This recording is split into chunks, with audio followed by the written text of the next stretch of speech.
How's it going, creeps? Welcome back to Cinema Creep. Welcome back to the Friday Night Creepshow. So, if you're new here, my name is Drucifer, and every Friday night, we have the Friday Night Creepshow live stream where we watch a horror movie, talk about horror movies, talk about all things vile, disgusting, and downright terrifying in the world of horror cinema. And we often take side quests and talk about all types of weird stuff. So, sorry for the delayed scheduling of the live stream tonight. Kind of busy up to the wire last minute, right? So normally we start about 11:15, starting about 15 minutes later tonight.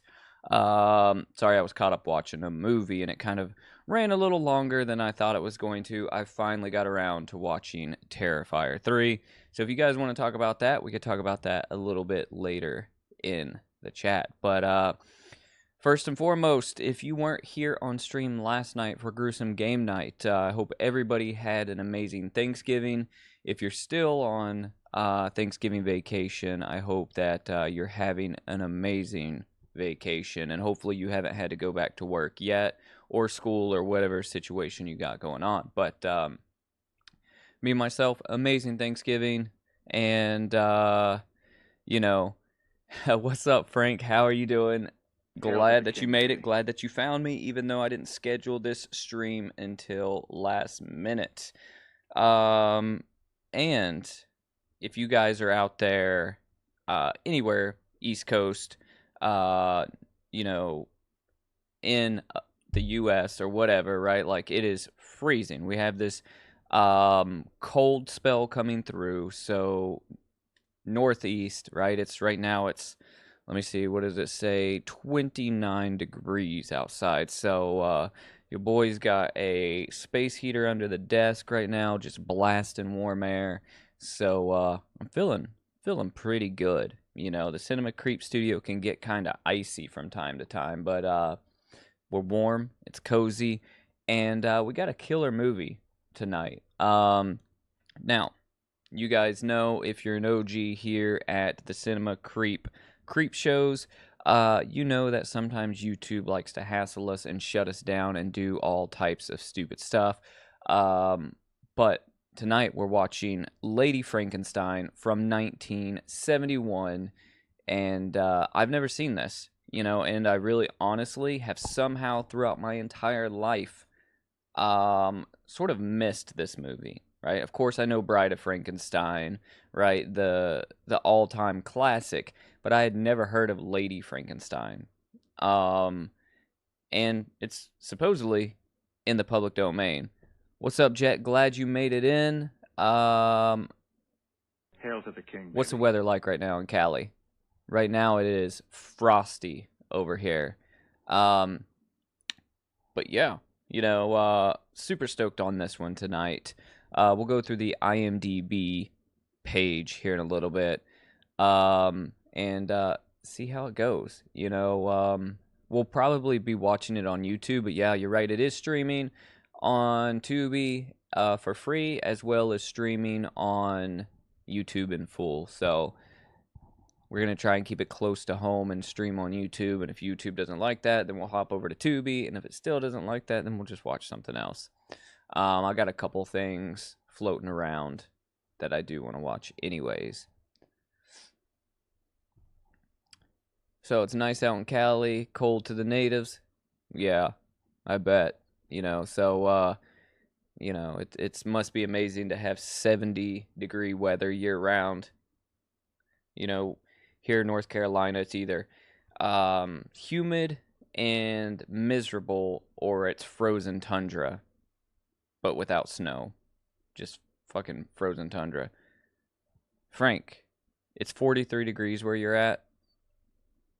Oh, it must be because I'm at a higher elevation. Because, don't get me wrong, pretty sure we live in the same state. Not really too far apart from where we are. Look at this. Well, 29 degrees currently. Freaking ridiculous. Anyways, not stoked on it, and I feel it as soon as I open up the door. Feels so cold. Yeah. So, you love going into movies knowing nothing about the synopsis. Where I am going to read the synopsis. So, I'll give you a heads up before I read it if you want to close your ears. Um, but that's just part of what we do here. So it is a high of 49 today, I believe. So it was cold all day today, you know. Freaking cold all day. So, we do have some homework, right? I don't want to fully talk about it yet.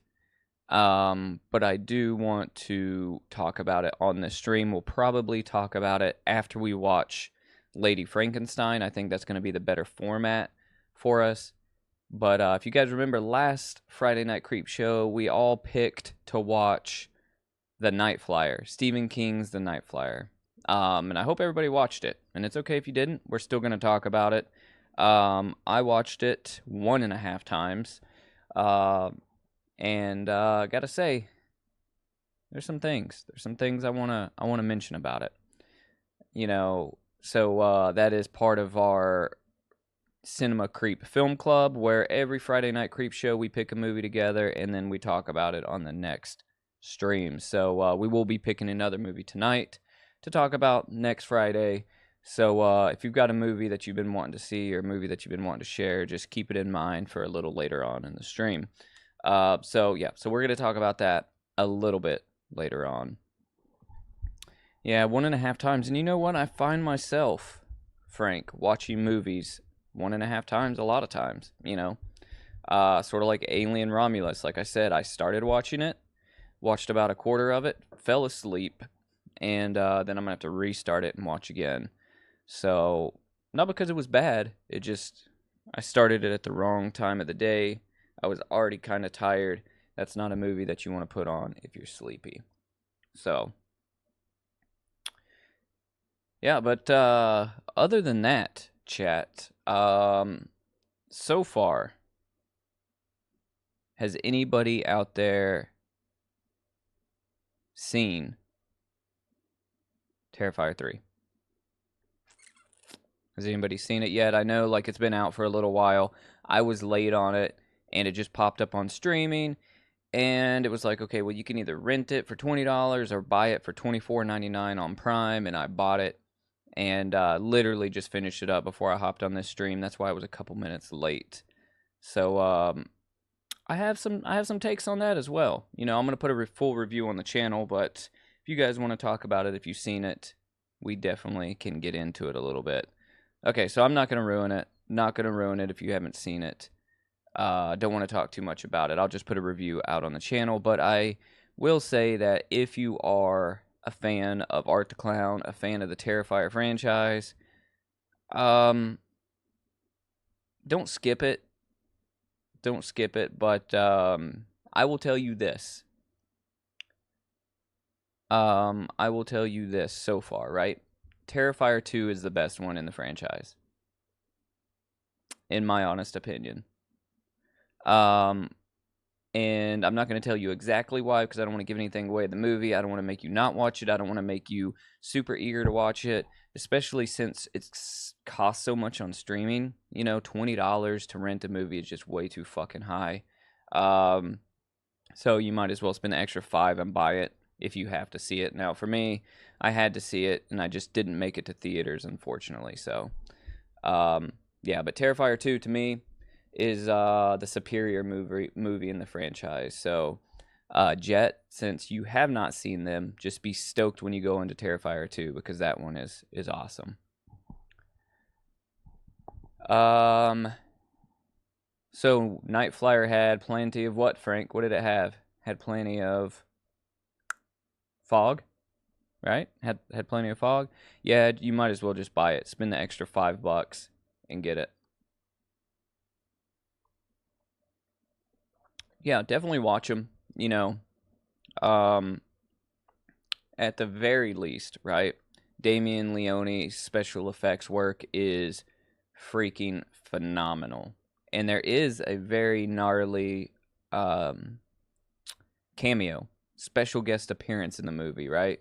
That you guys will all be stoked about as horror fans. So just be on the lookout for it as you're watching the movie.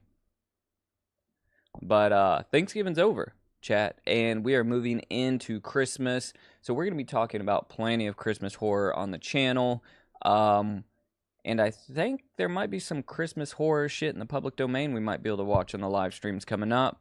And we will have a special Friday Night Creepshow coming up close to Christmas. So, what's up, Chuck? Glad you made it. Hail to the king, baby.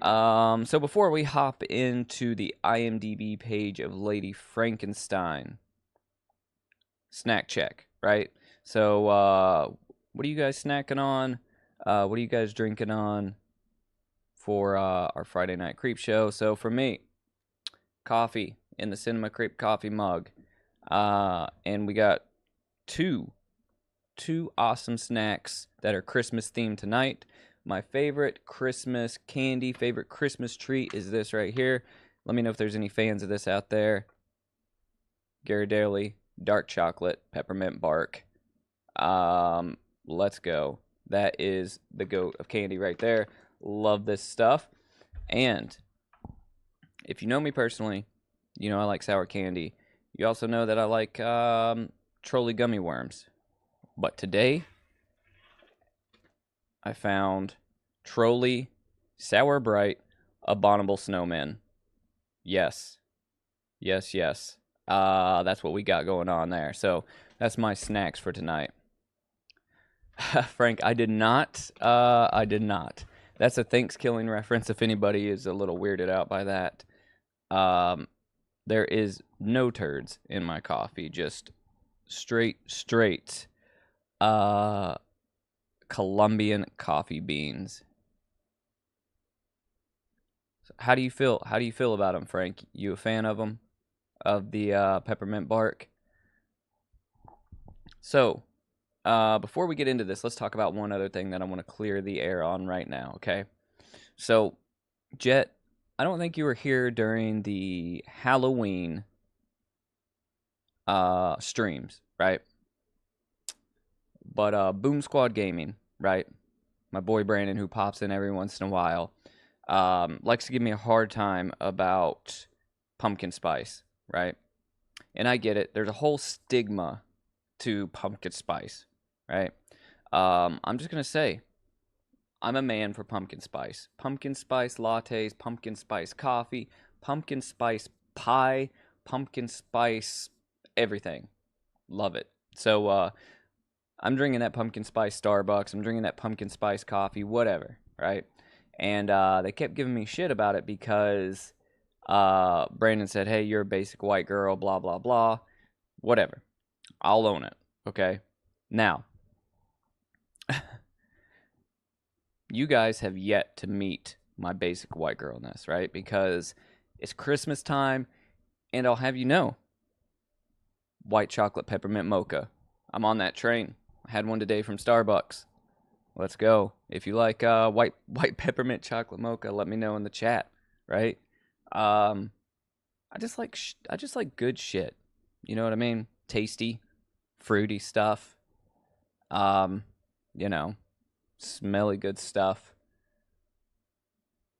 I just like it. I just like things, drinks, foods, you know, whatever. 2 girls and a cup of coffee. Yeah, pretty much. All right, so let's go ahead and let's jump into the IMDb page here.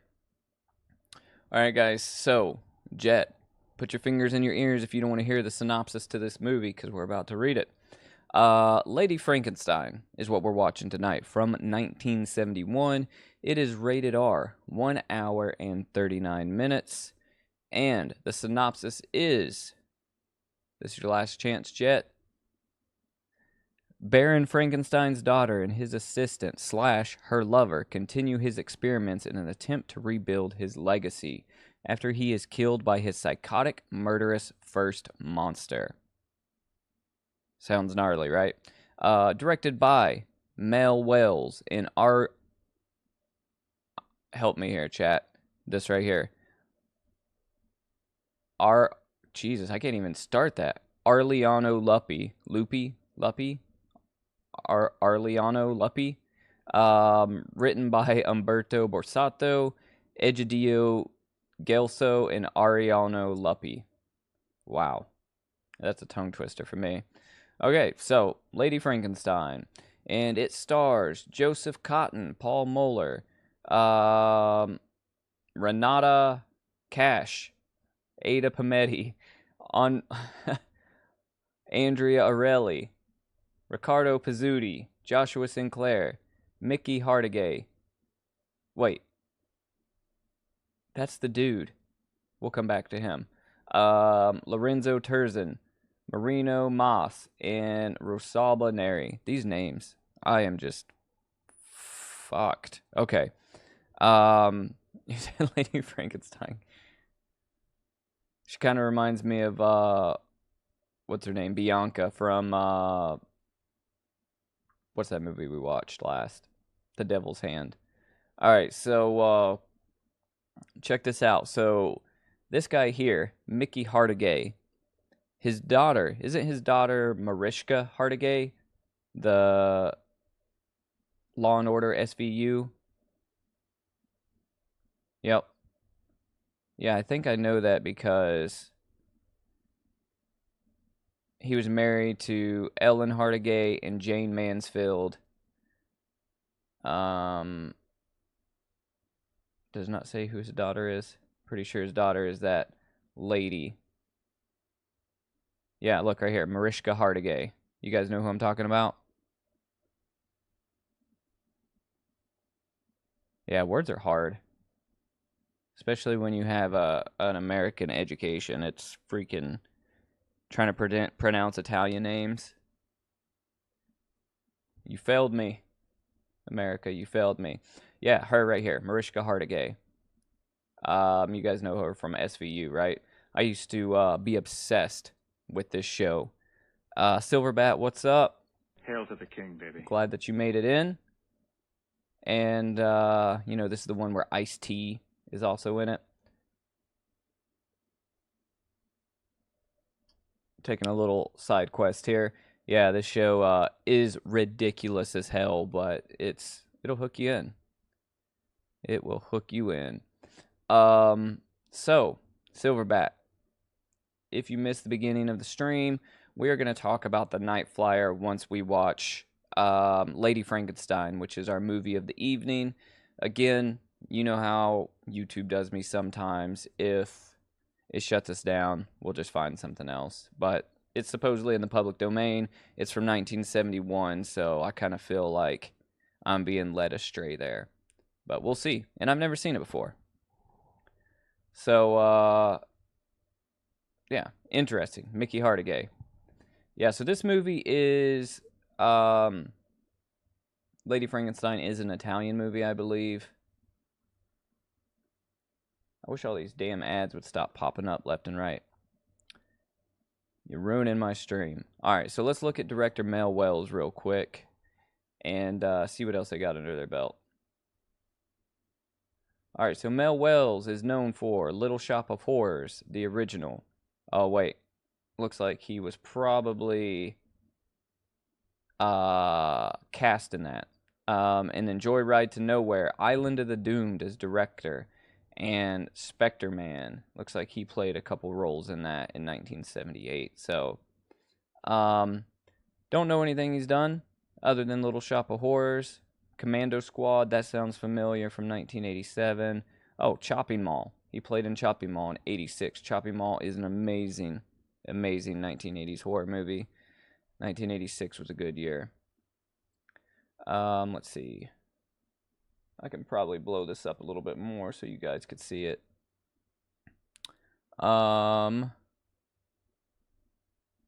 She Beast. Heard of that, never seen it. Yeah. Anyways, so did a little bit of sci-fi, a little bit of horror, kind of all-arounder. So, good for him.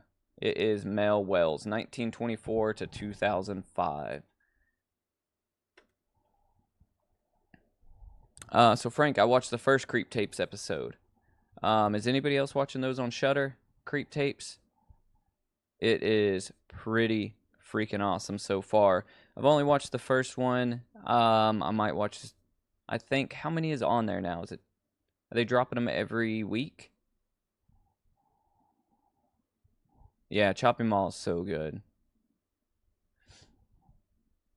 What was the original? What was the original name for the for Chopping Mall? It had a different name.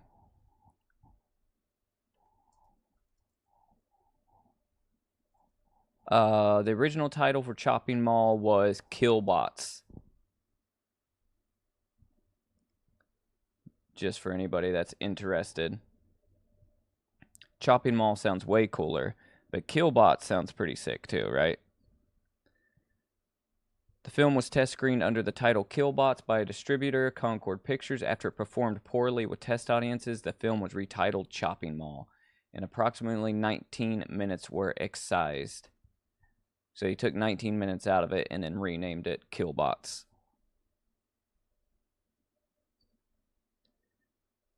You like Killbots better? Killbots describes the movie better.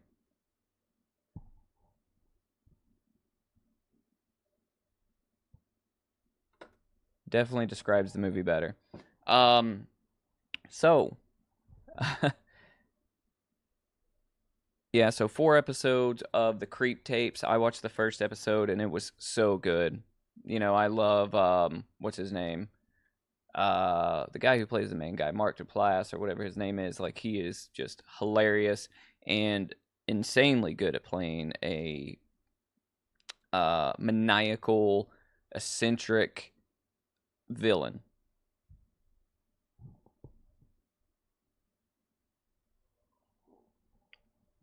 Yeah, they're like, let's not reshoot any of the parts. Let's just change the name to confuse everybody. Yeah, it really does.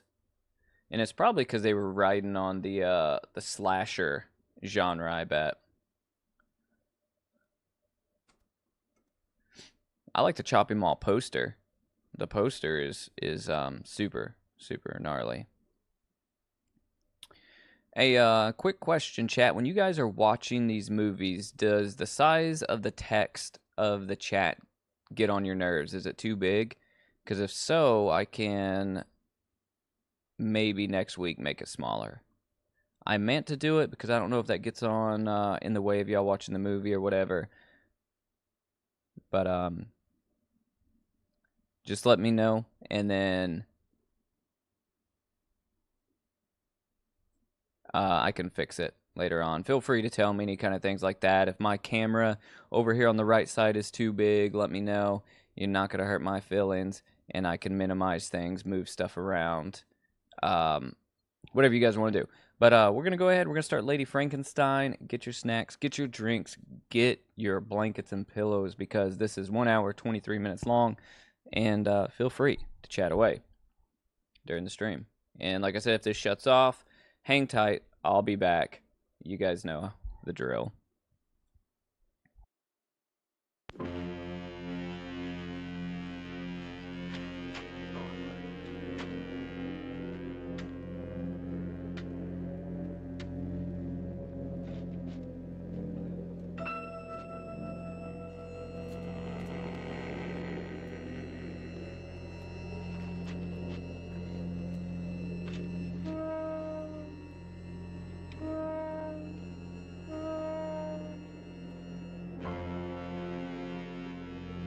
Come on, Frank.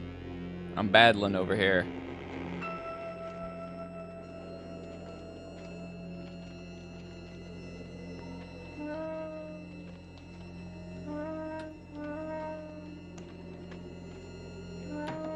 $240p.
to overwrite that one.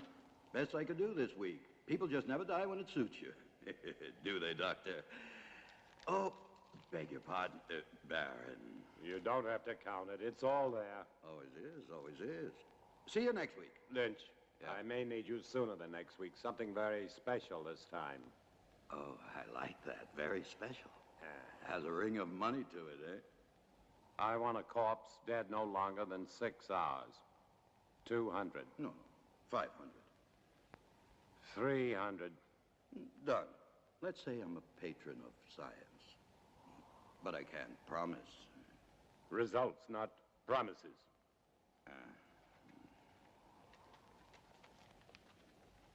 I don't understand your trusting him so much.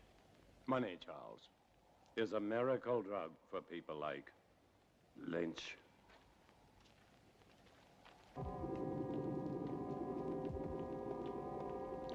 Let's go. Castle or dungeon. Cinema Creep, we're just a bunch of dungeon dwellers. Fog, dungeons, lightning. Frank knows. Those are the makings of a good movie.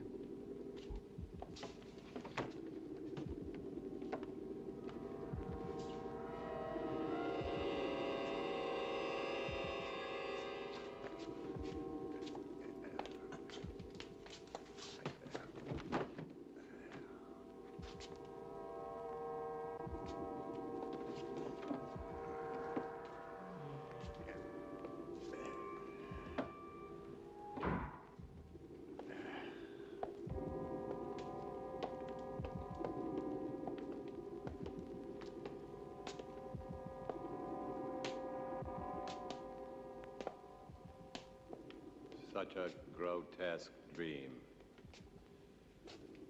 Or perhaps he shall be a nightmare. Would it matter? Not to me, not if I can give him life. That's worth anything. Including your own life? Even that. To succeed in creating life is the ultimate achievement. To hesitate, to fear, to doubt now would make everything I've ever done pointless, empty.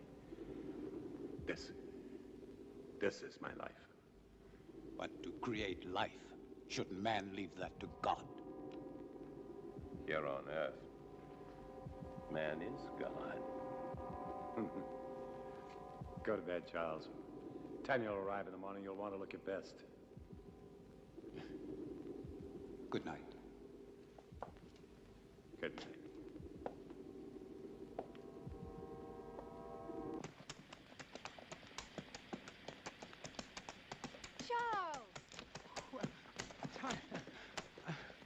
Well, I thought I would at least deserve a hello. I'm sorry, Tanya. I'm very happy to see you. Your father and I were always happy to see you. Here, let me help you. Thank you. How lovely you look. Thomas? Thomas, come here. Thomas? Would you please take Mademoiselle's luggage? Take the luggage inside. Luggage inside, eh? Tanya?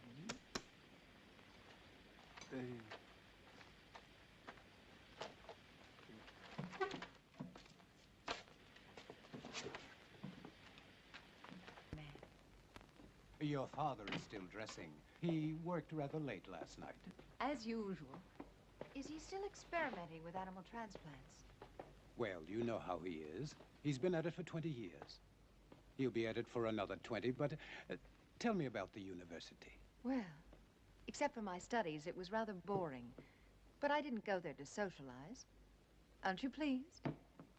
I'm like my father, stubborn. When I want something, I get it. And I did. First of my class. I'm now a licensed surgeon. Congratulations, Doctor. Father! Father! Oh, so Bye, nice to little see girl. you. Is that the way for a licensed surgeon to behave? This one does. Oh, yeah, Jack Morgan, poor son of a bitch. They're gonna hang him good. Snap his neck for sure. What about it, Simon? You and Harry with me? Poor son of a bitch, Jack Morgan. Never did like him, though. Neither did you, right? I'm waiting, yes or no? Yeah, I'm with you, Tom. And Harry? Where I go, he goes. Toast to Jack Morgan. Long may he die. But you have heard this story many times before. It doesn't matter, Father. It's a charming story. You know, Father, the name Frankenstein still echoes through the halls of the university. I'm not surprised, but I stopped caring about those fools when I left them with their hands clapped over their ears 30 years ago. Please sit down, Charles. Your leg must be tired. No, it's fine. Thank you. Was it difficult? I mean, very difficult being my daughter. Sometimes. Mostly it was my being a woman. The professors have a lot of old-fashioned ideas about a woman's place. I'm sure you will make a fine surgeon. Thank you, Charles. But I do not want to be merely a fine surgeon. What do you want? To assist you, Father, in your work. You know, since I was a youngster, I was always interested in your experiments. Each summer when I was here, I would sneak into your laboratory. But it was always locked. I know. But I discovered the other way. The one through the wall. The bedroom wall. Huh. Well, you little devil. I was always curious. I still am. I'm curious to see how far you have progressed. And to show you my own progress. I shall be delighted to discuss it with you, of course, as doctor to doctor. Good. But I must warn you that my ideas are quite radical. Even more so than yours, Father. Really? Of course. I am my father's daughter. You are referring to animal transplants. Human.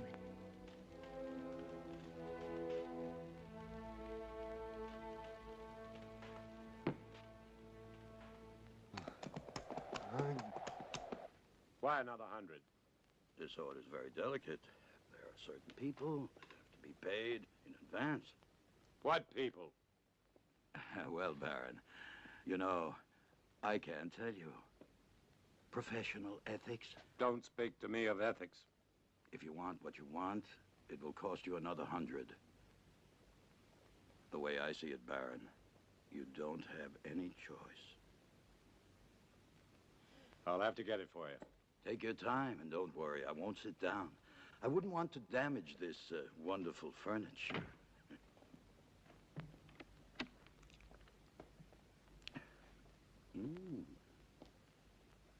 Excuse me. I was looking for my father. Would that be Dr. Marshall? It would not. Well, I never thought the Baron had it in him. But Dr. Marshall would. No, not on his best night. A drink, eh? Much too early. Never too early. For anything. My dear sir, you are an obnoxious man. Extremely vulgar. And I'm certain that whatever you are thinking is merely fantasy on your part. I would say that you spend too much time alone in your fantasies. Yeah. Be careful. It will soften your brain far quicker than whiskey. How can somebody so lovely be such a bitch? It depends on the company I'm with.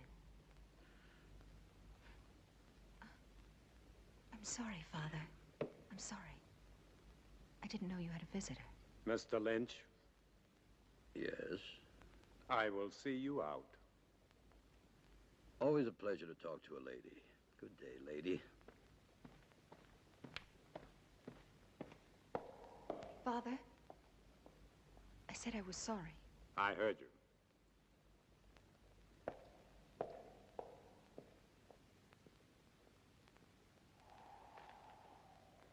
Oh, yeah. 200 now. 200 on delivery. When will it be? Very soon. When? They're hanging Jack Morgan day after tomorrow. So? So he's your man.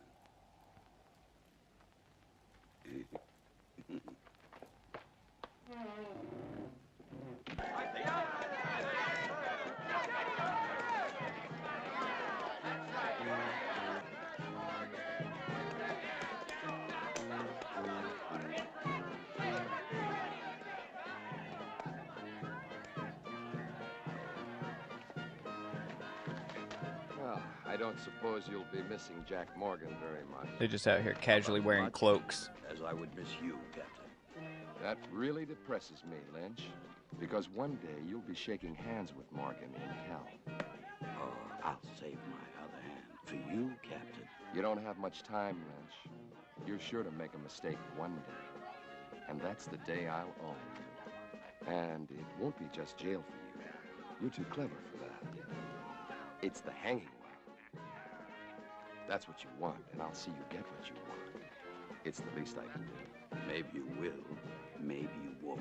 Oh, I will. Yeah? I will, Lynch. Did you hear?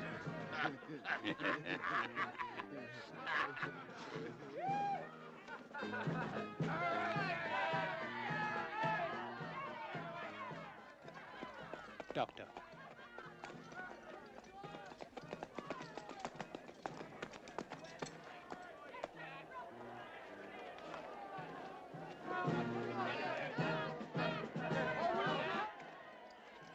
What are you doing here? I was on my way to town. I saw the people. Why? What's going on? Something I'd rather you not see. A hanging. I've never seen a hanging. Nor will you see this one. Now, Father, I may be a woman, but I am also a doctor. Death is nothing new to me. This is not death, Tanya. This is legalized murder.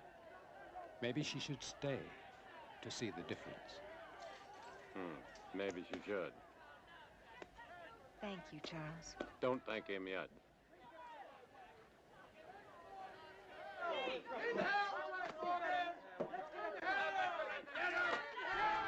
I like how the executioner's dressed business casual.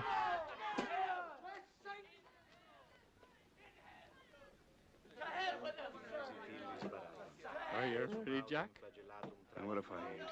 Would it have made any difference, Just you a idiot? short step from here. Why didn't I ever cut your throat? Seunte seum clamidem conciniam circumdederum tei, et plectentes coronam vespinis expuentes in eum acceperunt arundum. Ready. Requiem aeternam dona ei, Domine, et lux perpetua lucea tei. Amen.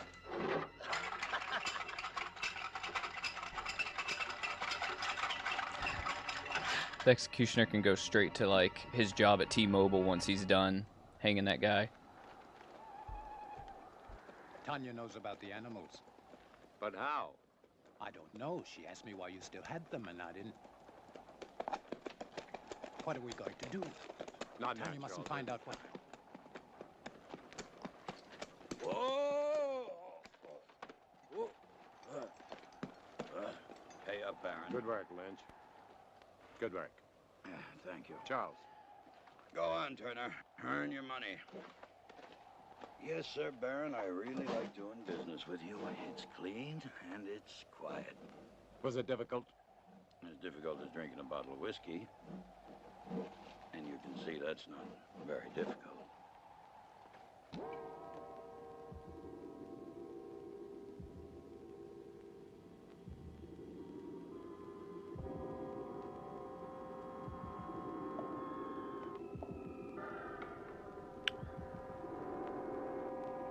Why is he pitching a tent? 1 liter this time.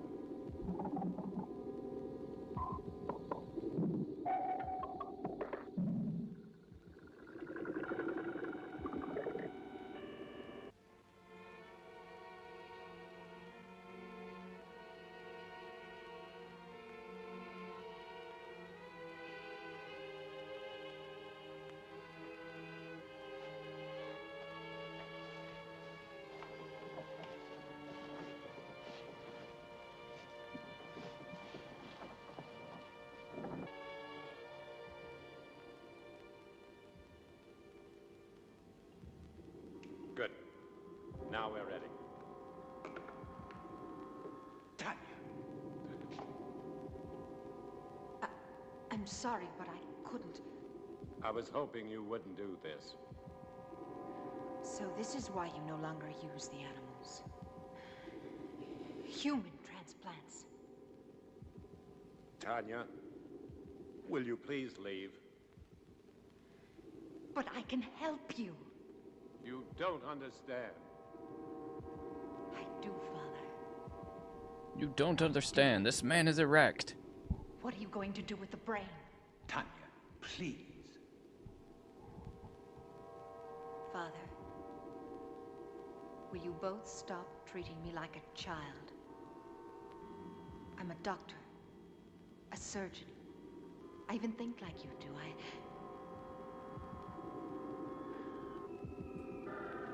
No.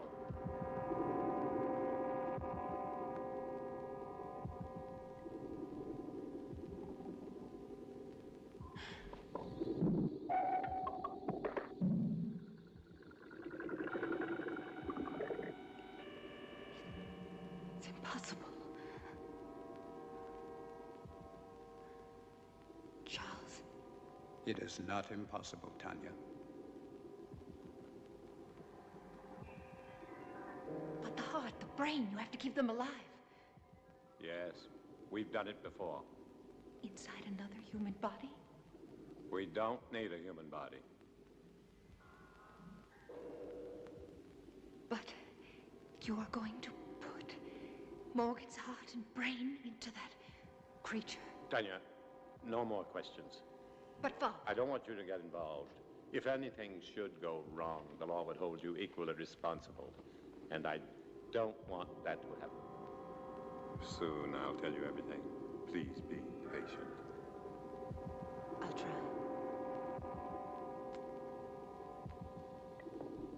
Ah, yes. I remember when I kissed my dad's hands. Wait, that's not her dad, is it? Is everything ready? Ready. Chad, was that her dad too? I can't remember.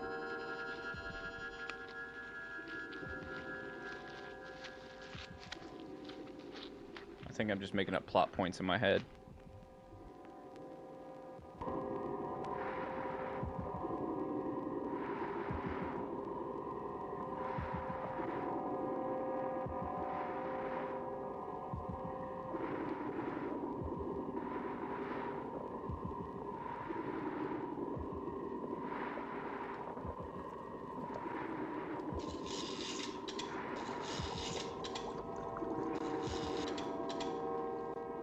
Timing device, quickly.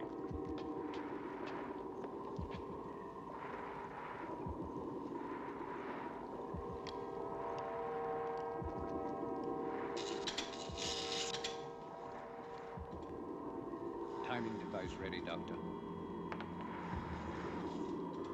Set it.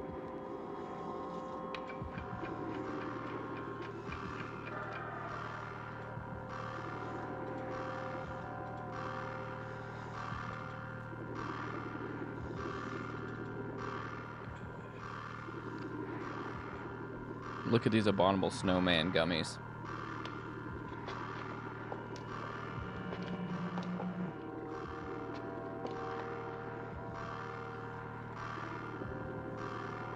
Just wanted to share that with you guys.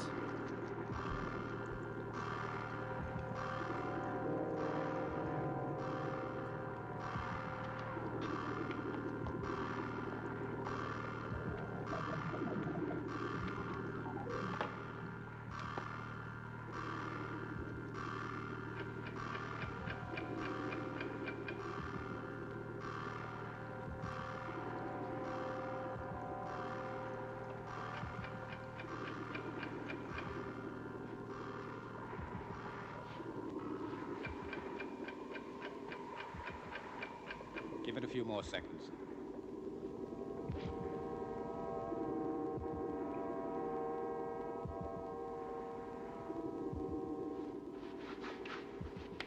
I hope Mr. Morgan's brain is as cooperative. It will be, Charles.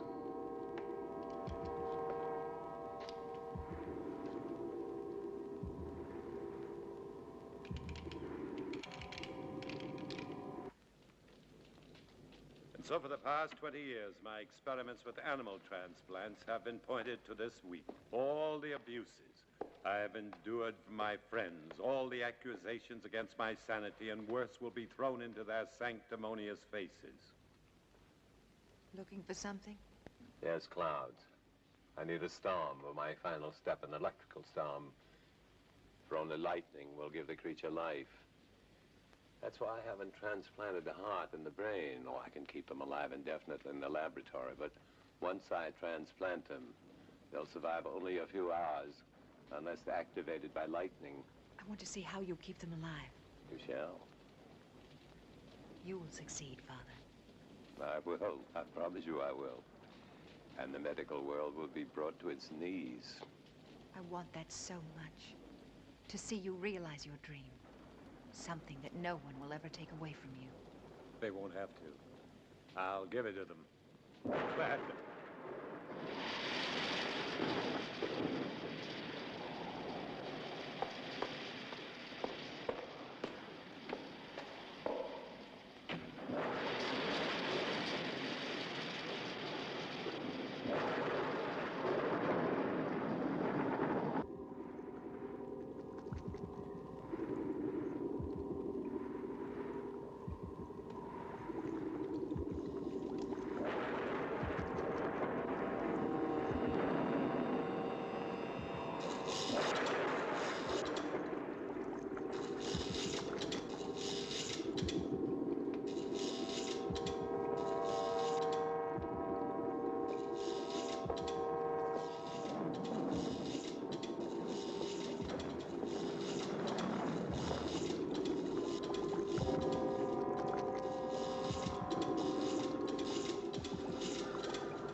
Doctor, quickly.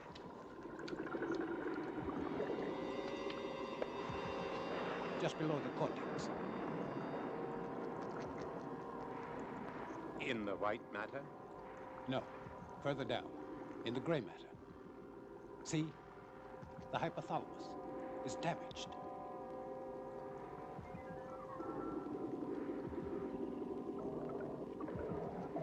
It's no good, Doctor.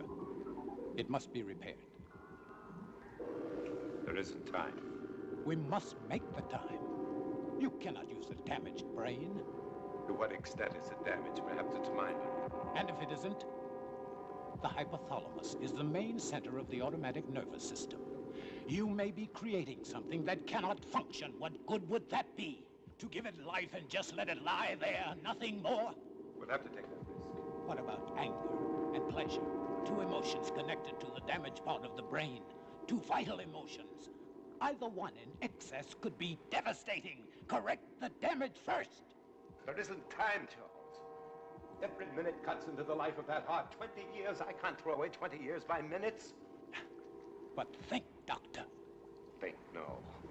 Instinct. Instinct changes the world, not thought, and my instinct tells me to transplant that brain right now. If you won't help me, I'll do it alone. Very well, then. Thank you, Charles.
Open it.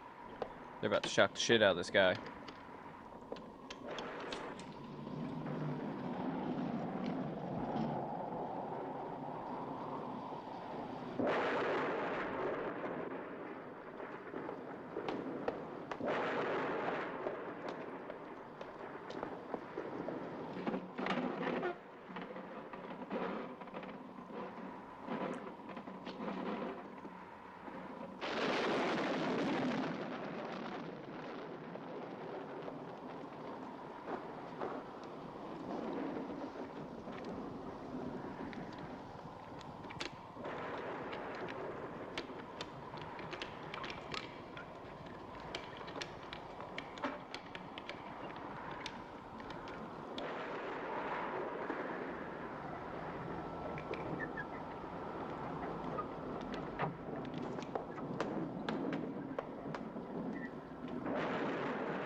Chuck, this is Lady Frankenstein from 1971. Don't worry, Charles. Everything will be fine.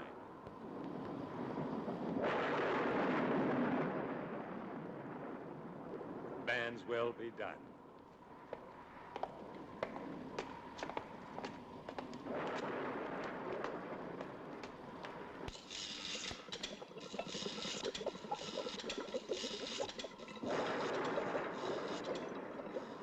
They're also making meth. They're like, while we're here, let's make some meth. Let's build a monster.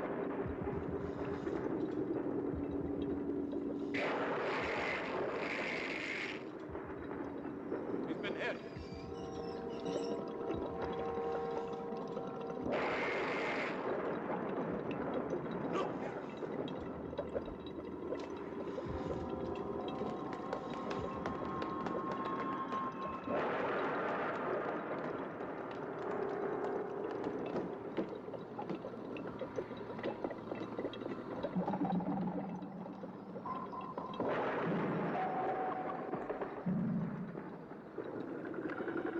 Close the skylight.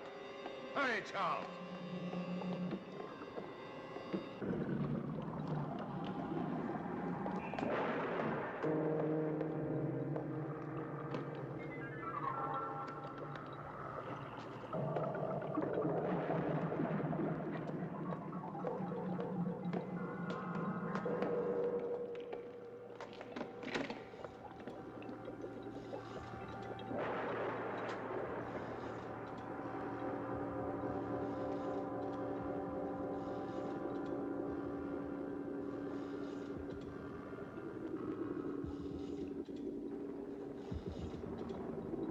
Nothing. All we can do is wait. But it's face. Devil with his face. I don't care what he looks like. I want him to live.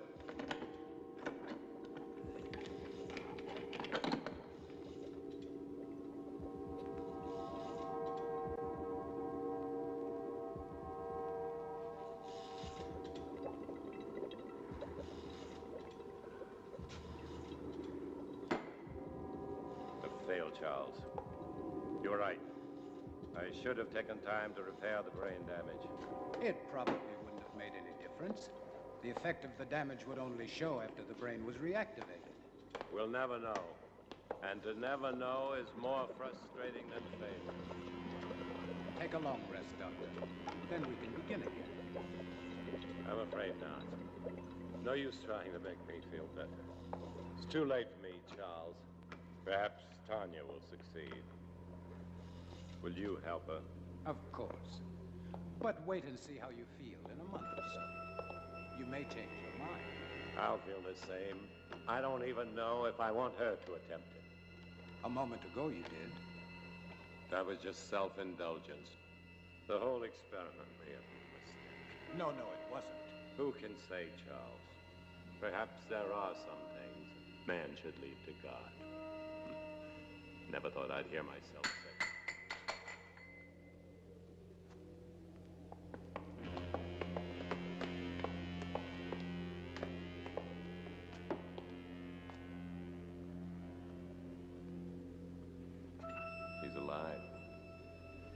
Hey, there it is.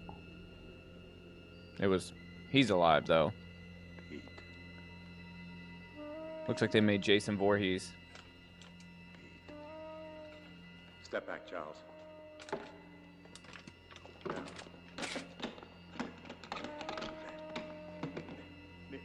See.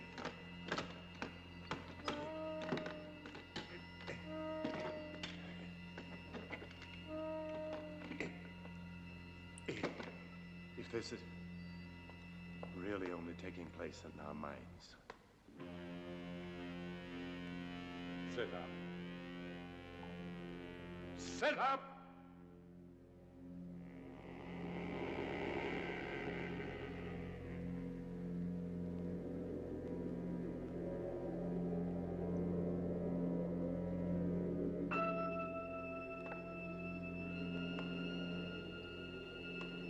Stand. Stand!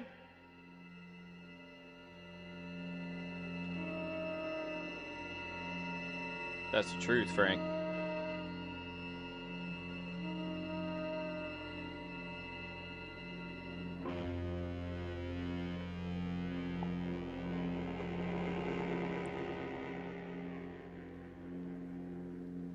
We've done it, Charles. We've done it. Look at it. Go get Tanya. He's like, Charles, you could have done a better job on the right side of his face. Come forward. Come forward. Oh, YouTube is fucking hell.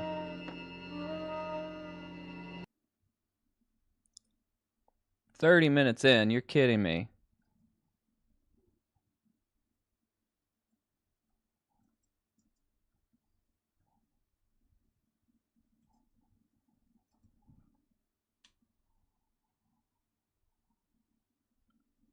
Alright, well.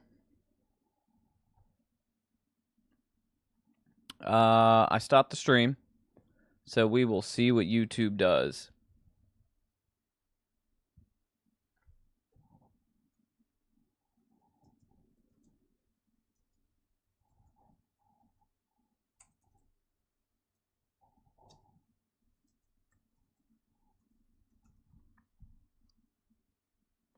Alright, so YouTube shut us down.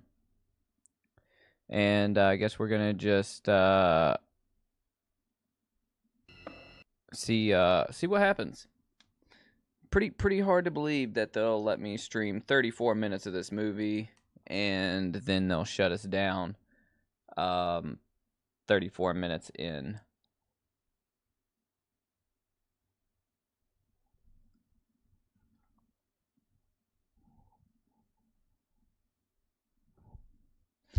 Alright, so we're just waiting for the YouTube feed to pick back up. See what happens here.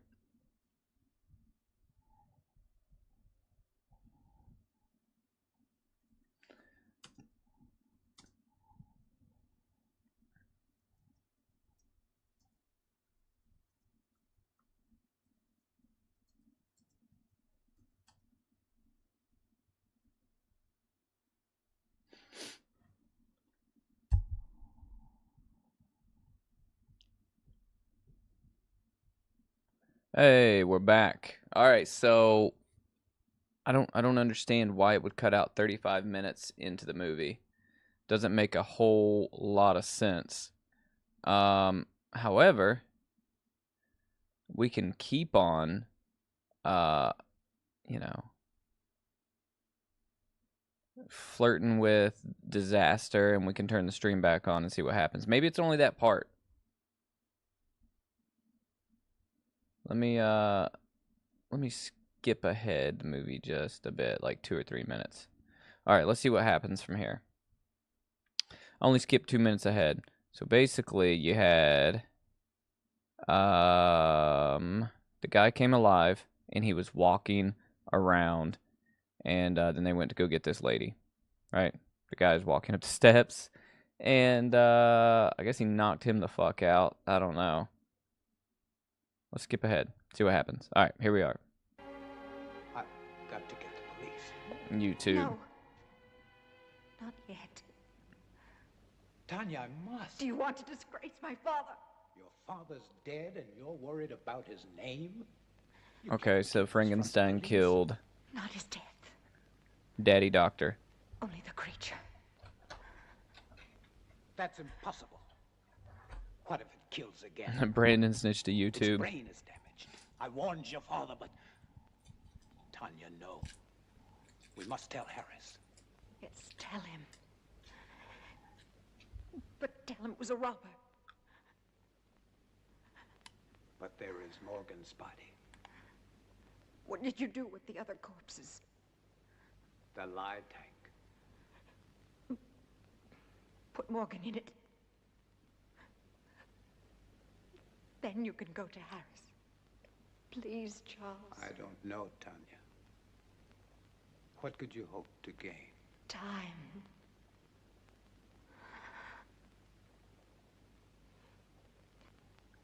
Time to think of some way to save my father's reputation. Please, Charles.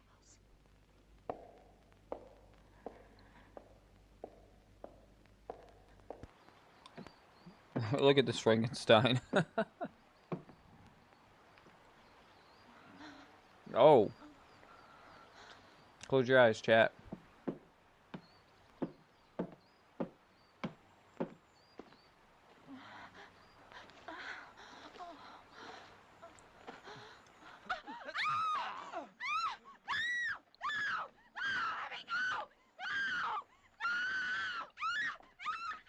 He said, fuck that. Kill her.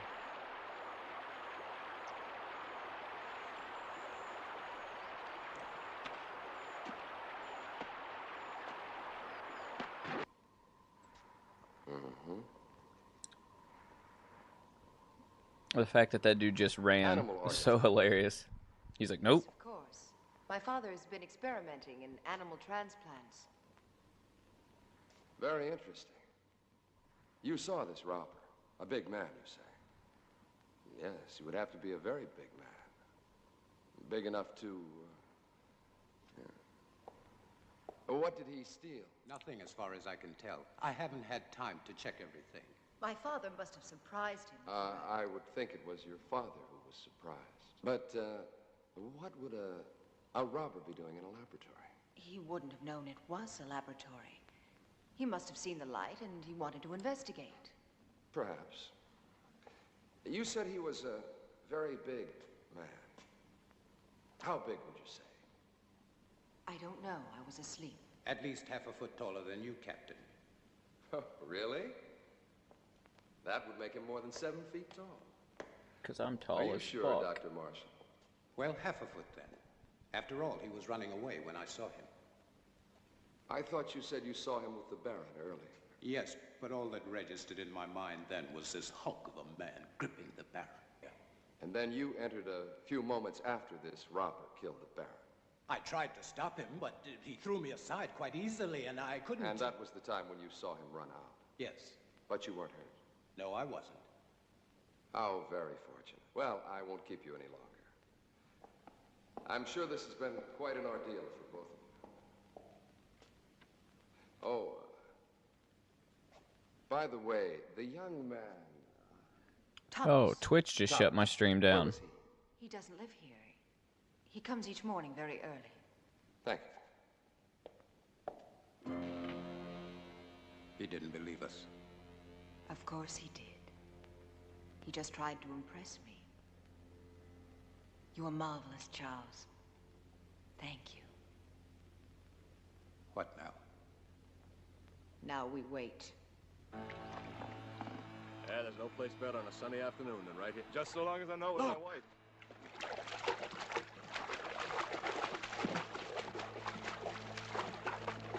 Good Lord, it's Sarah Wills. Get the wagon, hurry.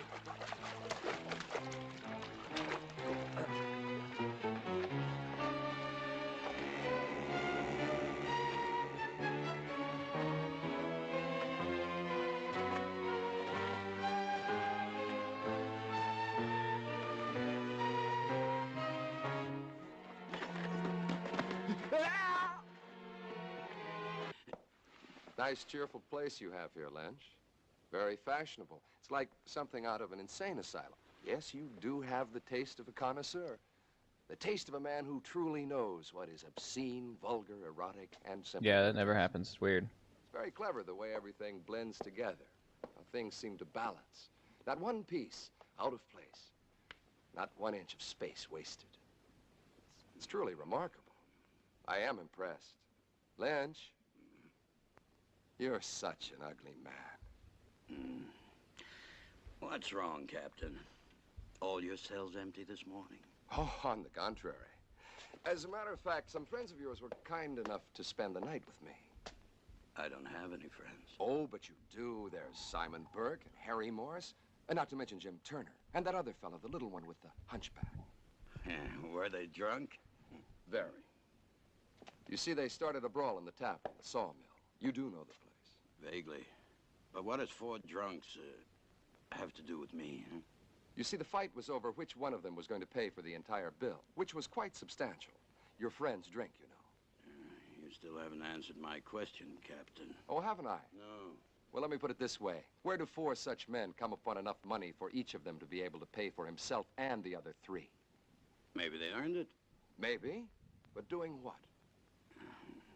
Simon and Harry, they can't earn much. After all, how many hangings do we have? Not enough to suit you, Captain. Lynch, you disappoint me. I don't pass sentence on anyone. I only arrest them. Drinking alone? No, he wasn't. Are you in the mood, Captain? 2 of those men work for you, and I can't see you paying anyone enough to buy a decent dinner, let alone a night's drinking for 4 men. All right, Captain. I wouldn't. Maybe they found other work. Something that pays a police captain's wages. I'm not laughing, Lynch. Just tell me what kind of work they do for you, since you have no legitimate business. Oh, I know you're a banker of sorts, loaning out money at exorbitant rates of interest. But you're hired help. What? They are collectors. They collect money for me. Yes, I'm sure they do. Well, I'll leave you to your whatever a man like you calls it. The same thing a man like you calls it. One day, Lynch, you're going to tell me the wrong thing at the right time.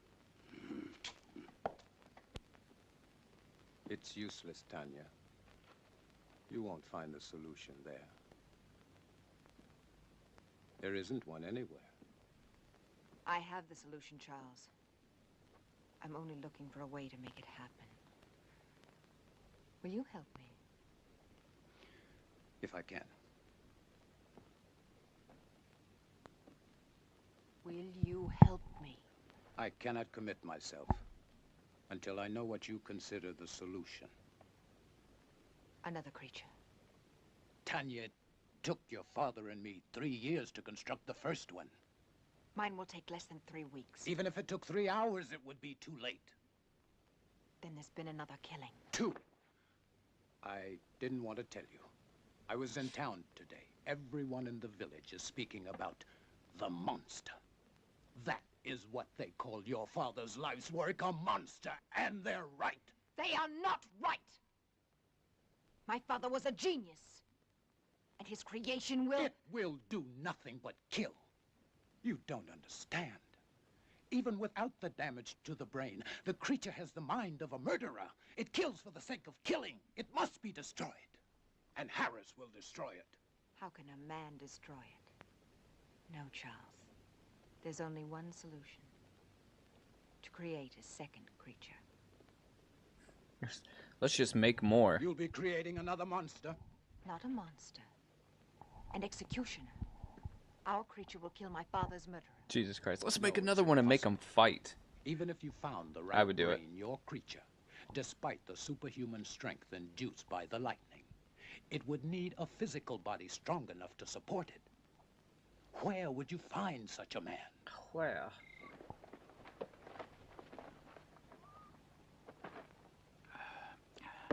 And that's my proposition. 500 pounds if you find me the right person. Yeah, well, what makes you think I can? My father told me. It's all written in his diary. He gave you a lot of money in the 3 years. I don't want want money from you. I see. I knew you would. Just for one night. Then I'll find you your man. It won't cost you a thing. It will. I feel nothing but repulsion for you. I don't give a damn how you feel about me. It ain't your feelings I want. Your price is too high. Then go peddle your money elsewhere.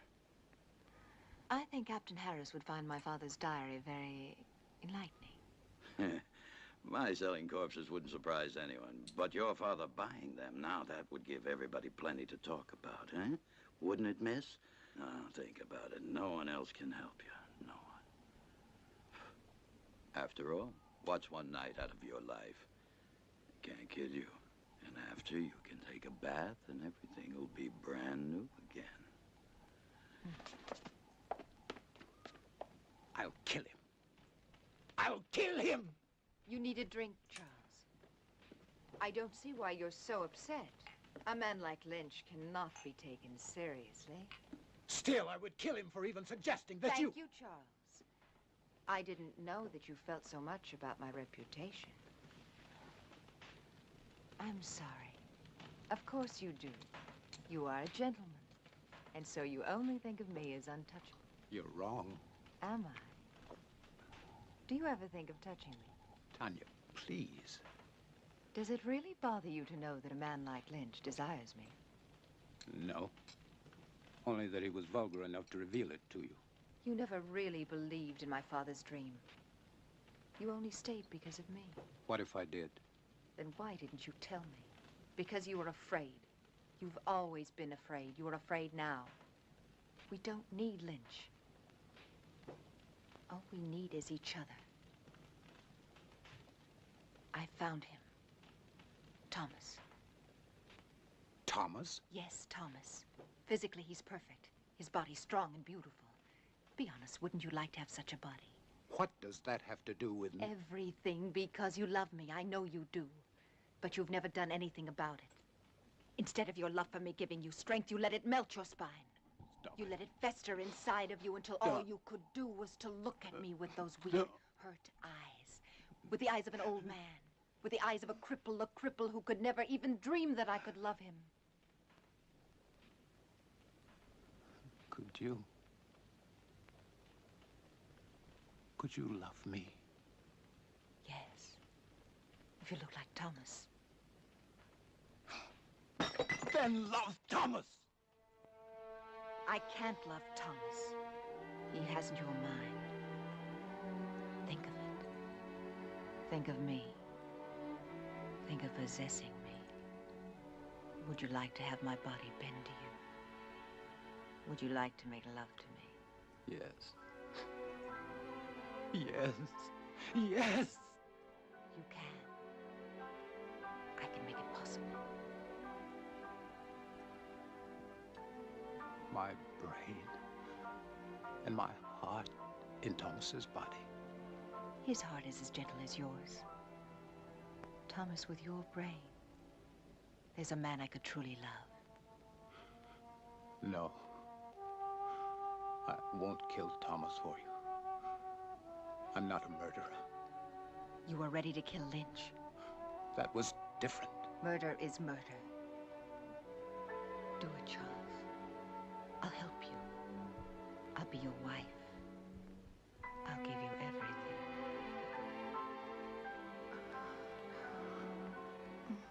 Go. You tell me. I feel like they cut out some shit right there.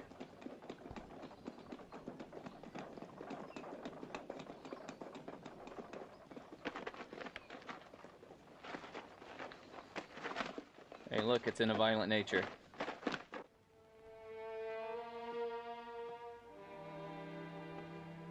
Do you like it? Yes, very much. I've had that ring for a long time. I'd never dared hope to see you wearing it.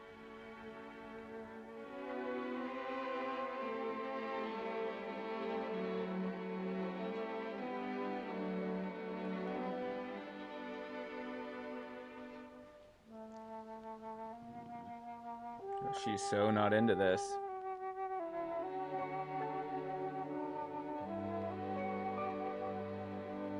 He has so much forehead to give, though.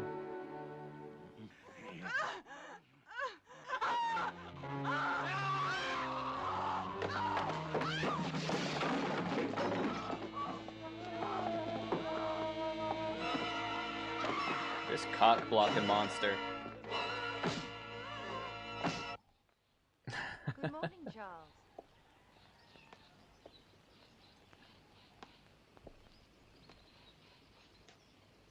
Don't think of Thomas now. Think of him after. The way he will be.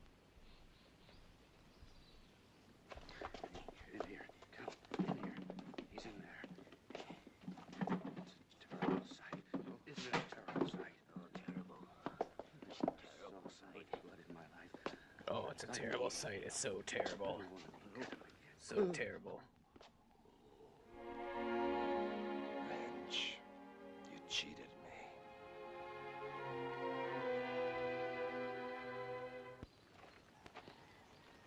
I'm loving these hard cuts.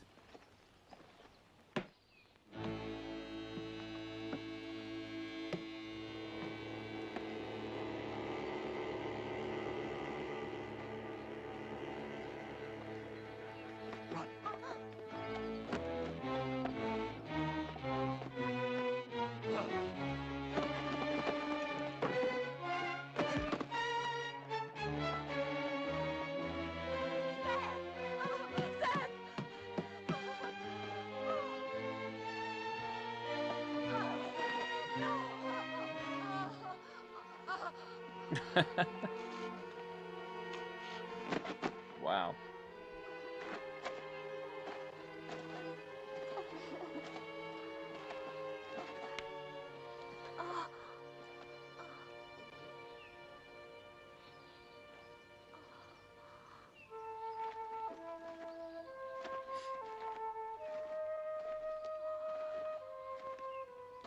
Tom Lynch is dead. Last night. Killed by the same man who murdered your father. And Lynch wasn't robbed either, Miss Frankenstein. It's Mrs. Marshall now. Oh, congratulations. Thank you. And this man, anyone seen him? Anyone still alive? The young man who was with Sarah Wills, John Masters. And this Mr. Masters, what did he see? He claims it wasn't a man. He said it was a monster. But he was too frightened to satisfy me. However, there's one more witness I would believe. Who is he? Seth Atkins' son. He saw the murderer kill his mother. But the lad's in shock. If and when I'm ever Yeah, able this to monster's talk to him, ageist. He won't kill kids. sorry to bother you, Mrs. Marshall. I'll see you out, Captain. Thank you. You know, I've been wondering, Mrs. Marshall, why would you visit Tom Lynch, especially at his place, and at night? The Baron owed him money, and my wife went to pay it back. Wouldn't it have been better to send for him? Really, Captain? A man like Lynch here? Of course. But then I would think Dr. Marshall should have gone, not you. It was my father's business which made it mine. Nobody else's. Quite. What I don't understand is why would your father owe Lynch money? I find your probing thoroughly impertinent. It always is. Thank you again, and good night. Oh, one thing more. You don't believe in monsters, do you? Of course not. I do. That is a conversation I would have with people. You don't believe in monsters, do you? I do. And then walk away.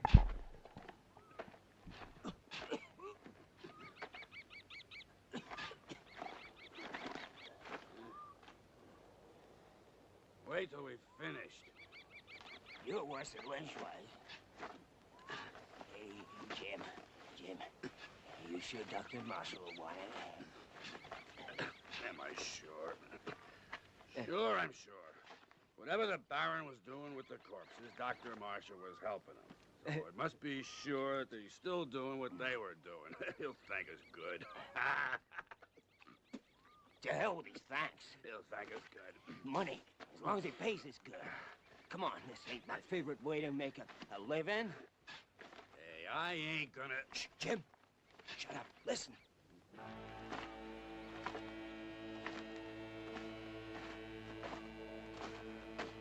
I don't hear nothing.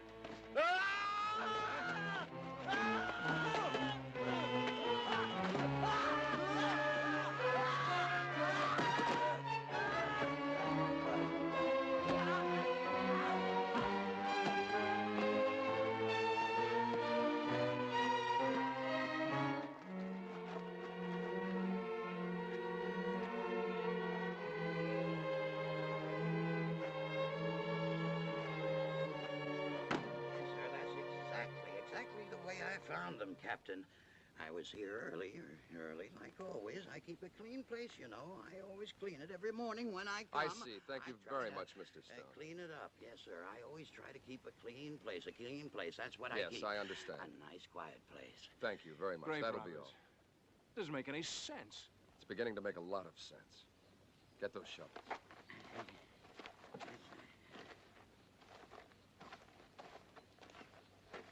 Dig it up. Then dig up every one of them dated within the last 2 months. Just what do you expect to find, sir? Not a damn thing.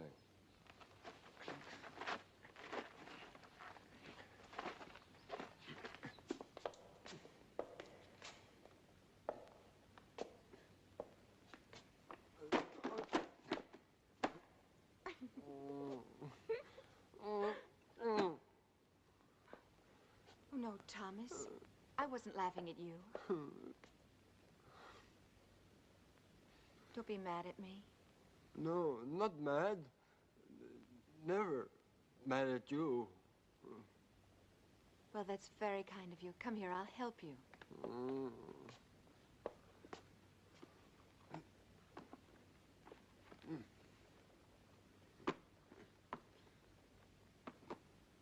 There. I will do it.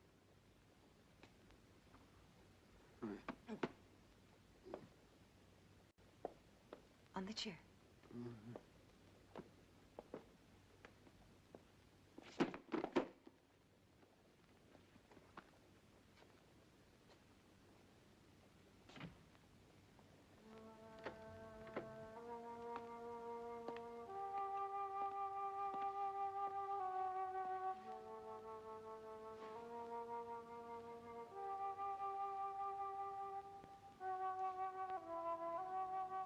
There.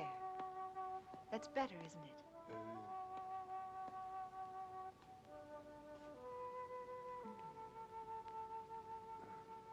Sit down, Thomas. Sit down. Yeah, this is the guy that she was wishing the other guy was, Frank.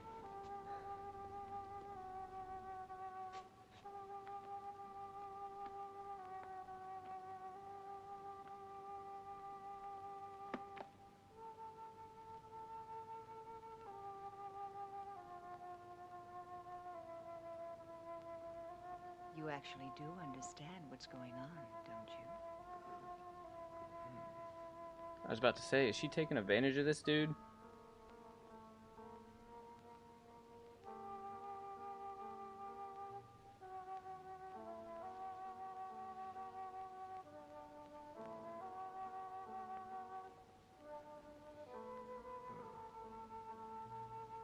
You're beautiful.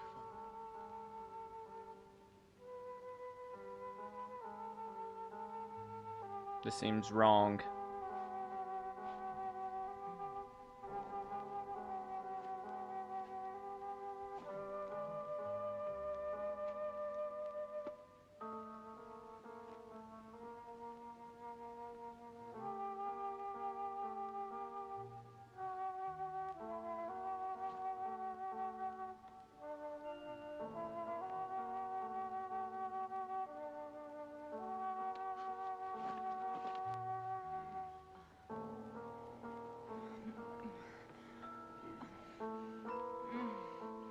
Close your eyes, chat.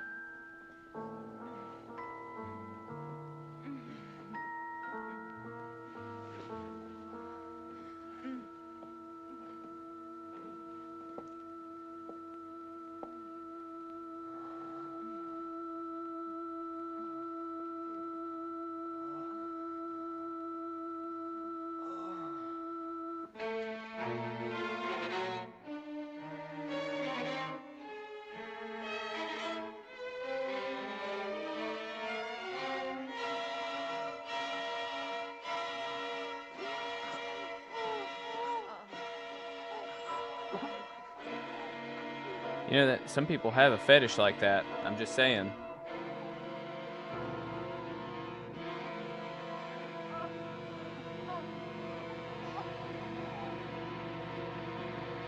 That's how old David Carradine died.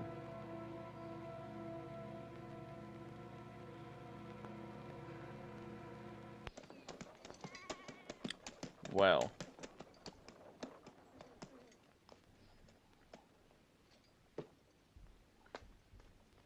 Tommy! Tommy! May I help you, young lady? Oh, good day. I'm looking for my brother. Your brother? You must have the Tommy. wrong... Thomas Stack. Ah, he's not here. Have you tried at his home? I went there first. I've not seen him for a few days. Perhaps he's gone on a trip. Tommy? Where would he be? He was never out of the county. It's possible. Perhaps my father's death had something to do with it. Oh, I didn't know. I'm sorry. Yes, Thomas was very fond of him, and his death must have shocked him. Oh, yes, perhaps. I'm really sorry, but I can't help you. I'm sure Tommy will be here soon. Are you living at the inn? I shall be. Ah, fine. I'll tell him. He'll be so happy to see you. Thank you, Mrs. Marshall. I'm so sorry to trouble you, Mrs. Marshall. Oh, no trouble. We're all very fond of your brother. I'm sure you are. Good day.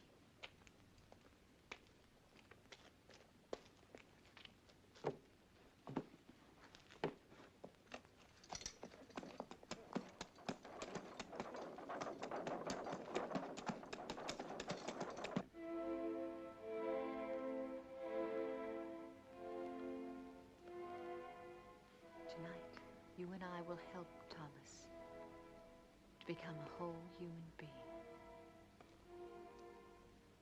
And my father, he will live again, but with the fame he was meant to have. I'm just saying, there's a lot of red flags happening. I liked him, Tanya. I really did. Think of tonight, Charles.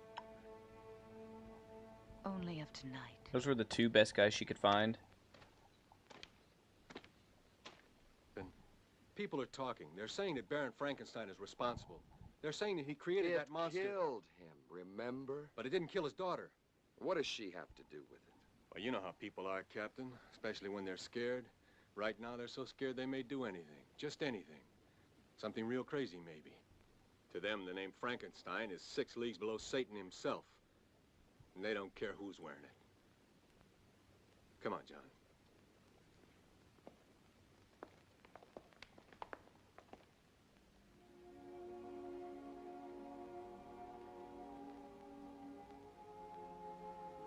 What's wrong? You can't change your mind now. It's too late, Tanya. I killed Thomas. You already You've got shaved to my let the head. means justify the end, for my sake. What if I fail? Charles, Then you fail. I'd rather give my life to you than to the hangman.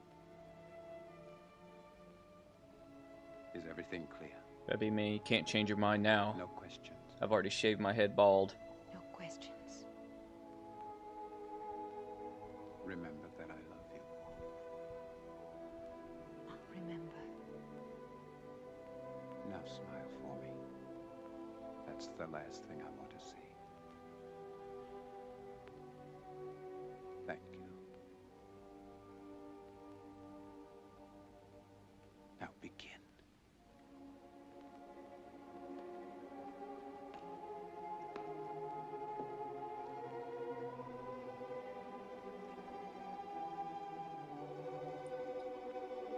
Chloroform, that's what we're doing.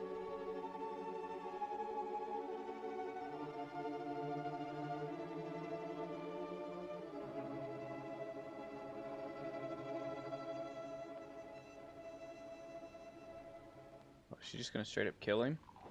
I do not appreciate your intrusions, Captain. I'm trying to find your father's murder, Mrs. Marshall, and I don't see how that could be an intrusion.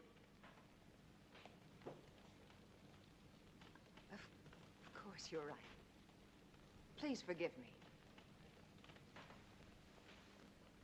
I've been up all night with my husband. Well, then he's seriously ill. It could be. He's resting now, and after my breakfast, so will I. Have you made any progress, Captain? Not much, but the murderer has. 2 more men have been killed, Jim Turner and Bill Jessup. They worked for Lynch. Oh, you wouldn't know them. They're not exactly the kind you'd invite to tea.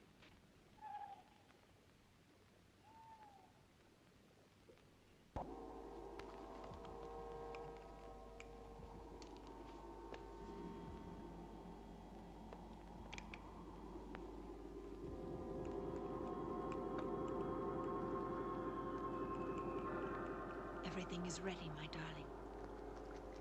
Do not be afraid. Soon we'll be together again.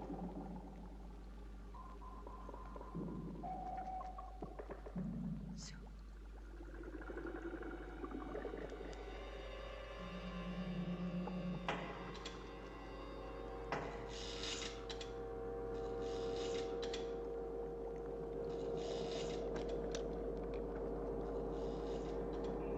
They all rejected my father's life's work. Now they'll see.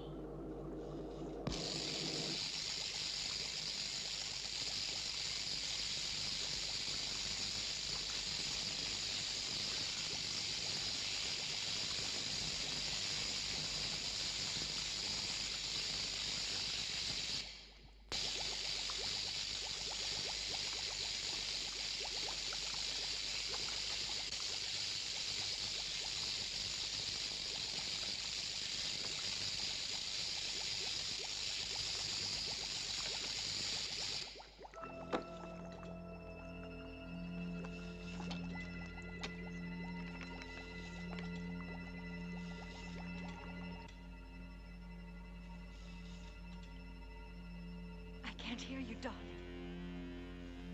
I can't.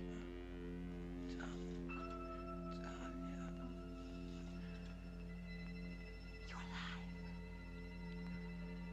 Hey, there it is again. It's as close as we're gonna get to It's Alive. I'm here. That bald cap seems going hard on the side of his head right now. I'm here, darling.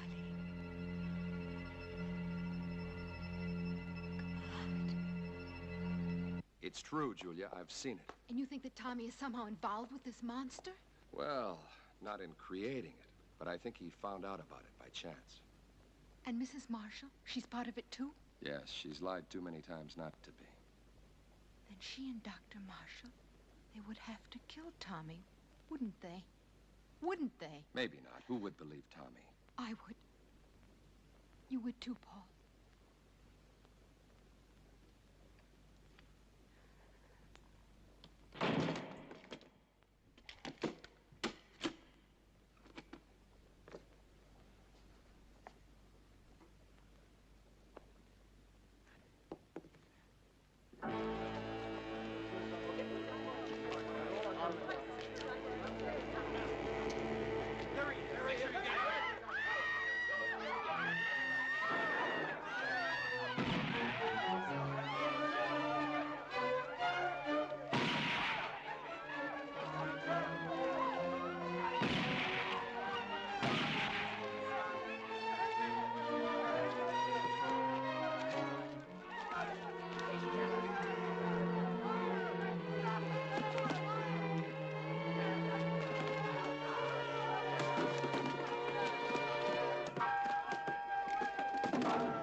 Oh, God.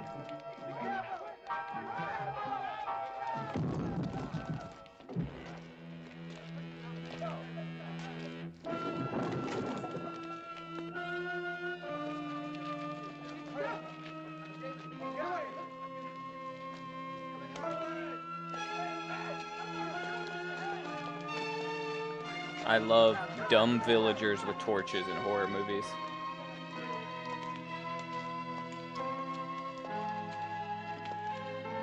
Right, Jet? Let's wait till the dark of night to go looking for Frankenstein's monster.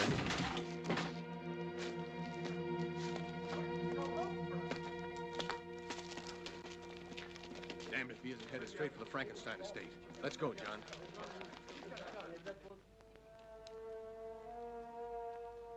When I remove the stitches and your hair grows back, no one will see the difference. In the meantime, this wig will do perfectly. Now, Charles, put your hands like this. When I release the paper, you try to catch it between your hands before it reaches the floor. But you must look into my eyes. Bravo, Charles. Reflexes perfect, pulse normal. Everything is all right.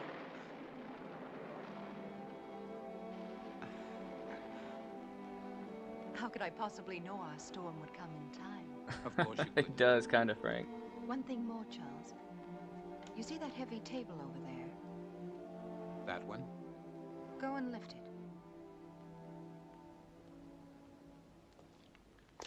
And Charles / Thomas kind of has like a John Travolta thing going on. Go on, Charles.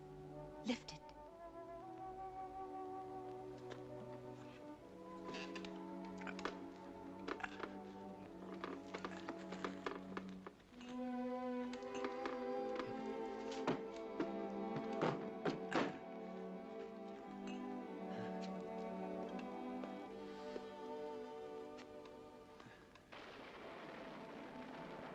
All my life I've wanted to do something like that. You can now, Charles. You're a young man again. Handsome, strong, intelligent, and beautiful man.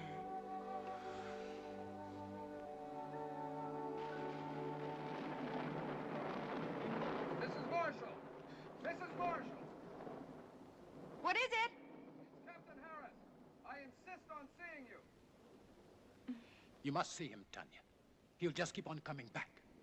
Come on, go and see him. Hurry. Go.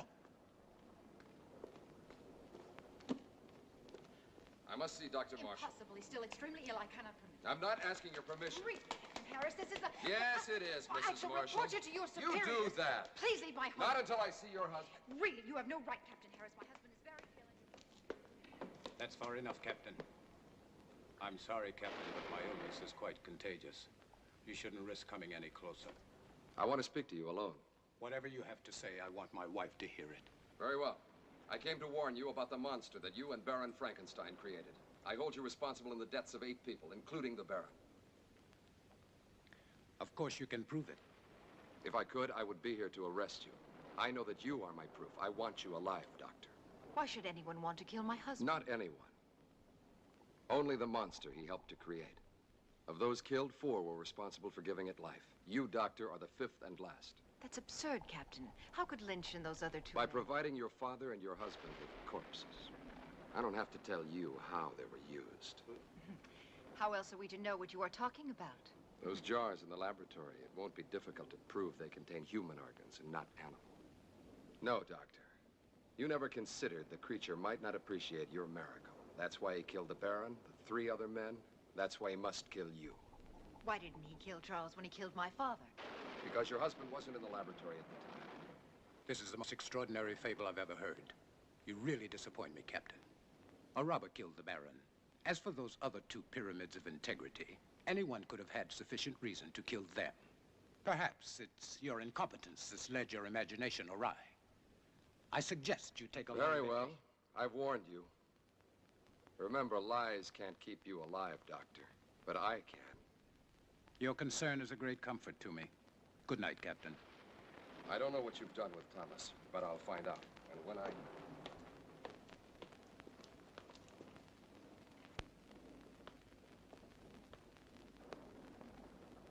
We must get away tonight, Charles. No, Tanya. But, darling, Harris and his men will find the monster. They'll destroy it. They don't know how. I do. Every available man, Peter. I want this place surrounded. And make sure the men tell no one, especially their wives. Now hurry. Yes, sir.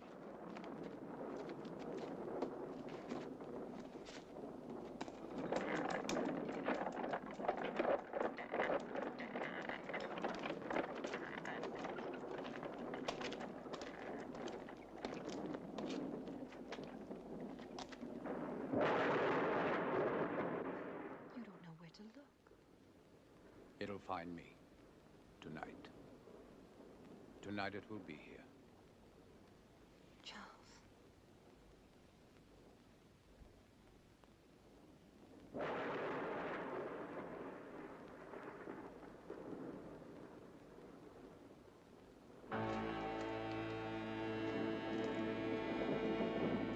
Yeah, that was weird, Frank. I was thinking the same thing.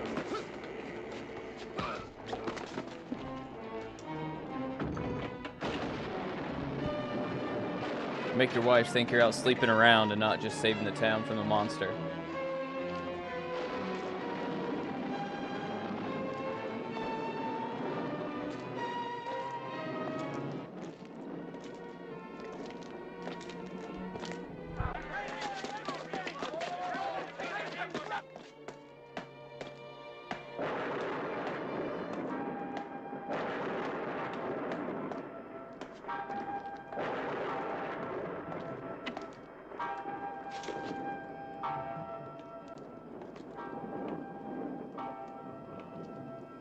Wait, Charles!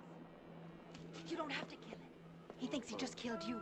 It's finished. We can control it. It doesn't have to kill again. We can show the world that my father didn't fail. That he wasn't insane. Think of us, Charles. The power. The fame. No, I must kill it. Yes, you're right. Kill it. Why did you Conflicting change your messages mind, here. Tanya? Because you know that no matter which of us survives, you still win? You do know. You've always known. Your voice, Charles!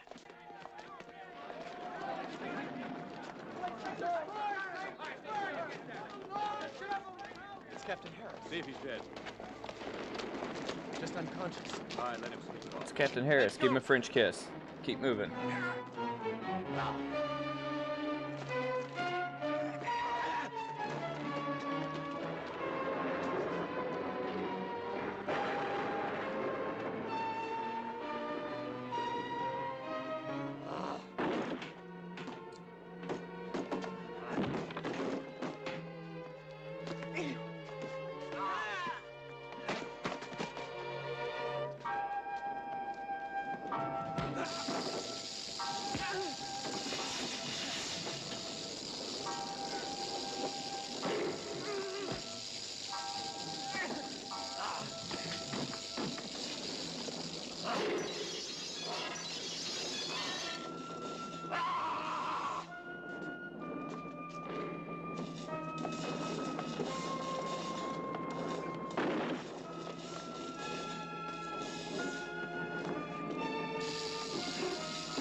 You love me.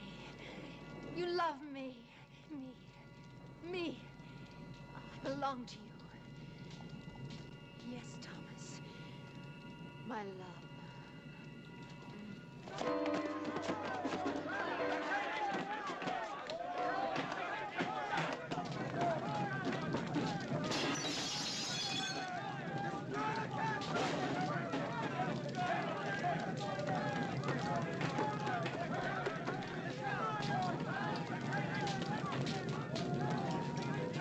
You're too late, Captain.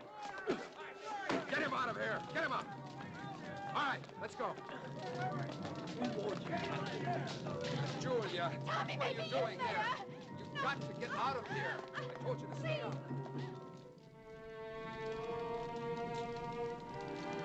Oh, wow. Yeah, they really are doing that, Jet.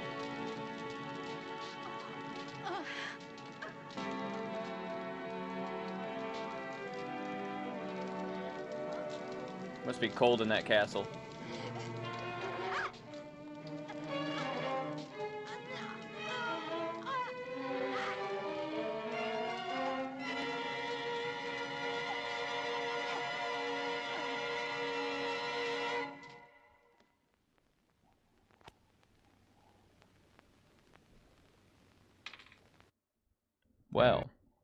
Well. Now, I don't know about you guys, but I feel like they could have set us up for Lady Frankenstein too. I'm just saying. They left us with a hanger there. So, what did you guys think about Lady Frankenstein from 1971? Thoughts? Comments? Concerns? Chat? I'm still processing here. But in the meantime, let's go over here to the IMDb page. All right, so this poster leads me astray. There was not a woman in the film that looked like this. She looked quite opposite of this. This has a 5.1 out of 10. I think for me, I'm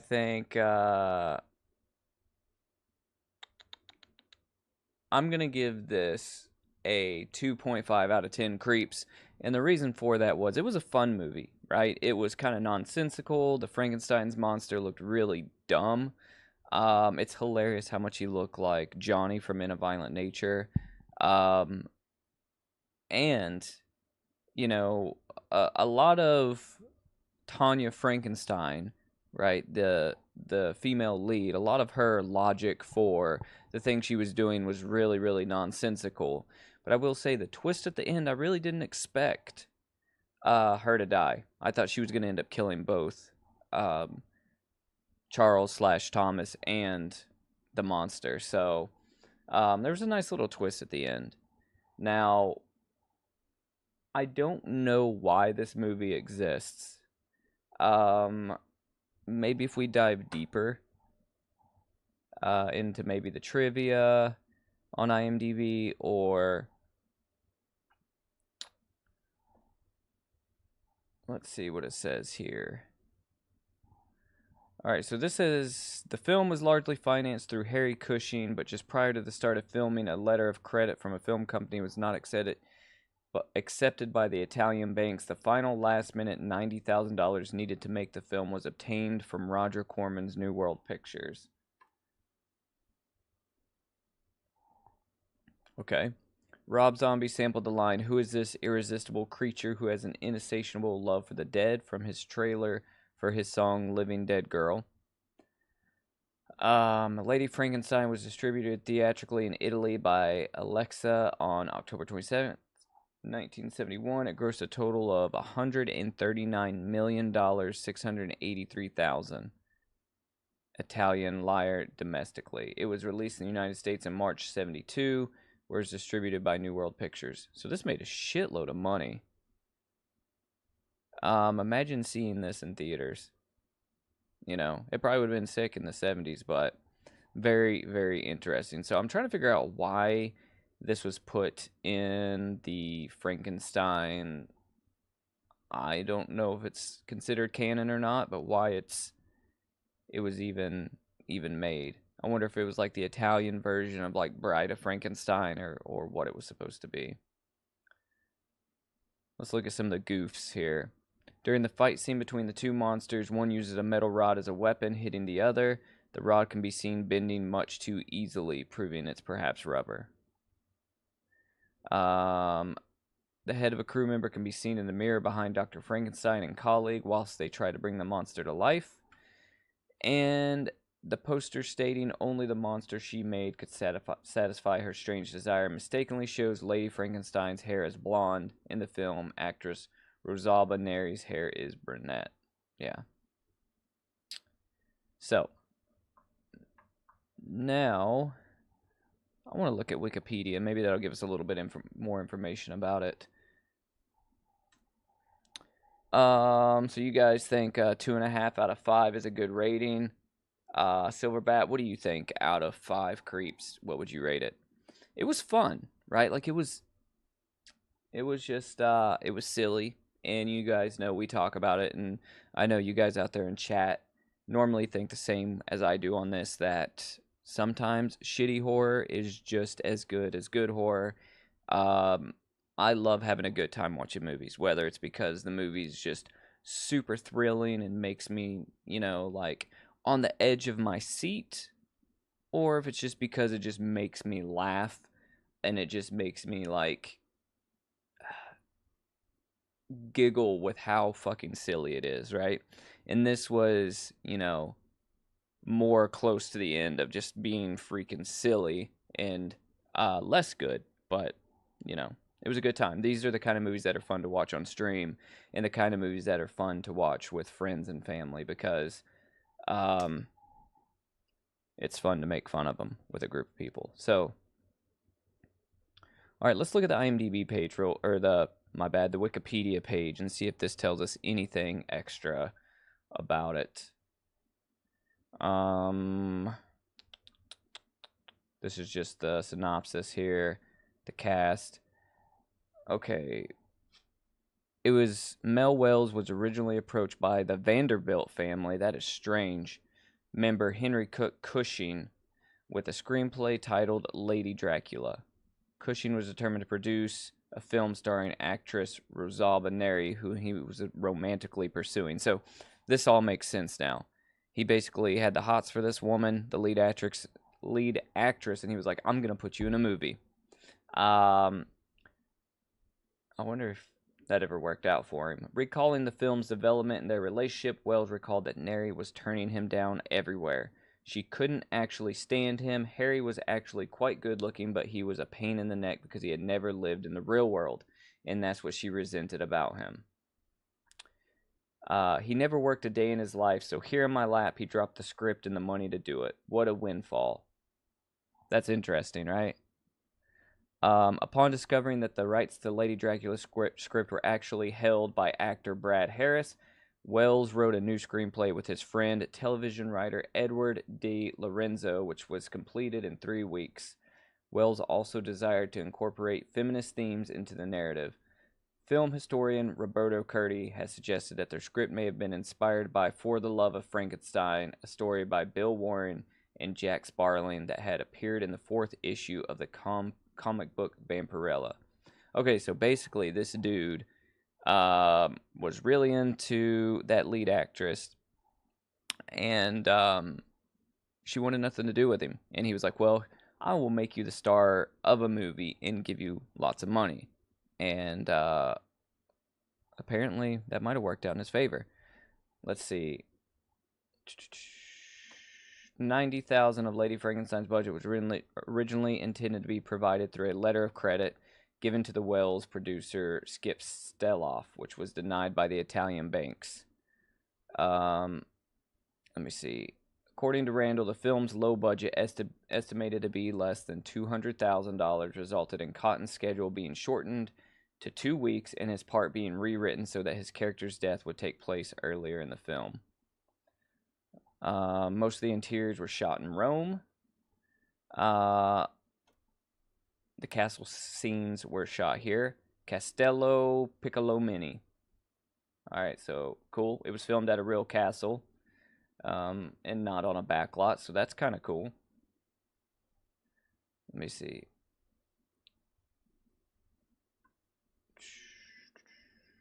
Okay, scrolling down. Here we go. Here's a little bit of Australian stuff. So we're back in Australia. Lady Frankenstein was released by Wells and his then business partner, Richard Llewellyn, a former colleague of exploitation film producer Kroger Babb, as a segment of their theatrical production Orgy of Evil. Really nothing interesting there. I don't think that was really...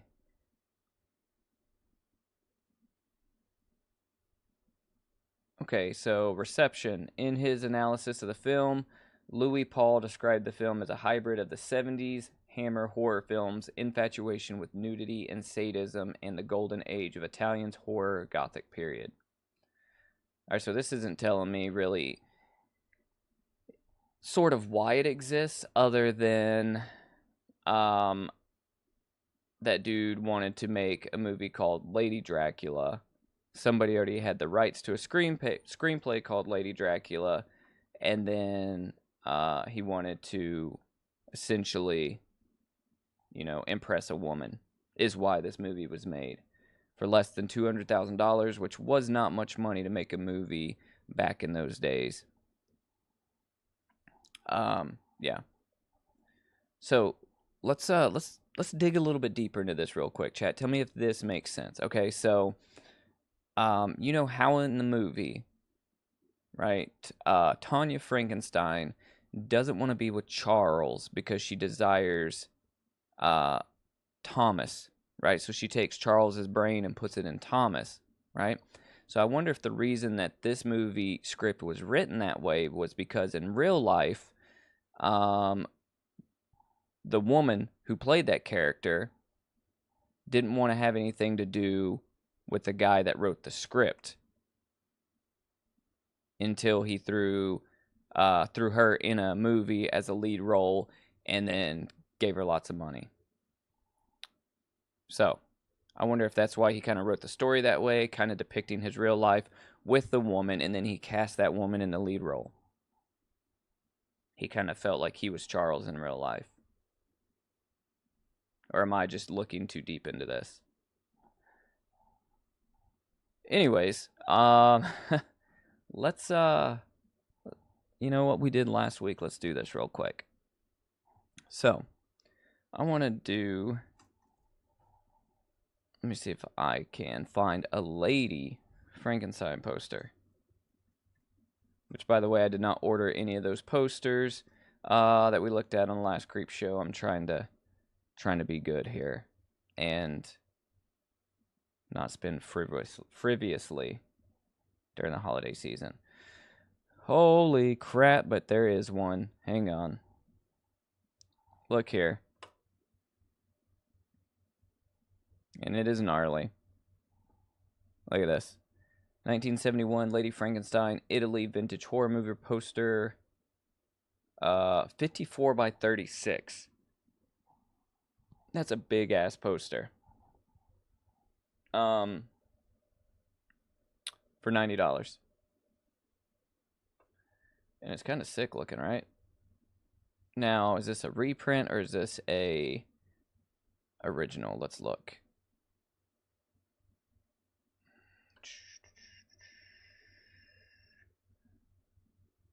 Okay, so this says data creation 1970 to 1989. So this is an original. Okay, so this is original. Except he's kind of giving me conflicting information here. Because it's acting like it's original. But then he says, can he make bigger ones? So is he printing these? Because if he's printing these, they're not original. Or maybe he can just make a copy bigger.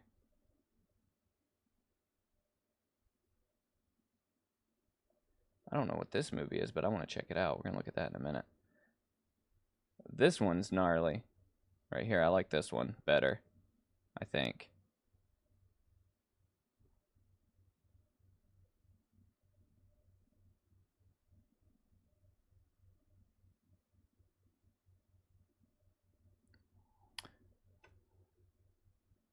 Yeah, so, what is From Beyond the Grave? Has anybody ever seen this right here?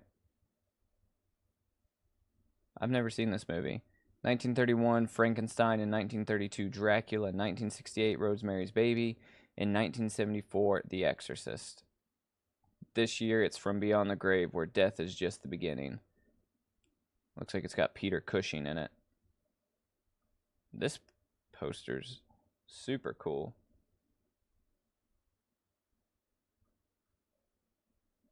From Beyond the Grave.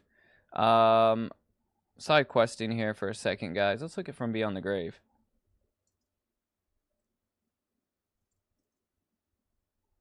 Holy crap, I spelled that all crazy.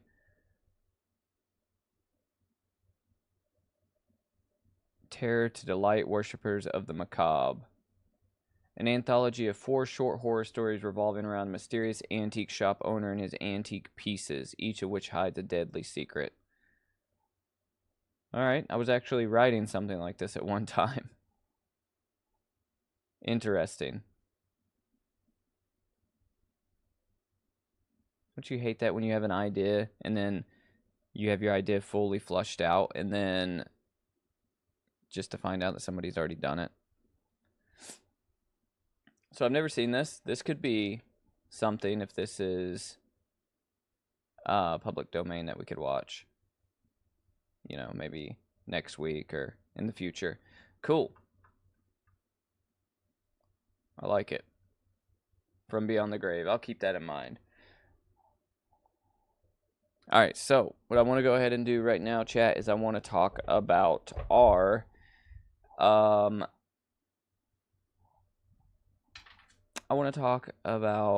our Cinema Creep Film Club movie, The Night Flyer. So,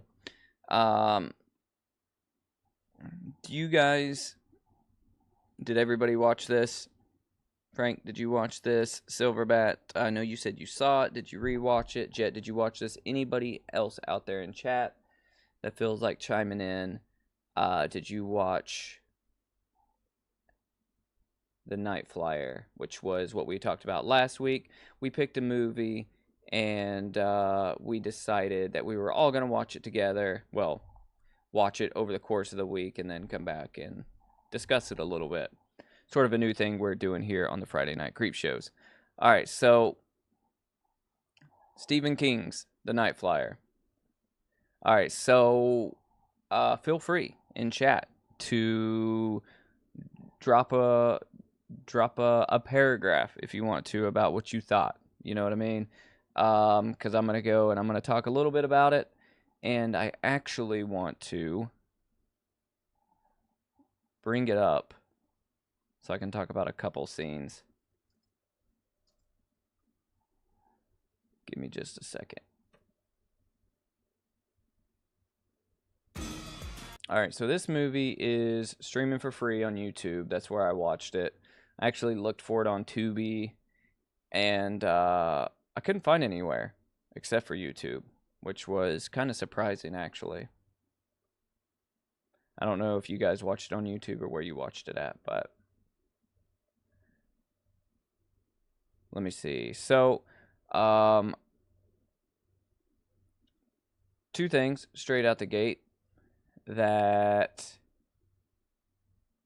I want to talk about on this movie is, one, I think the premise is extremely goofy, right? So the premise, synopsis of this is a reporter's on the trail of a vampiric murderer who travels by plane. Now, unless I completely missed it, I'm not sure if they ever talked about why this vampire travels by plane. Because I'm under the impression that vampires can just fly around, right? And I know this guy is going great distances, right? But I'm under the understanding that that's never been a problem for vampires. But then again, I guess maybe if you look at like Nosferatu, and some of the older Draculas, he travels from Europe to America via ship. So maybe they can only travel certain distances while flying. Does anybody know about that at all?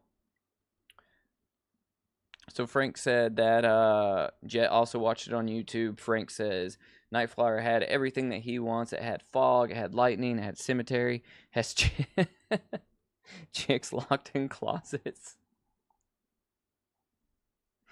Oh my god. Yeah, okay. I probably should have read that through before I said that's everything that you want. I mean, that's true, Jet. We can walk, but most people would rather drive. So this does have a 6.0 out of 10 stars on IMDb. But so for me, I'm gonna rate this probably I'm gonna rate this probably I'm gonna rate this a 2 out of 5 creeps. And again, it was fun, but it wasn't fun enough for me, right? Because we all know and we all love Stephen King. But when Stephen King adaptations happen, they're always going to be really, really good, and like shit like Misery, or even though he hates Stanley Kubrick's The Shining or Doctor Sleep or Pet Cemetery, or they're going to be stuff like the original It movie, or they're going to be stuff like, oh gosh, why can't I think of it? Like Night Flyer, or holy fuck, my mind has just gone blank. I had it in my head. Stephen King adaptations are normally really, really corny. And that adds to a little bit of charm of his movies, right? But, you know, the characters are always sort of like second rate. The actors are sort of second rate. This is from 1997, and it feels like it's from 1997, right? I wasn't sold on the look of the vampire. I thought he looked more like a dog, which, I mean, I guess an actual bat looks like a puppy, kind of. But I think that the actual look of the vampire here looked kind of goofy. Even though he kind of looks like a bat, it just looked, you know, kind of ridiculous in my opinion. Once you finally see his face, I thought the way that he talked was very over the top. He really like delivered his lines like he was trying to be a vampire. Does that make sense?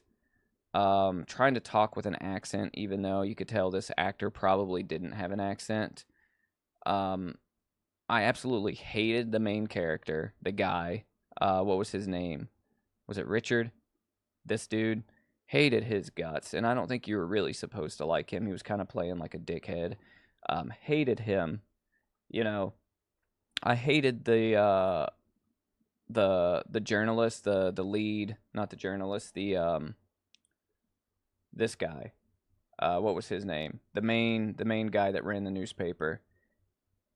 He reminded me of that rapper Logic, and I don't like that guy either. So let me see. Why does it have to have this here?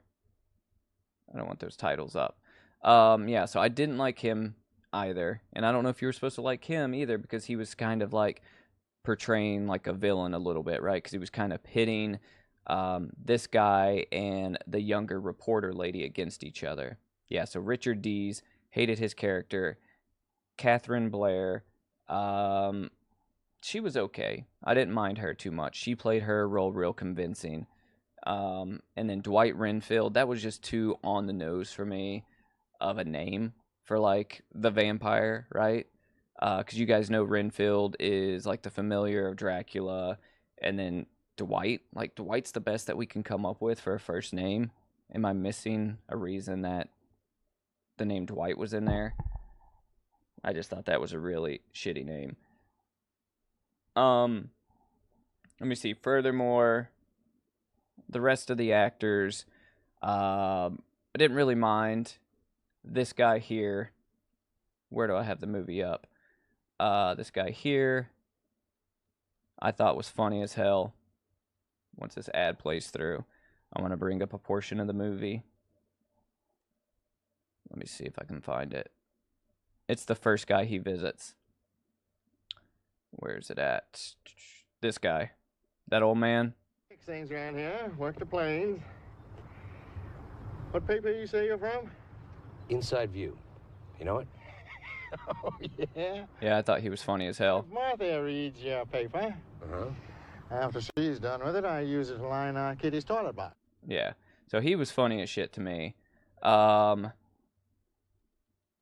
Now, you did have some cemetery stuff happening, right? Some cemetery and some fog. I thought this whole scene was pretty funny, where he was putting blood on the tombstone, and then this guy shows up and runs him out of here. What the hell are you doing here, mister? You scared the shit out of me, buddy. And I got to remember this is 97, but this is still very, very corny, right? With the caretaker being there in the graveyard as it's thundering, right? Did this to Claire? No, I didn't, but I think the guy who did just ran that way. Let me see. So there was some good gore here. I believe it was this scene. It's when that person got their neck ripped off. Where was it? You guys know the scene I'm talking about, right? Was it right? Was it this guy? I can't remember which person it was that killed, but their neck got ripped in half. So it had good gore in it. You know, scenes like this one. Where's it at? Is it when he's flying in the plane and talking in his recorder? You know, oh, there's that scene. Yeah, it was the first guy. This was a cool shot. I enjoyed this. Came back and ripped my friend's throat clean out from his neck. And left him dead as dirt in winter. Yeah, so I thought that was cool. Like I said, there was some coolness sprinkled in here. But I think overall it was just really, really corny. It's one of those super corny, made-for-TV type of movies. This shot right here. Right, when he's in the bathroom and he's watching Dwight Renfield, the vampire, take a piss in the mirror. This is so goofy in my opinion. And he's pissing blood. Like, come on. You might want to get that checked out, Dwight.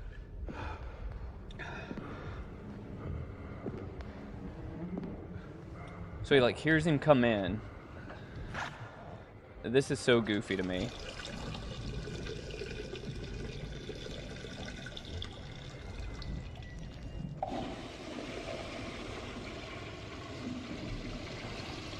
And like I said, I love Stephen King, right? But I can just see him sitting over his typewriter with his unibrow just typing away, you know, writing the scene about him like, you know, watching in the mirror. All of a sudden, you know, he hears something come in the bathroom and blood is being, you know, pissed out into the urinal. You know, it's so hilarious to me. Yeah, I didn't know Vampire Pete either. But he did flush, Frank, you're right. So shout out to Dwight Renfield. It could have had more gore.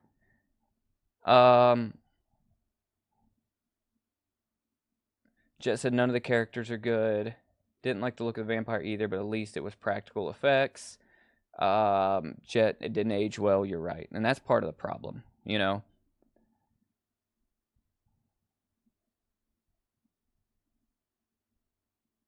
Jet's giving it a 4. Yeah, the vampire flying the plane. Yeah, that is pretty funny. And then like when he goes in the plane, right? So at the end when Richard goes in the plane, it's all covered in blood.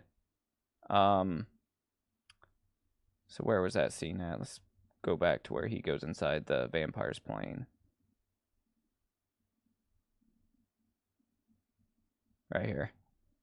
Alright, so I mean the plane was kind of sick, right? It was just all flat black, you know. Like he goes in here and this vampire, was he killing people in the plane too, or was he just like messy as hell? So he gets up in here and of course you're like, okay, well this is gonna have something interesting in it, but it doesn't. It's just covered in blood. So my man Dwight is just flying around with blood and guts like all over his shit.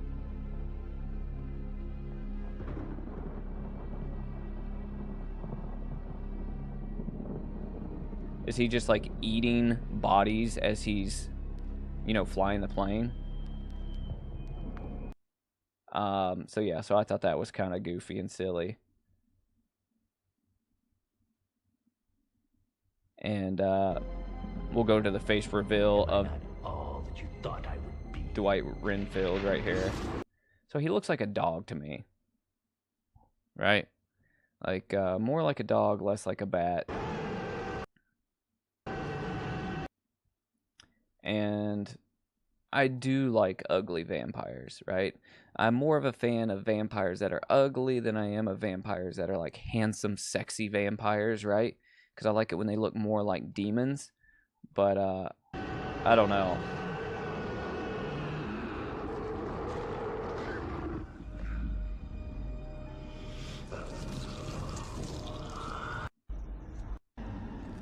I did like this kind of like demon or like this afterlife fucking ghost world he's in. I thought that was kind of cool. Oh, Richard.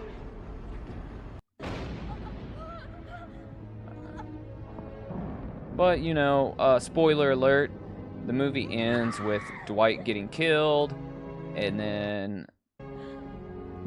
Catherine, this reporter, basically taking over the story and kind of feeding the cops and feeding the papers the line that not Dwight being killed, Richard being killed, and her feeding the police and stuff that Richard is the night flyer. He is the one committing the murders.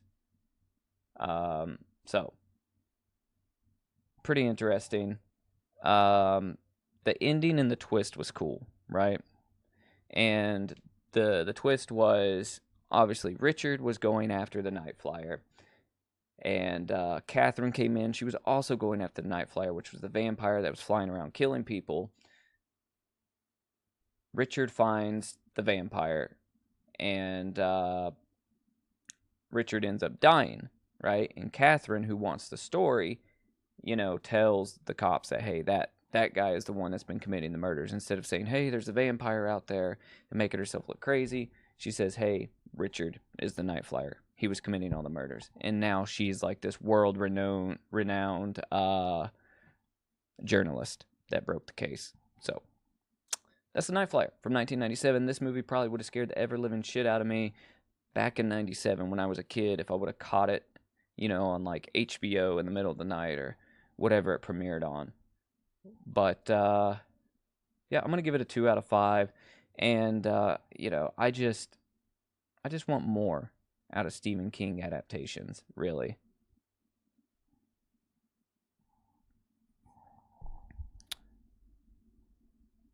Frank said a pile of coke next to the Stephen King's typewriter. So fun thing about this is this was filmed in Wilmington, North Carolina, so not too far from me. And budget of $1 million, and it grossed $125,000, $397 in the U.S. and Canada. Worldwide gross $125,397. So it didn't make a whole lot of money back. That's what you would call a flop, boils and ghouls. But you know, who gives a shit about you know, all of that. If you like it, you like it. If you don't, you don't. If you like Stephen King, it is worth the watch. Now, trying to see if there's any goofs. Let's look at some goofs here. All right, so during Dee's confrontation with Renfield in the bathroom of the airport, in some shots, Renfield is standing directly behind him, while in other shots, he appears to be standing more to Dee's side. When Renfield first attacks Buck Kendall, blood runs down his face and over his left eye. In shots immediately following, there is no blood spatter on his face, only slash marks. Okay, so this talks about Richard Deese kicks a gravestone sideways, but in the next shot, it is leaning forward. Alright, so this one is a spoiler. So when the vampire kills one of the people in the house and his wife is outside watching, the husband smears his bloody hands on the window of the house. The pattern of the bloody smears changes between shots. Okay.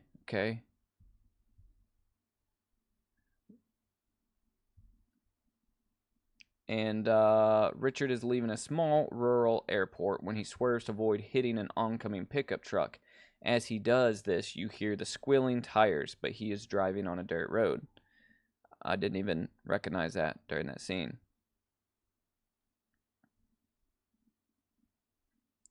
Let me see.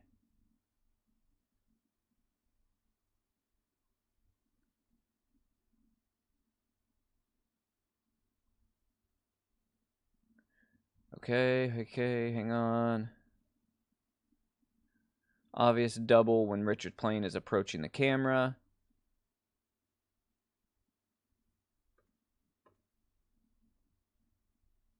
Alright. There's a boom mic visible during Richard's first altercation with Morrison. The boom mic is clearly visible for a short while above the latter's head.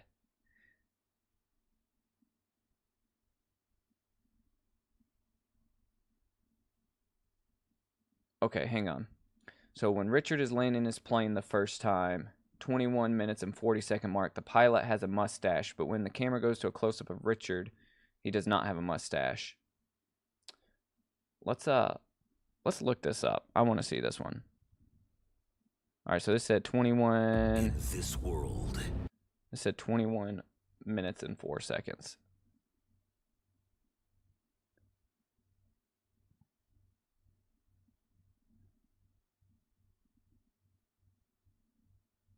Okay, I guess I'm waiting for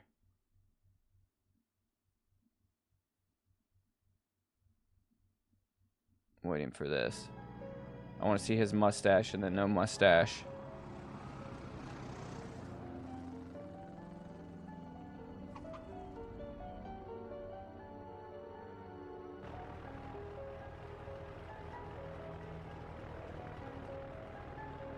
Okay, I'm not seeing it.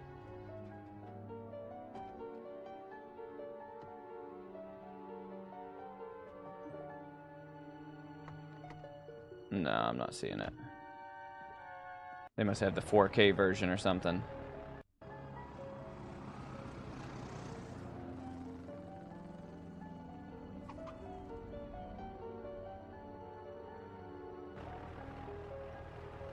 It doesn't look like a mustache. It just looks like shadow on the face of that person in there. To me. Whatever. So. Yeah, nothing wrong with it. Silverbat, it's all good. If you enjoyed it, you give it a 5. Like I said, it would suck if we all had the same opinion here. But I've seen worse. And this movie is exactly on par with movies that people considered great, in my opinion, like Longlegs or In a Violent Nature, or what else was extremely overhyped? You know, Maxine was better, a little bit better than this. But to me, you know, this is the same as like movies that people considered great this year. So Jet gave it a 4. Frank, what did you give it? Silverback gave it a 5. I gave it a 2.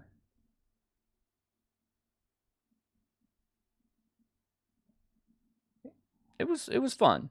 It was fun. You know, but like I said, not my favorite. Stephen King movies, adaptations, like I said. Let's look up some Stephen King movie adaptation lists.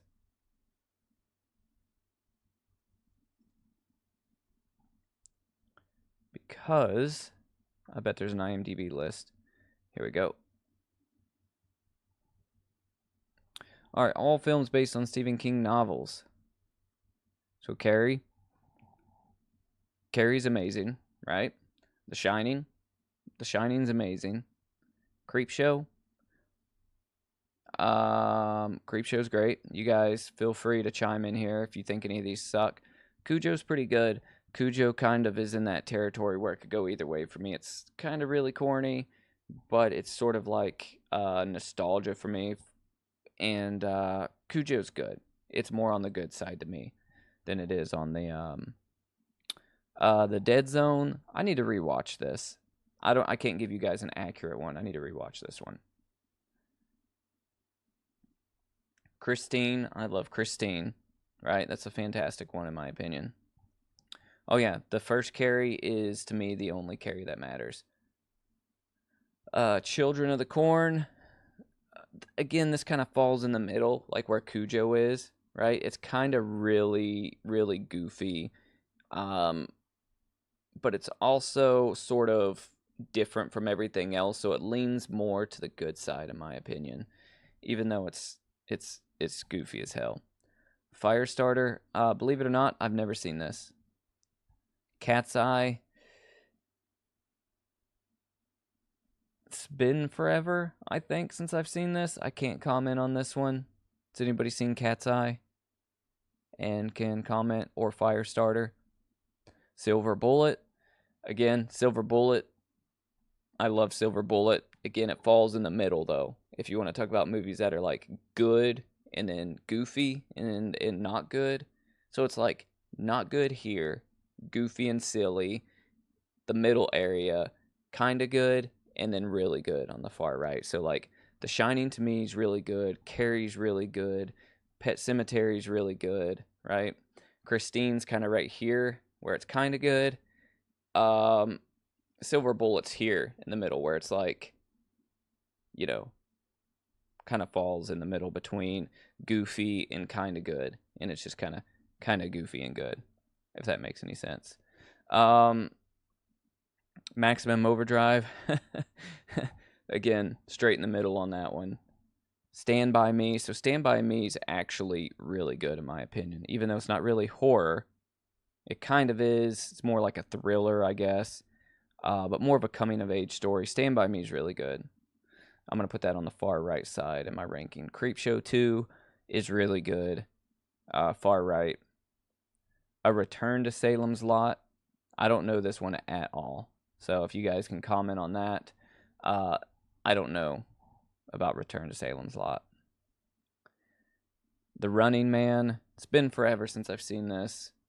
I remember liking this as a kid, but I can't really, as an adult, comment on this. Anybody have any comments on The Running Man?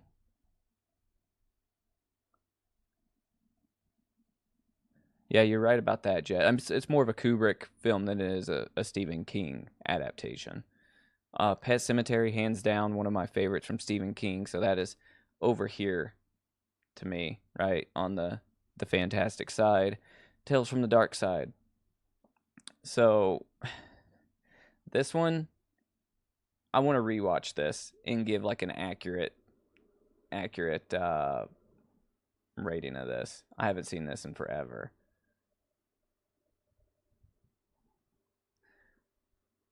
Graveyard Shift. Graveyard Shift is more over here in the goofy, kind of bad. It's more bad than it is good. That one kind of ranks down here for me. Even though it has such a gnarly name and such a sick poster. Misery. So we all, I think, can agree Misery is over here. Misery is fantastic.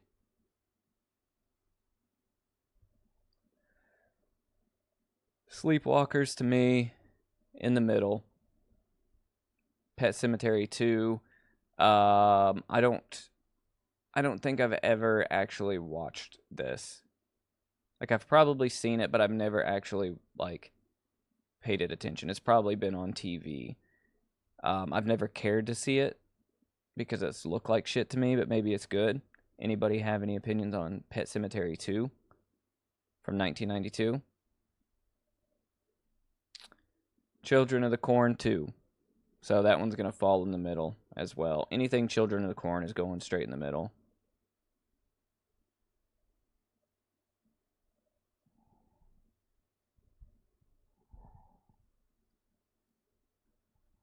The Dark Half. I've never seen this, I don't think. So feel free to comment on The Dark Half if you've seen it. Needful Things is a fun one.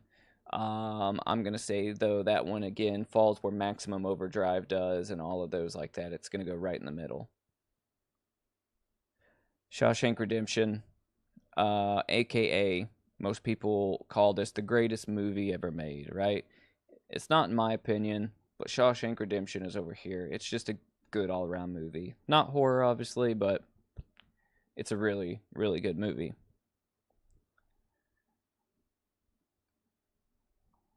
The Mangler. Never seen this. It's directed by Tobe Hooper, though, and it stars Robert Englund from 1995. And this says, a laundry folding machine has been possessed by a demon, causing it to develop homicidal tendencies. Has anybody seen The Mangler? I didn't even know that existed, to be honest. Poster sick. Dolores Claiborne, I've never seen it. Can't comment on it. Children of the Corn 3, Urban Harvest.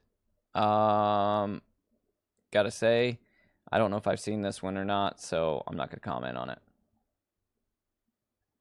But they're taken to Chicago.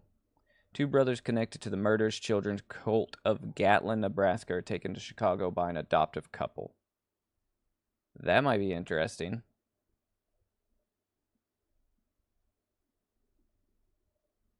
So Thinner, I know I've seen this. I don't remember much about it. I need to rewatch this one as well. It's directed by Tom Holland and from 1996.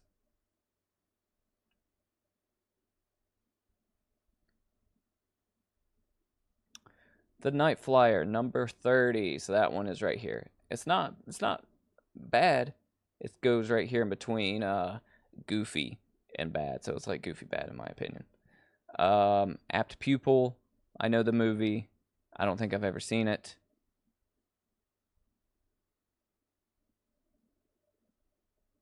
So Frank says Thinner is good, so I'm going to have to check that out.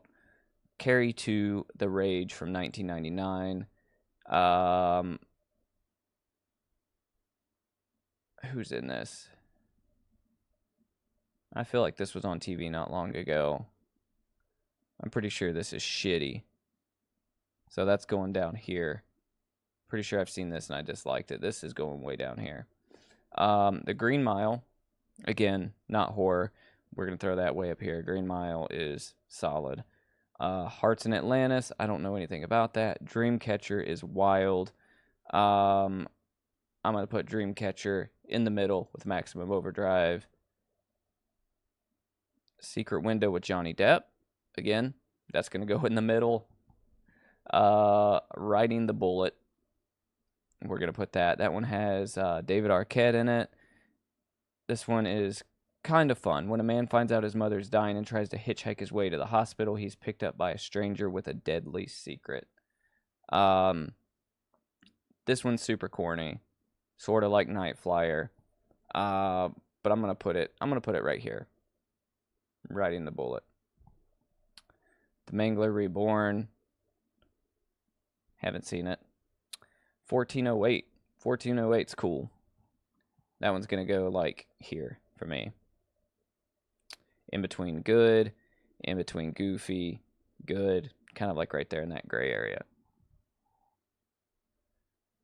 The Mist. I love The Mist. The Mist is going way over here. Mist is fantastic. So I've never seen No Smoking, never seen Dolan's Cadillac. The Carrie remake from 2013 is straight trash.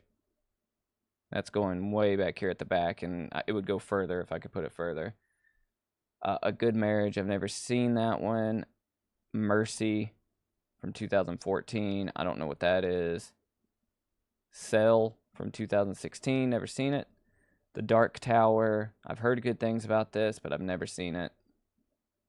The It remake is solid as hell. That goes up here for me.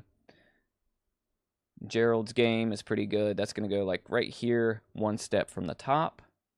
I've never seen 1922, and I know there's some more. This isn't, I guess, a super updated list because there's the second It movie that came out, and that was really, really good. So it'd probably be fun to do like a Stephen King video for the channel. Just like make an actual video on Stephen King adaptations, like my top 10 or something like that. But yeah, so that's kind of my rating of them, you know. I'm more of a Pet Sematary, Misery, Stand By Me, you know, Carrie, The Shining type of person, Creepshow, you know. But he does have some good B-sides, like Silver Bullet, Riding the Bullet, you know, stuff like that. Tales from the Dark Side, Graveyard Shift. You know, he does have some good B-sides. Sleepwalkers, I would even consider like a B-side.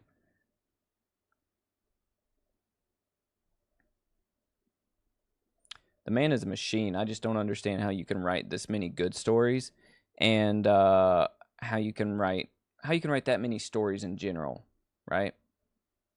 You know, good, bad, goofy, not goofy, but how you can write that many good ones. Like, how does one writer write something like Shawshank Redemption and The Green Mile and Stand By Me and The Shining and Pet Sematary and Carrie and Misery, right? And Maximum Overdrive. Like, you could go on, right? And Cujo. Like, how does one writer write all of these crazy stories in one lifetime? It's insane.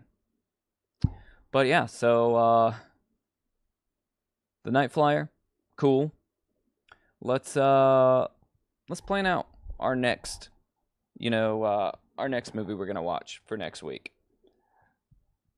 Does anybody out there have any ideas of anything they would like to see? Maybe you want to watch something off that Stephen King list. We can go to Tubi and we can scroll through, see what we can see. And let me know. Let me know what it is that you guys want to watch. Because like I said, there was all that Stephen King stuff we could watch, or there's anything across Tubi, because Tubi's free, so we kind of want to keep it free so everybody has access. So there is all of these Christmas-themed movies that are coming out. Obviously, there's Black Christmas, but there's some that I haven't seen. Christmas Evil. I was talking to Frank about this one last night. If you've never seen Christmas Evil, right? Christmas Evil is, to me, an underrated Christmas horror. It's about a toy factory worker mentally scarred as a child upon learning Santa Claus is not real, has a nervous breakdown, and goes on a Yuletide killing spree. This is one of my favorite Christmas horrors. There's a video on the channel coming out about those, though. So Silverbat says she would like to maybe watch Silver Bullet.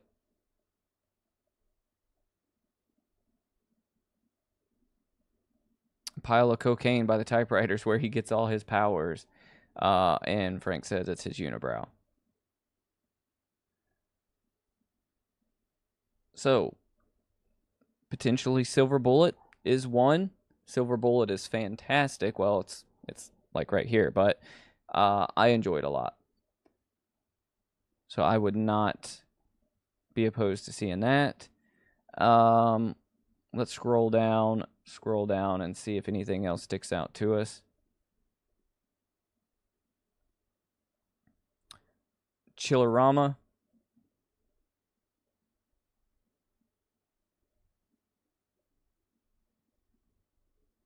Let me know what you guys are seeing, what you guys are thinking. Oh, this 2002 Carrie. Oh, this is so awful. You guys have seen this, right? This one is so freaking bad.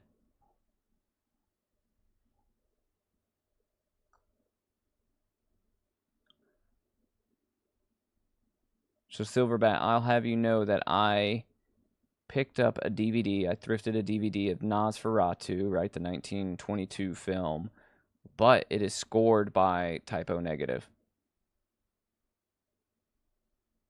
I haven't watched it yet, but Typo Negative did the score for a version of it at some point, and I found it at a thrift store, so I had to pick it up.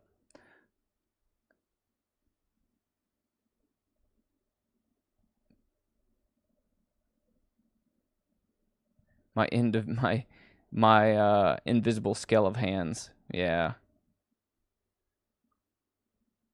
The hands are all over the place. The scale is like...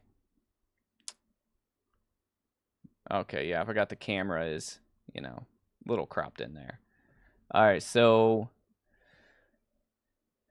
Let's keep on scrolling down here. Let me know if you guys see anything that sticks out to you.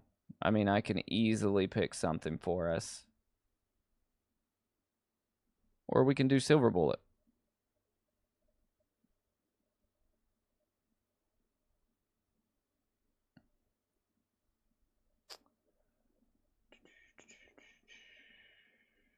Hell on the Shelf. How did they get away with using the actual elf on a shelf puppet? Look at that. That's the actual thing, is it not? Is that not a copywritten image? An antique Christmas elf doll terrorizes the occupants of a house as it holds the key to decades of pent-up evil and anger beyond the grave. Interesting.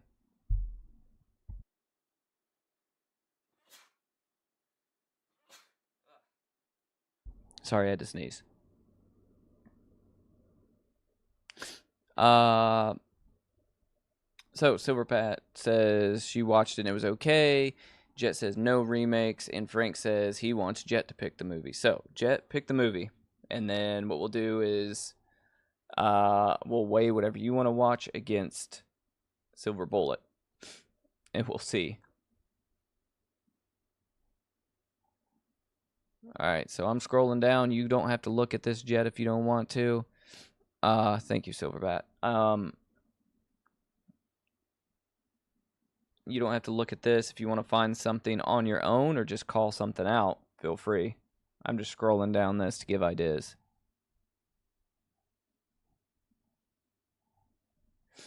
Let me see. Because a lot of this shit I have not seen. I think we watched Bucket of Blood on one of our first Friday Night Creepshows.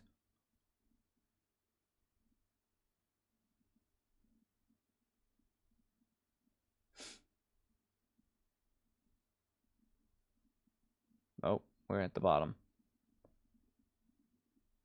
And it could be something on YouTube too. As long as it's free to watch, it doesn't matter. Just don't want to have to... I have every streaming service there is, and I would probably pay a couple bucks to watch anything, but I don't want everybody to have to pay, so if you can find something that's free, that'd be fantastic.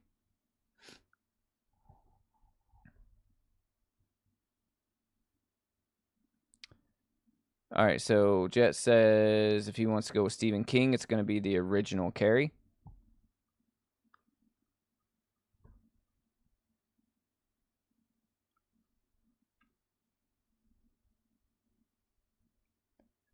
Has everybody seen the original Carrie? Is there any Stephen King movie that, like, we all haven't seen?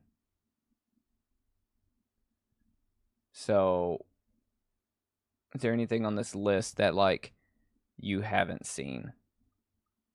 So, for example,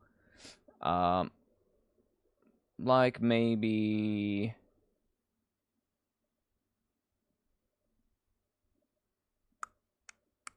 Has everybody seen The Dark Half? Or has everybody seen The Mangler, which that has a 4.4. It's probably going to be dumb as hell, but it's directed by Tobe Hooper. I'll play the trailer for you guys.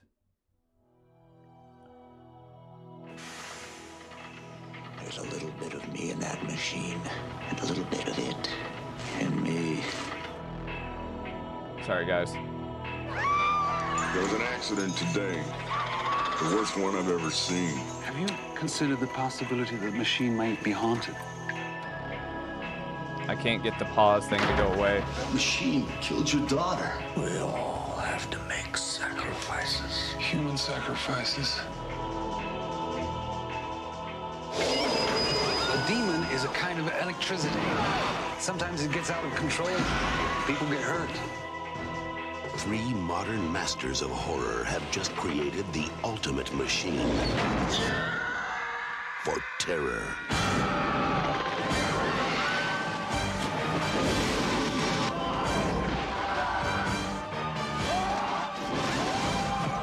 Okay, so you get the idea.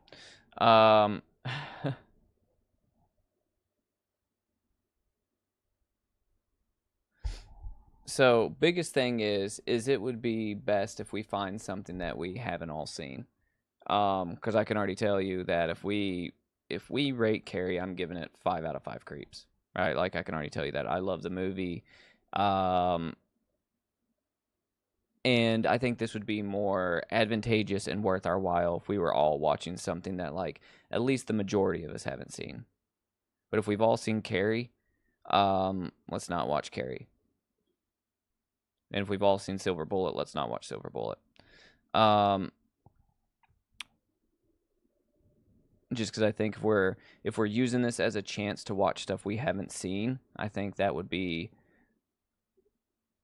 not just more fun, but I think it would also give us more incentive to actually go watch these instead of just be like, okay, well, I remember everything about Carrie, so I don't even have to watch it this week. You guys know what I mean?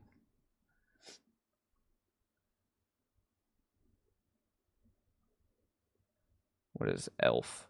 The Elf.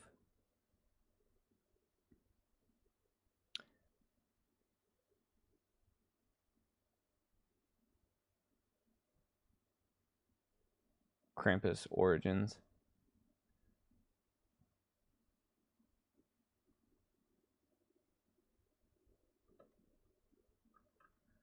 So,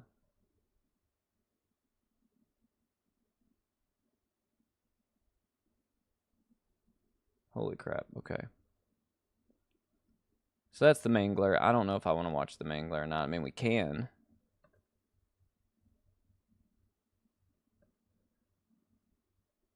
I did watch that Diddy documentary.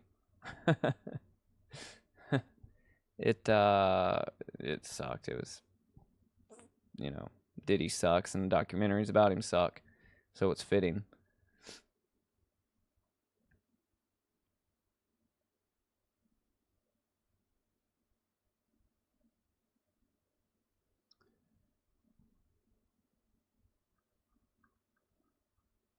So I've never seen the Mangler. You guys have never seen the Mangler. Frank, have you ever seen the Mangler? I don't think that it is by any means the best idea we can come up with, but it's an idea.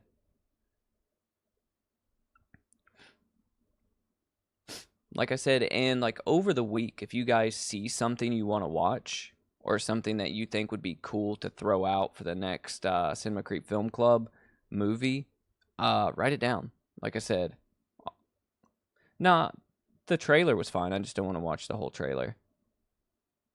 I mean, it's about a laundry machine, so it's going to be corny as hell, but maybe it'll be good because it has our Lord and Savior Robert Englund in it, and directed by Toby Hooper. So, you know, maybe it'll be super good. The tagline is "Escape is not an option."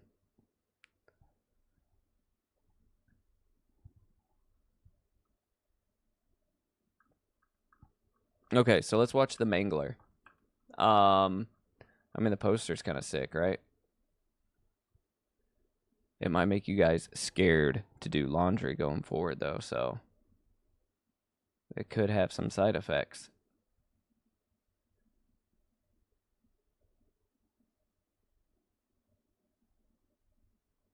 I 100%, if I would have seen the cover for this, I would not be in. I would be like, that looks so shitty.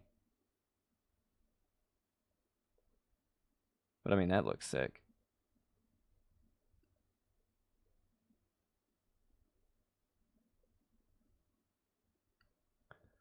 Blood, okay. Somebody getting sucked into a thing. Alright, I like it. Alright, so I think what I want to do now is fold more than close, yeah. Alright, so what year was this from? Was this 96? 95. Alright, so The Mangler from 1995.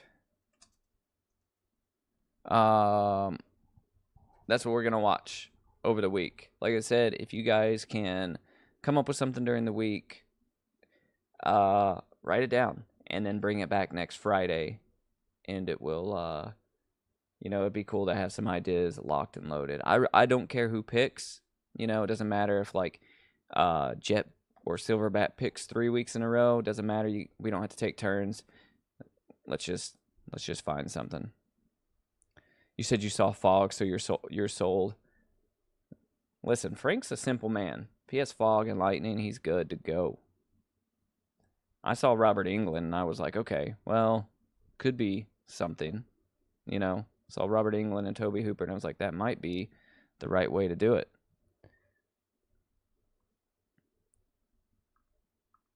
All right, so last thing I want to talk about on stream tonight is two things. Exactly. It looks kind of goofy, so will it be at least funny? Will it have good gore? Or will it be, you know, a dud? All right, so last thing I want to talk tonight about on stream is... Let me get rid of that bright screen. So the Mangler is on... Oh, shit. Wait, hang on. Was that not free? That's the thing, is it might not be free. I totally forgot to look. Is it on Tubi? That could be a problem. The Mangler Reborn is on Tubi, so the sequel's on Tubi. Oh, we might not watch this then. Good call out, Silverbat. Hang on. Alright, so... The Mangler Reborn... Give me a second, let me see if I can find it free anywhere.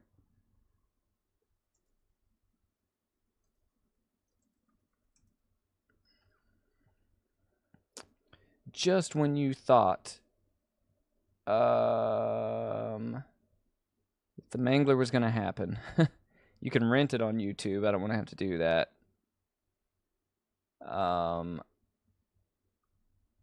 Shit.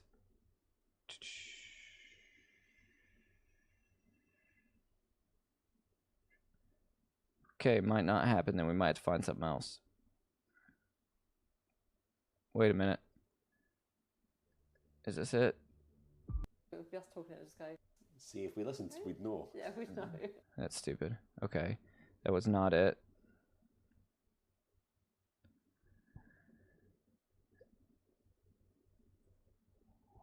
Okay, hang on.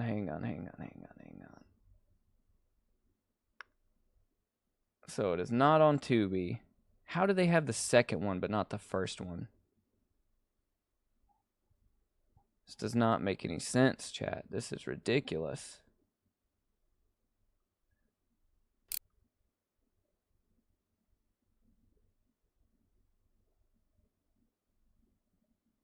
Okay, alright. Let's pick something else. I don't want you guys to have to pay to watch movies in the Cinema Creep Film Club. So, good call out, Silverbat. Let's find something that's free. So let's go back to our Stephen King adaptation list. Alright, so has anybody seen...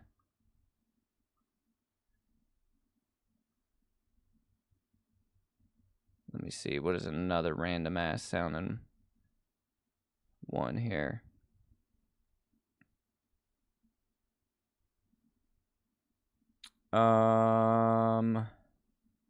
Doesn't have to be a Stephen King movie, but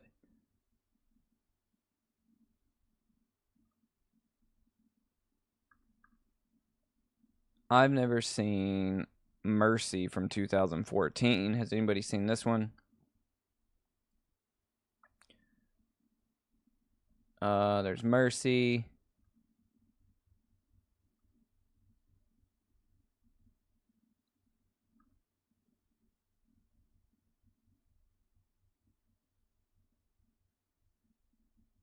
Frank wants to just jump to the second one and watch the sequel. He said, "Screw watching the first one." Have you guys seen any of these?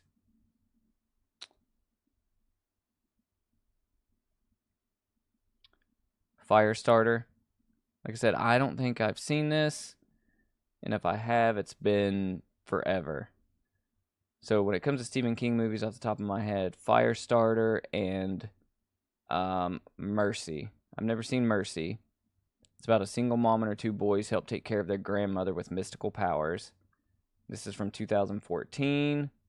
Firestarter's from 1984. I don't know if either one of those are on here. That's not it.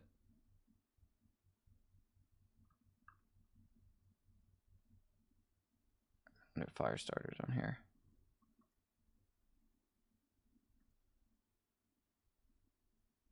Firestarter's not on here either.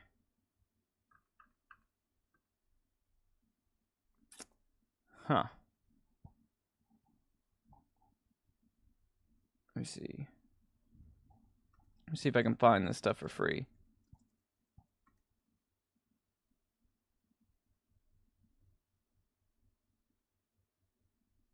Yeah, YouTube wants $3.79 for a movie.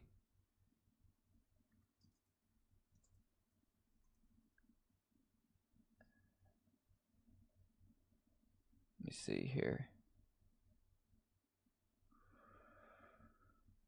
Huh. Okay. So it looks like Stephen King's Mercy's out because it's not free anywhere.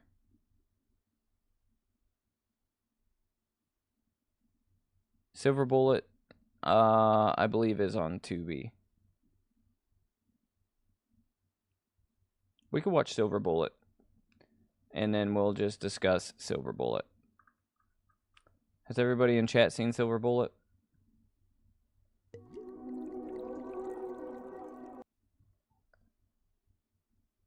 I thought it was. No, it's not on Tubi. I thought it was. So Silver Bullet is not.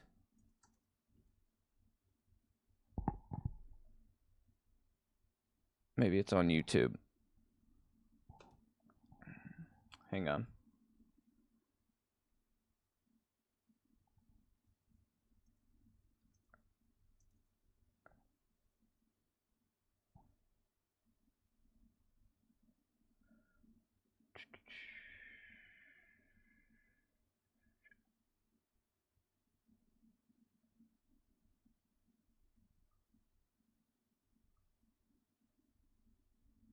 There's a Robot Chicken parody of Silver Bullet.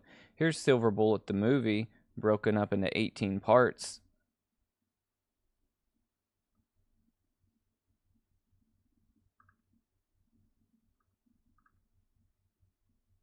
Let's see. View full playlist. Yeah, I'm looking here, guys. Give me a second.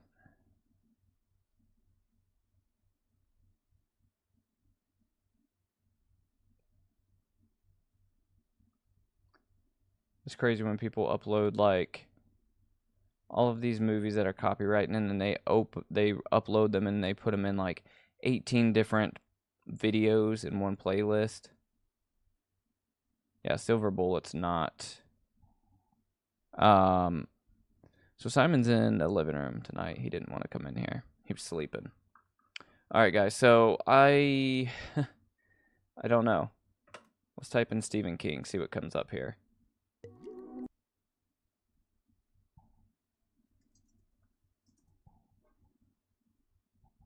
So there's Riding the Bullet. Has everybody seen Riding the Bullet from Stephen King? It's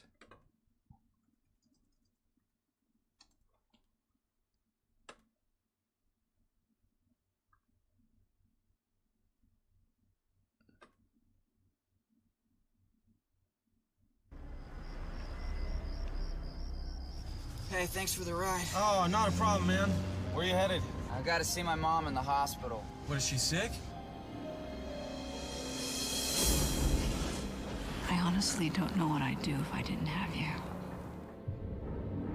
For a man who never escaped his past, nothing is more dangerous than his future.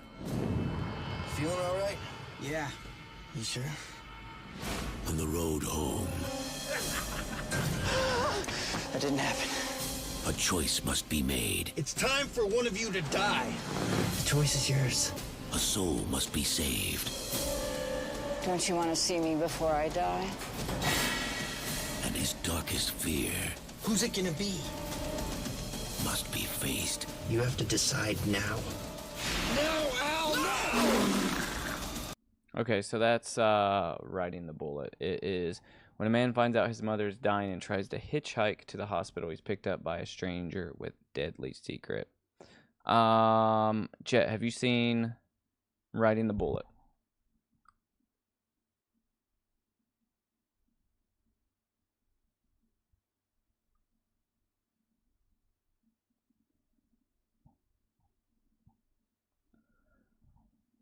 What is this? Is this a Krampus movie?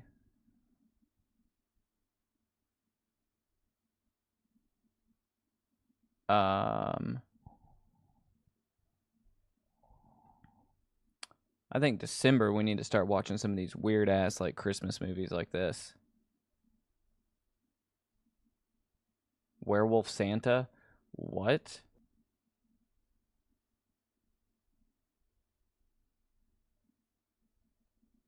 I mean, I'm just saying.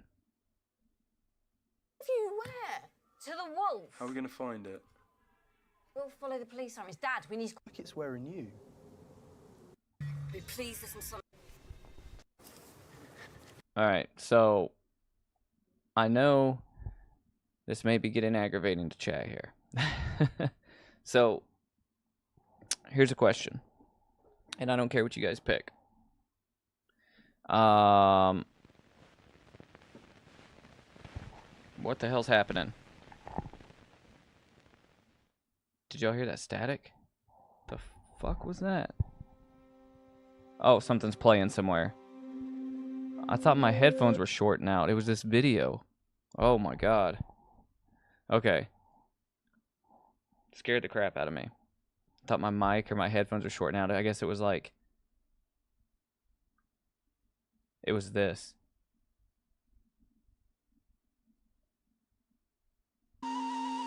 Anyways.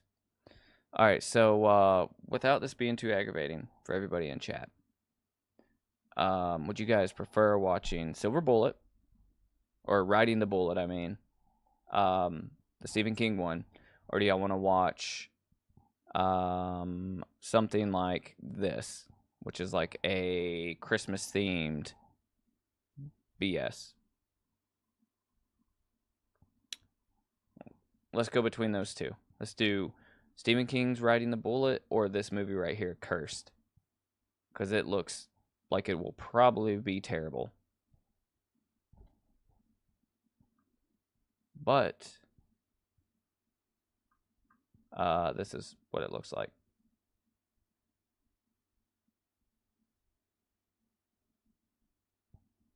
But it's Christmas themed. Yeah, I was like, "Oh God, please not now. Why? Why? What is happening?" All I need is another technical difficulty. So Jet says, "Let's watch Cursed."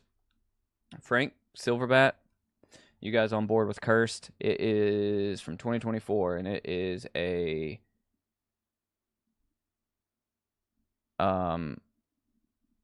Christmas themed horror movie on Tubi. And it looks like it has a picture of Krampus here. Therefore, maybe Krampus is involved.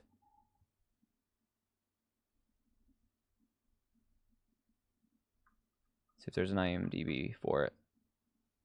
Okay, sorry guys, that took so long to pick a movie, but I feel like we got the right thing picked, and it could be really, really dumb. The synopsis here is: an American drifter is cursed and undergoes a supernatural transformation after arriving in a rural Romanian village and stealing from a produce stand.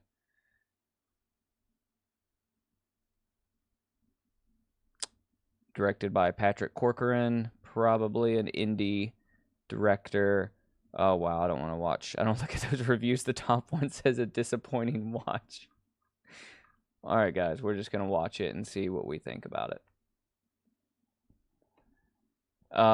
Jess says, "I hope it's done well." You're probably gonna be, if that's what you're wanting, you're probably gonna be satisfied. So, alright, so good. We got that box checked. Frank will be good if there's fog, there's a castle, there's lightning, or there are girls locked in closets, because apparently I found out that's his new thing tonight on chat. So, there's definitely going to be one of those things. I can't promise you that there will be females locked in closets, Frank, but there will probably be fog at the very least.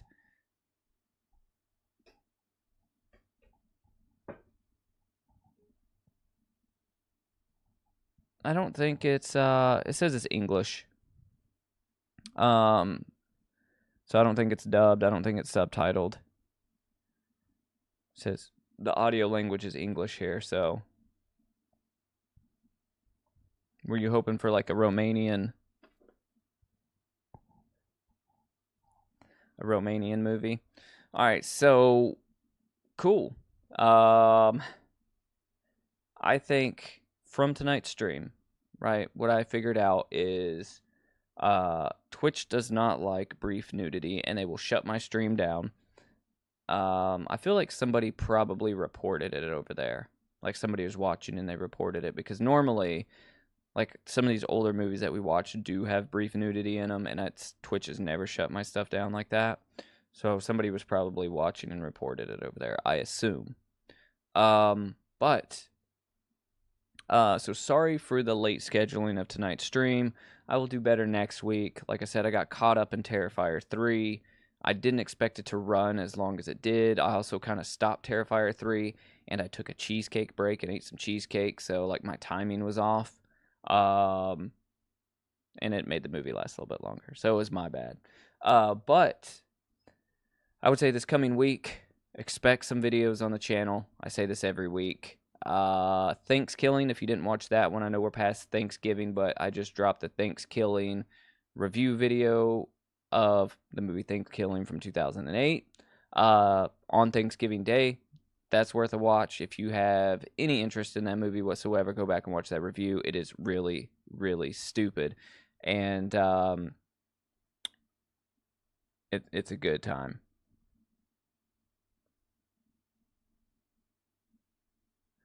Yeah, same here, Jet. I can't imagine that being a problem, but some people, they're just out to get you. Furthermore, so we dropped the Thanksgiving video. So this week, right, I've got a couple things planned out that I'm going to do. And I think maybe I realized I need to make a Stephen King video for the channel. Maybe of like the top 10 Stephen King movies, or maybe like underrated Stephen King movies. I'm not totally sure, but something like that. Those wheels will be spinning in my head, and if you guys can think of something cool to do with Stephen King movies on the channel, feel free on any of the community posts or any of the comments of the videos, let me know. Or if you're a channel patron, you got the DM function over there, just send me a DM over there on Patreon and let me know. I appreciate that, Silverbat. My reviews are, I have a lot of fun doing them. They're just very time consuming, trying to find time to write the review, watch the movie, write the review, shoot the review, edit the review, upload the review, make the thumbnail for the review, and then try to stream twice a week. It's just so much crap, and I really, really enjoy it. I'm not trying to only live stream on this channel. I'm just trying to like make sure that the live streams are always happening at their scheduled times, Tuesdays and Fridays. And then now I've just got to get better with managing the videos like on Wednesdays and Thursdays, and also sleep and, you know, do husband, father things, right? Like family stuff and other shit I got to do, right? It's a lot. I need to clone myself, like I say to Frank all the time.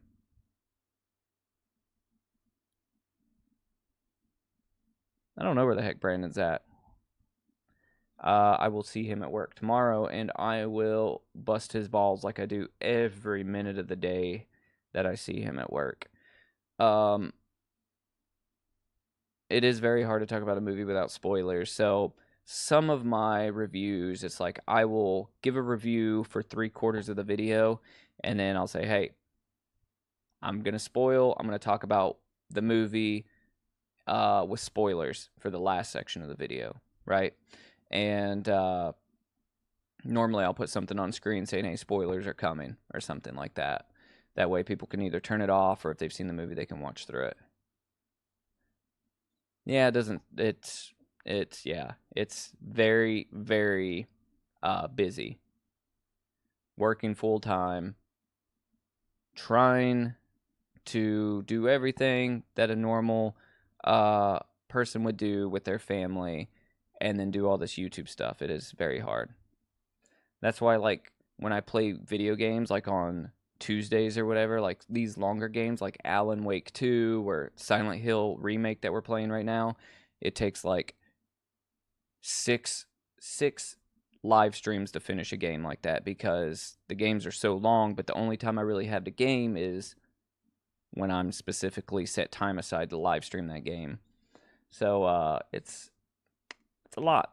It's a lot, but you know, I'm figuring it out. I could be a little bit better with my time. I just got to fit in, you know, sections here and there.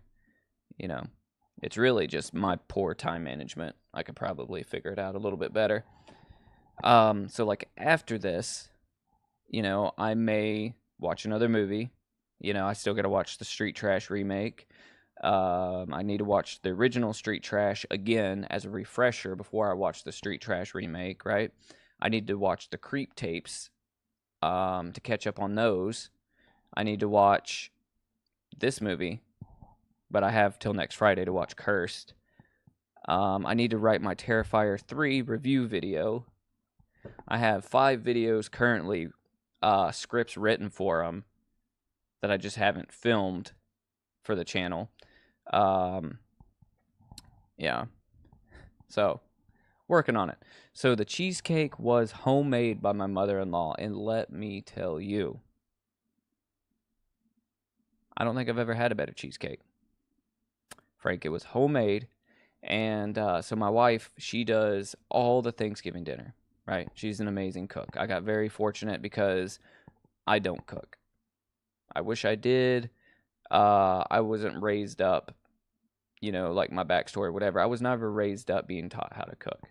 And I know, like, I'm not an idiot. I could follow recipes, right? Like, I can read and I can add a cup of this, add this amount of seasoning, whatever. I'm not a dumbass, per contrary opinion, right? But I will tell you this. I was very fortunate because my wife can cook amazingly well.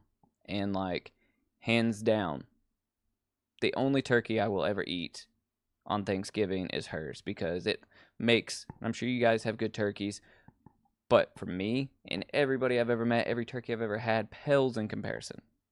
And I'm very stoked that Thanksgiving dinner was amazing as it always is because she cooks and she hosts for the family. And then my mother-in-law decided she was going to try to make cheesecake from scratch to bring over, and it was amazing as well. So, yeah. Long answer to your question. Yes, it was a 5 out of 5 creeps, a 10 out of 10.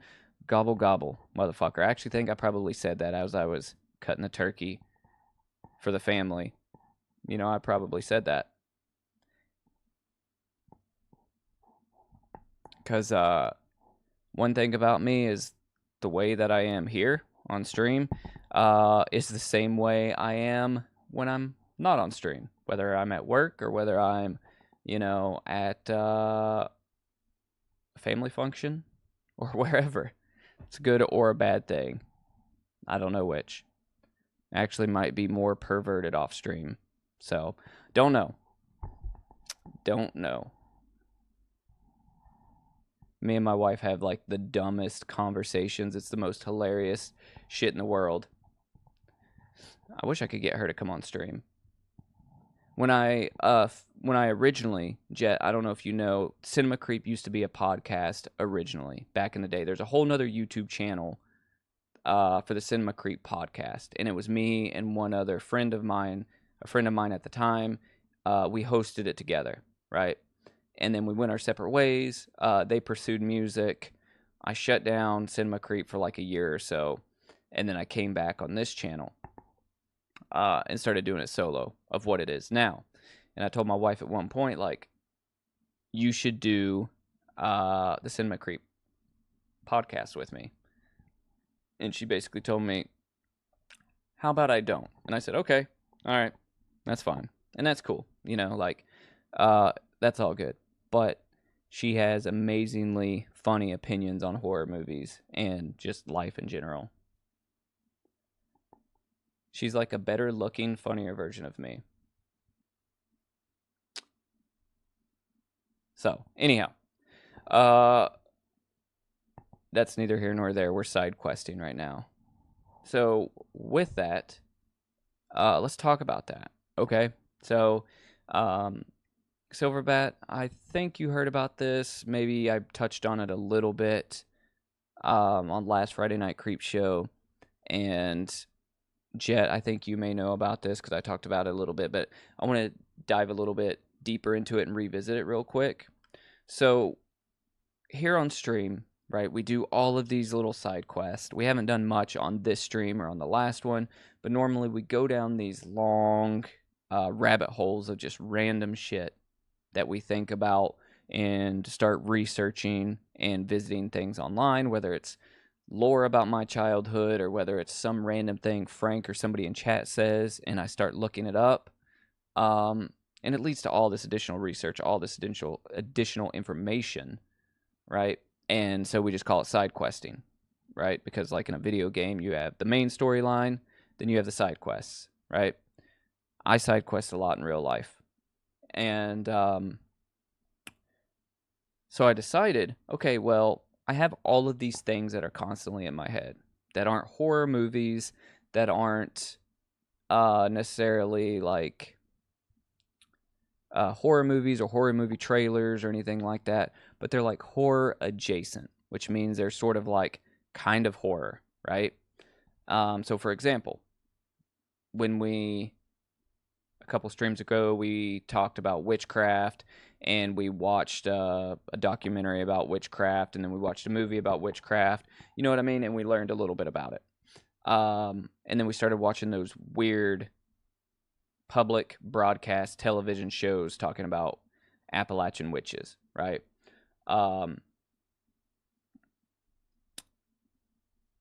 Frank, you're trying to throw me off. I see what you're doing right now. Hang on a minute and I'll answer that question.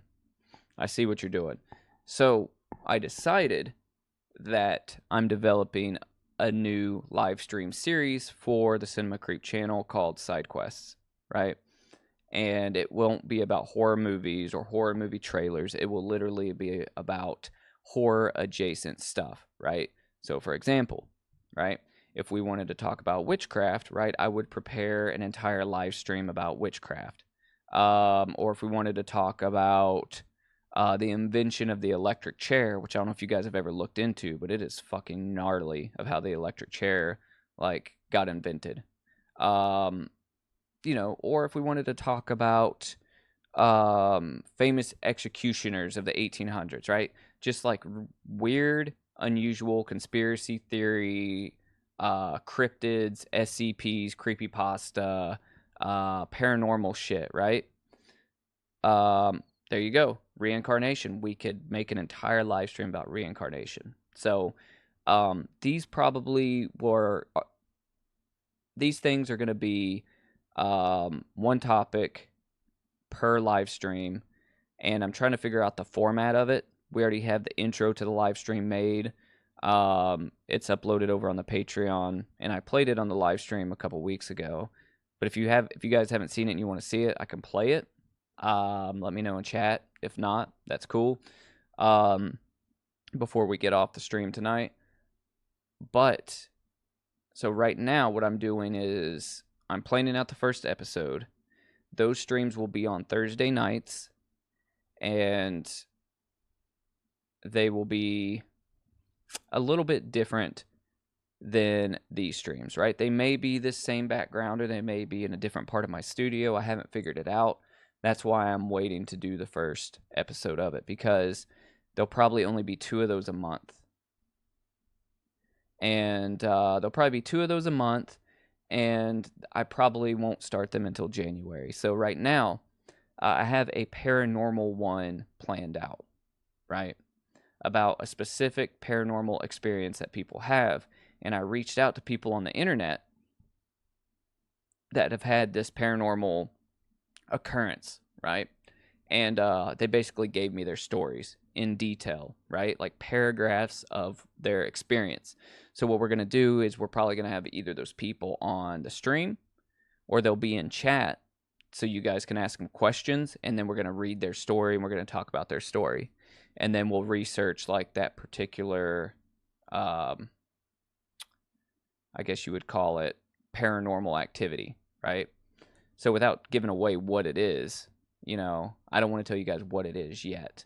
But it's a specific paranormal experience these people had that's not just a ghost, right? And I've talked to like 3 or 4 people that have offered their story to me, right? They've already sent me their story. I've already read it. They're pretty crazy.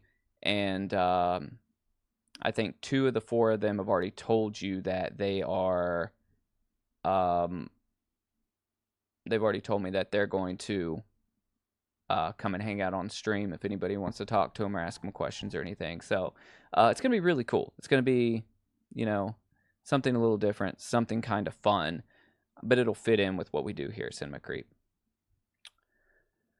Frank said, ass, gas, or grass. I'm needing that gas money, Frank. I drive a big old SUV, and I need you to fill the tank up. So you have a UFO story. So I want you to hang on to that, Silverbat, because I will eventually do a UFO story, a UFO episode, and then I will 100% get your story, and it would be cool because you're normally here that you can talk about it in chat too. I would love to hear that story. So I don't know if that's gonna. That sounds cool to me. The side quest stream. It's not the same guy, Frank. I wish I could get that guy on here. I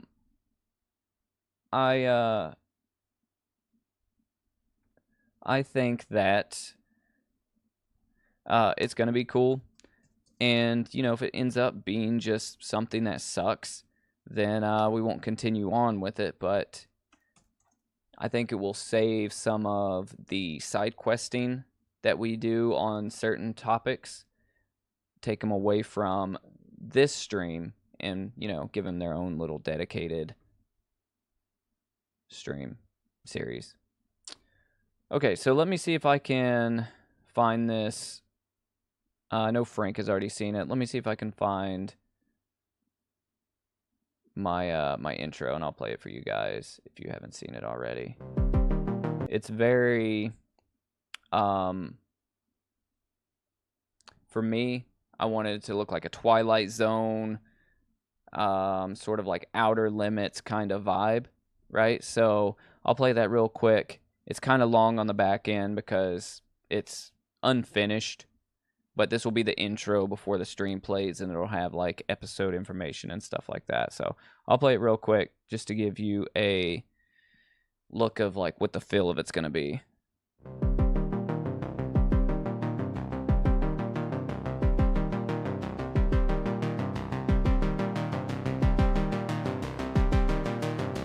In the darkened corners of our world, where the light of reason dares not tread, lies a tapestry of the unexplained. Myths, mysteries, and the macabre weave together, a symphony of secrets waiting to be uncovered. Some call them legends, others conspiracies. But for those brave or foolish enough to seek the truth, they are the breadcrumbs of a journey down paths less traveled, side roads, hidden trails, or some would even call these deviations side quests. Welcome, traveller, to Side Quests, where we explore the strange, the sinister, and the spectacularly bizarre. Here, the answers you seek may only lead to more questions. Let's begin. So that's more or less the intro to the stream. There'll be more stuff added in here in this part, this section. Like I said, this is over on the Patreon. So like I said, it's one of those things that if you're into figuring out or watching what I'm doing or test running things, Patreon's a good place to look at stuff. It will, that may be the finished product. It may not be, but that's what we're working with right now.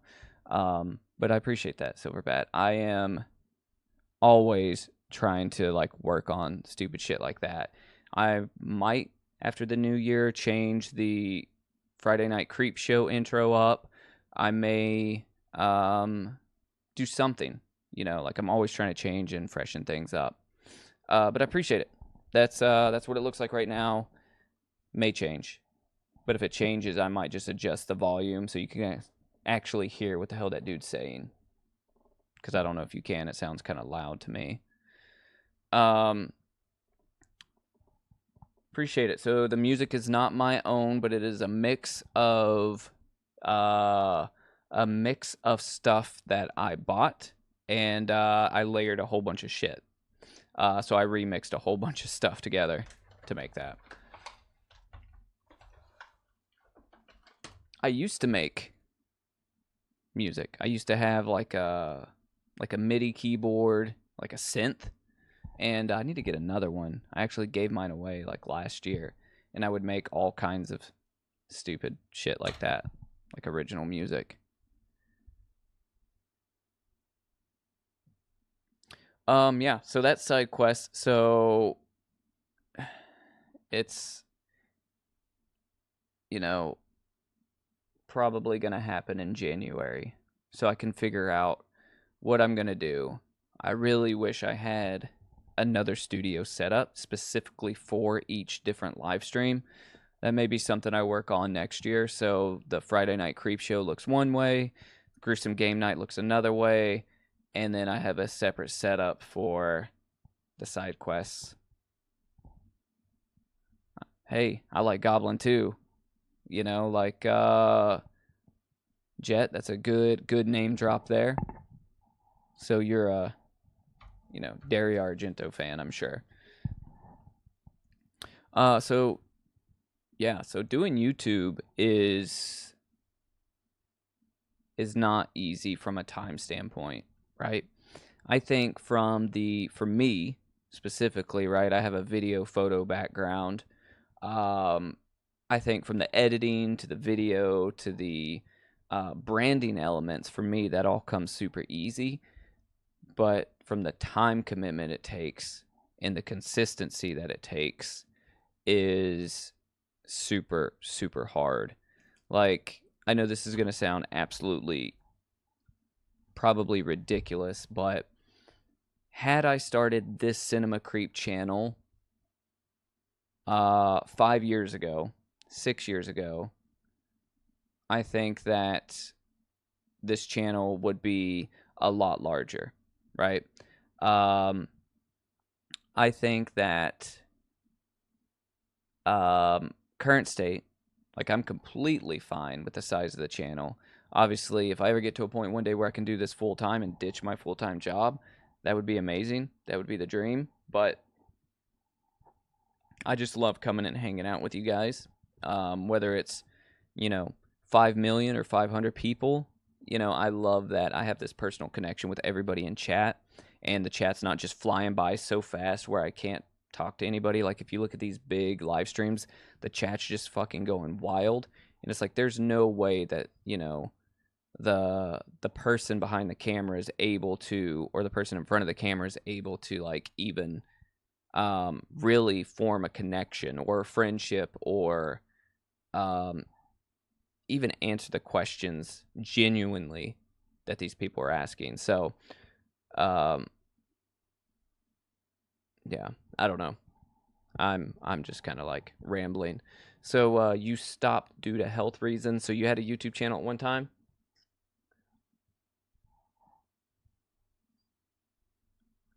I even have a second YouTube channel that's bigger than this one, but I just don't ever upload over there. I haven't uploaded over there in 9 months. And I keep telling myself, I need to upload a video over there. But I haven't uploaded over there in 9 months because I came over here, and that channel's more just like not, it's equally as fun, but it's not as, there's not a community over there, right? There's a community over here, right? So over there, like, there's not really a community. It's just minus, you know, memory gathers.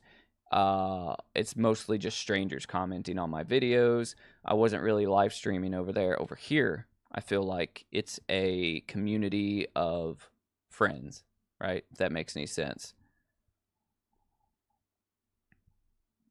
So that's why I kind of like stopped uploading over there for 9 months now, and I've just been doing this channel.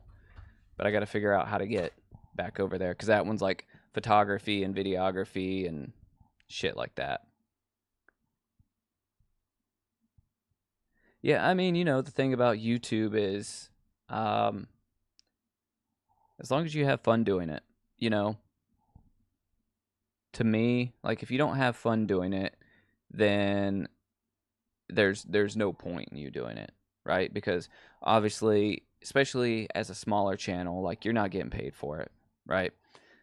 This channel right here, Cinema Creep, so shout out to you guys that are like contributing over on the Patreon, because this channel is not monetized.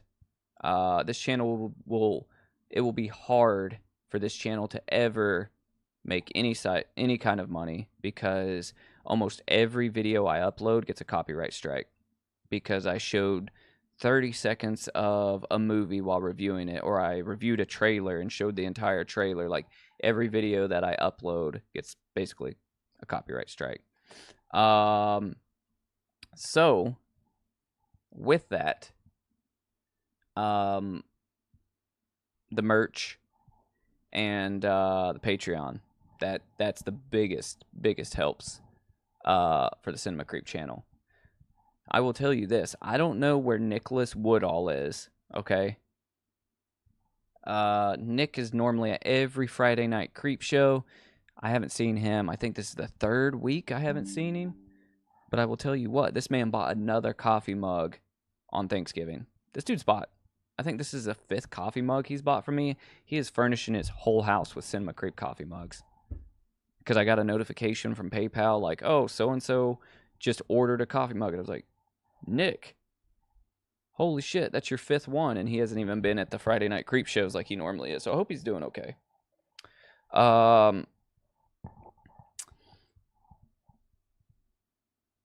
Yeah, we need him back. Nick, if you're watching this on the rerun, we need you back. So, Jet, I have made a movie. I've made a couple of horror short films in my day. And biggest problem here with me is I have horror movie scripts written, right? And I have a couple horror movie script ideas in my head that I need to write. I just, one, right now, current state, finding a crew is hard for me. And because me and the people I used to shoot with, you know, we've all kind of lost contact. Because I haven't shot anything since before COVID.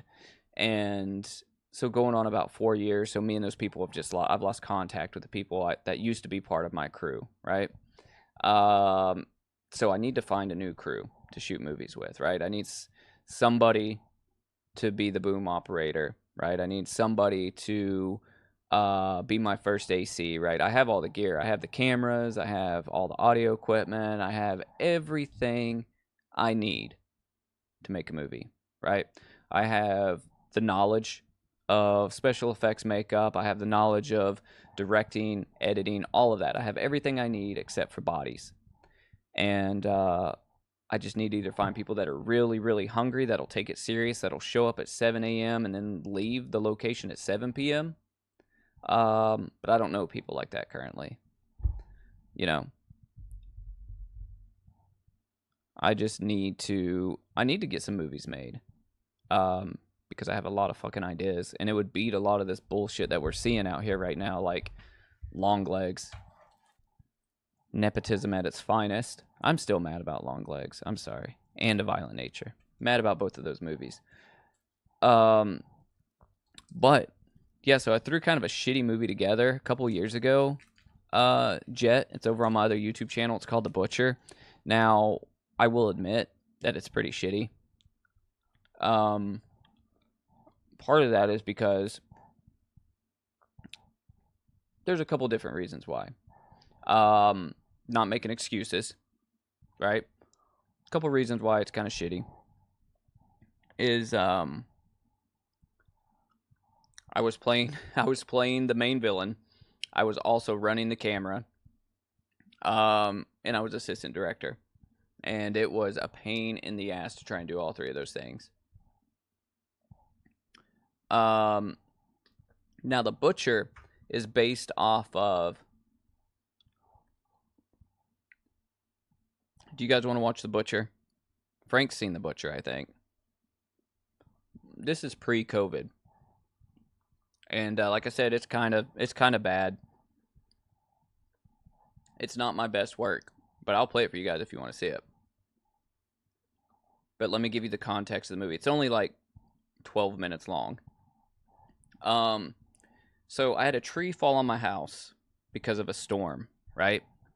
And it shaved off the front of my house, almost killed me and my wife. We were laying in bed, right? If it would have fell like maybe 3 feet further into the house, we would have been done for, right? I wouldn't be here. So I needed to rebuild sections of my front porch, okay? So when I rebuilt sections of my front porch, I went and I bought a table saw because I didn't have one. And me and my wife, we were cutting boards with the table saw, right? And I was thinking as we were cutting them, I was like, I wonder if there's ever been a serial killer to kill people with a table saw. And I just got my mind clicking, and I wrote a script called The Butcher. And it's kind of, now when you look at it, it's kind of like a spin-off of Texas Chainsaw Massacre, I guess, in a way. It's not the greatest thing ever written, I will tell you that, right? But it is kind of corny, and you guys can tell me it blows if you want. Won't hurt my feelings. But so I wrote this story. The story was kind of cool. We shot it over 2 days. I think we might have spent like, I don't know, $1,500 making it. But we had a lot of prep time for it, right? So I did all the costuming. I hand punched a lot of the studs because it has 2 punks in it, right? Like I hand punched all the studs, sewed all the patches on their denim vests. You know, like I did all of this shit. And I was just carrying too much weight on my shoulders because I didn't have enough crew. Now, I did have a sound guy. I did have a director. I did have a first AC who was phenomenal. But, you know, it still struggled. I'll play it. I'll play it for you guys. Give me a second. Let me look it up. Frank has seen it, so sorry, Frank, if you got to rewatch this. Feel free to leave if you want to leave. It got age restricted by YouTube, so it never went anywhere.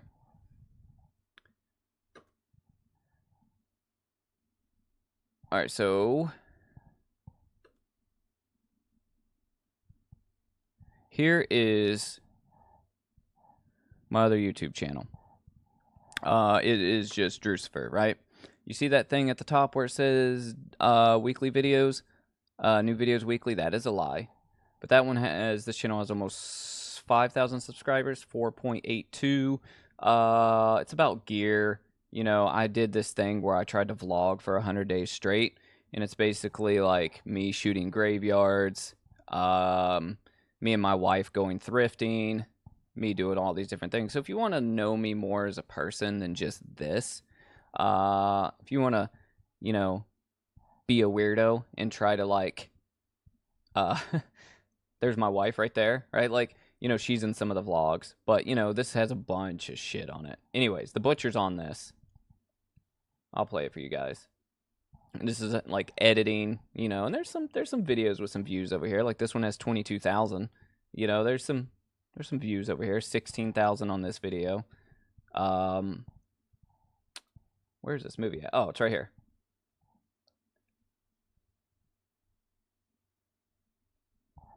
All right.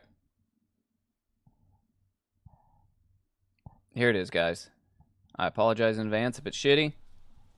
Written by me, assistant directed by me, edited by me, shot by me, costuming by me.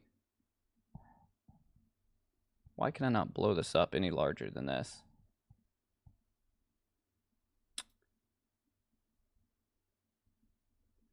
Oh, you know, we're watching that 4K version. All right, here we go.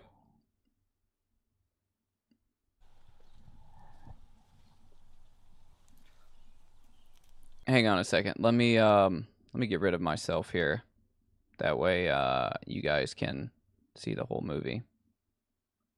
Because I'm blocking too much of it. Oh, wrong thing.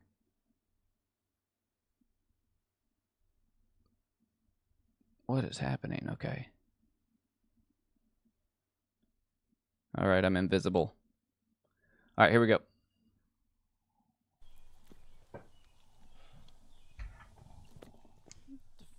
Stop.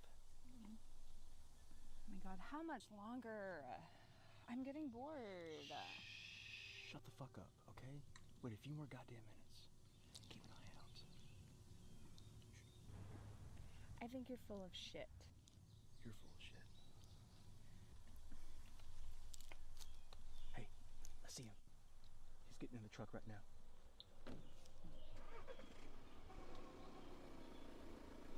Okay, let's go. Good. Let's go before the creep comes back. The creep.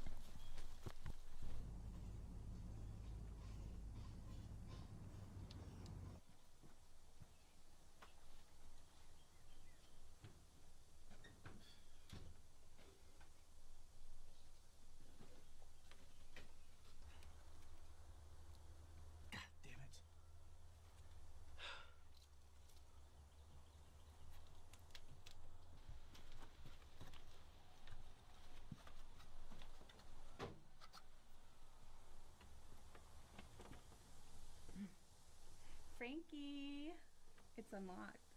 Hell yes. God damn. This old man made it so fucking easy. Go, go.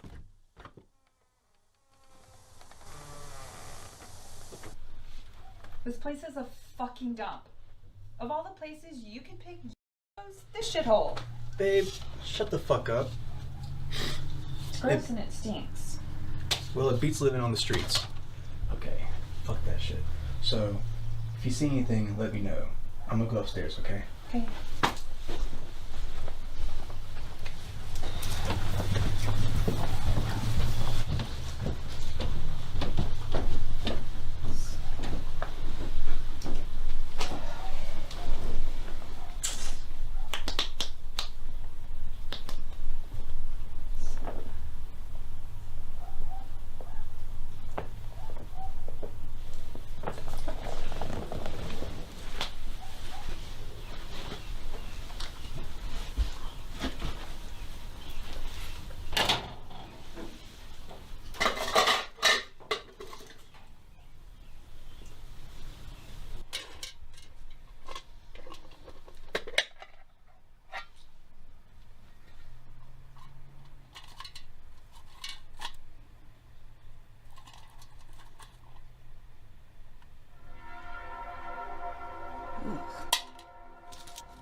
Hey, babe, guess what?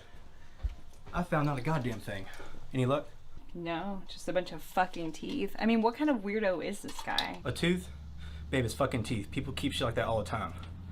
My grandma kept my teeth as a kid. Well, it's gross. Not really. I mean, what are we gonna do if he comes back and we're still in here? Don't worry, babe. I got this. Holy shit, where the hell did you get that? Relax, babe. It's Mikey's. You stole it. No, I didn't steal a thing. He let me borrow it if I give him a cut of whatever the fuck we find. If we find anything at all so far, it's all just a bunch of junk. Yeah. Just keep looking around. What about in there? Where? In there. I think there's a door. Come help me move this bookshelf. God damn it. Come on.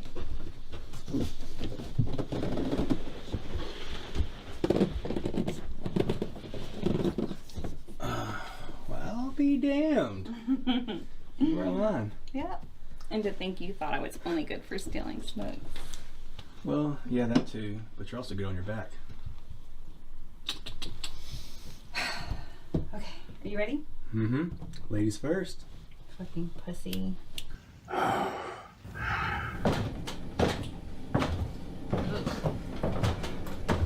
Hey, babe. What? If we hurry up, we could fuck right now. Okay. Really? Yeah. I'm not having sex in this dump. Jesus. That ain't very fucking punk rock of you. Yeah, well, neither is listening to ska, but who's keeping score? Shut the fuck up.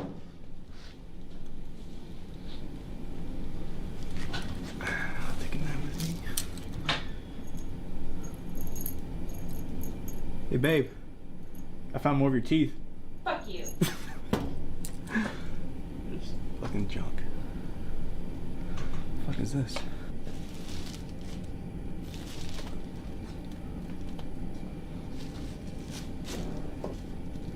What do we got here?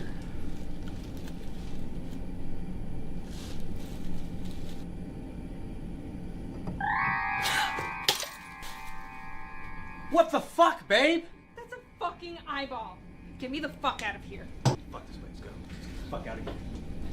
Wait. Fuck! He's back. Fuck, what the fuck are we gonna do? Fuck. So where to fucking go? What the fuck are we gonna do? I don't fucking know. Let's make a report. Come on. Oh. What?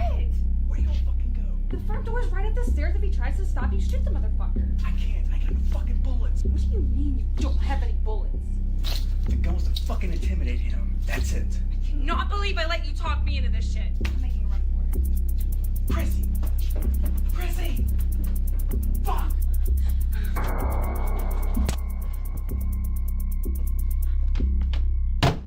Chrissy! Chrissy!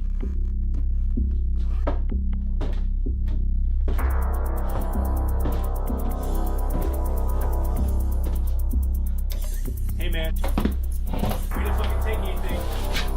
Hey!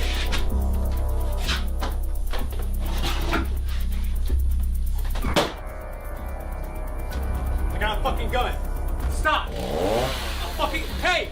I have a gun! I'll fucking kill you!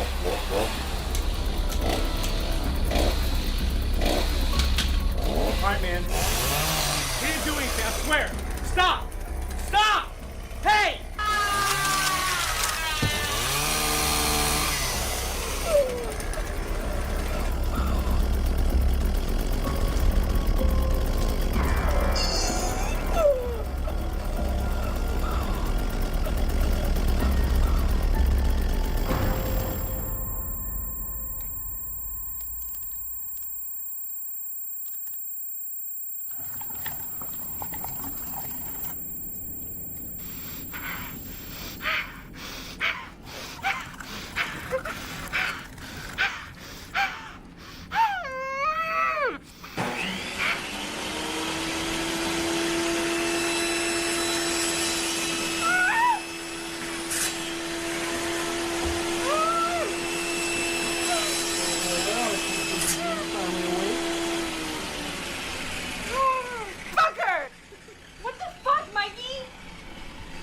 See you at my dear old grandpappy back there. I gotta ask, how'd that gun work out for you, by the way? What kind of idiots try to rob someone with an unloaded gun? Fucking set us up! Oh, Chrissy, it's nothing personal, alright? I've been doing this for years. You know what? It's just your turn. What do you mean, my turn? Your old grandfather back there. He has some, how do you say, very peculiar tastes. And I happen to have some very easy access to some very undesirables, as you might say. If you really, really think about it, I'm doing this town a favor. I'm gonna fucking kill you. You're fucking dead!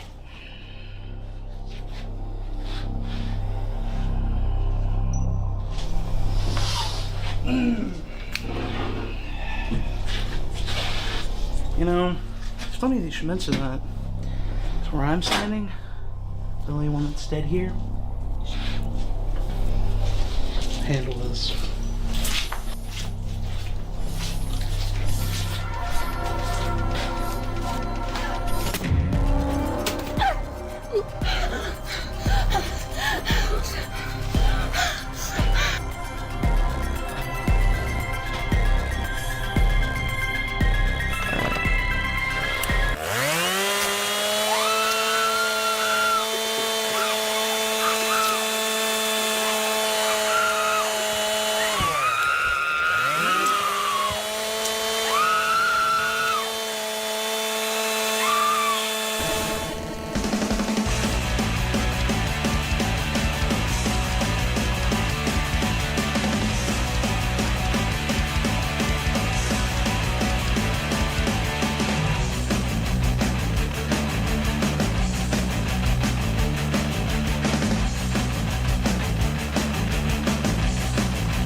Alright, so that was basically it. That was the last horror thing I shot before COVID. It had a lot of flaws.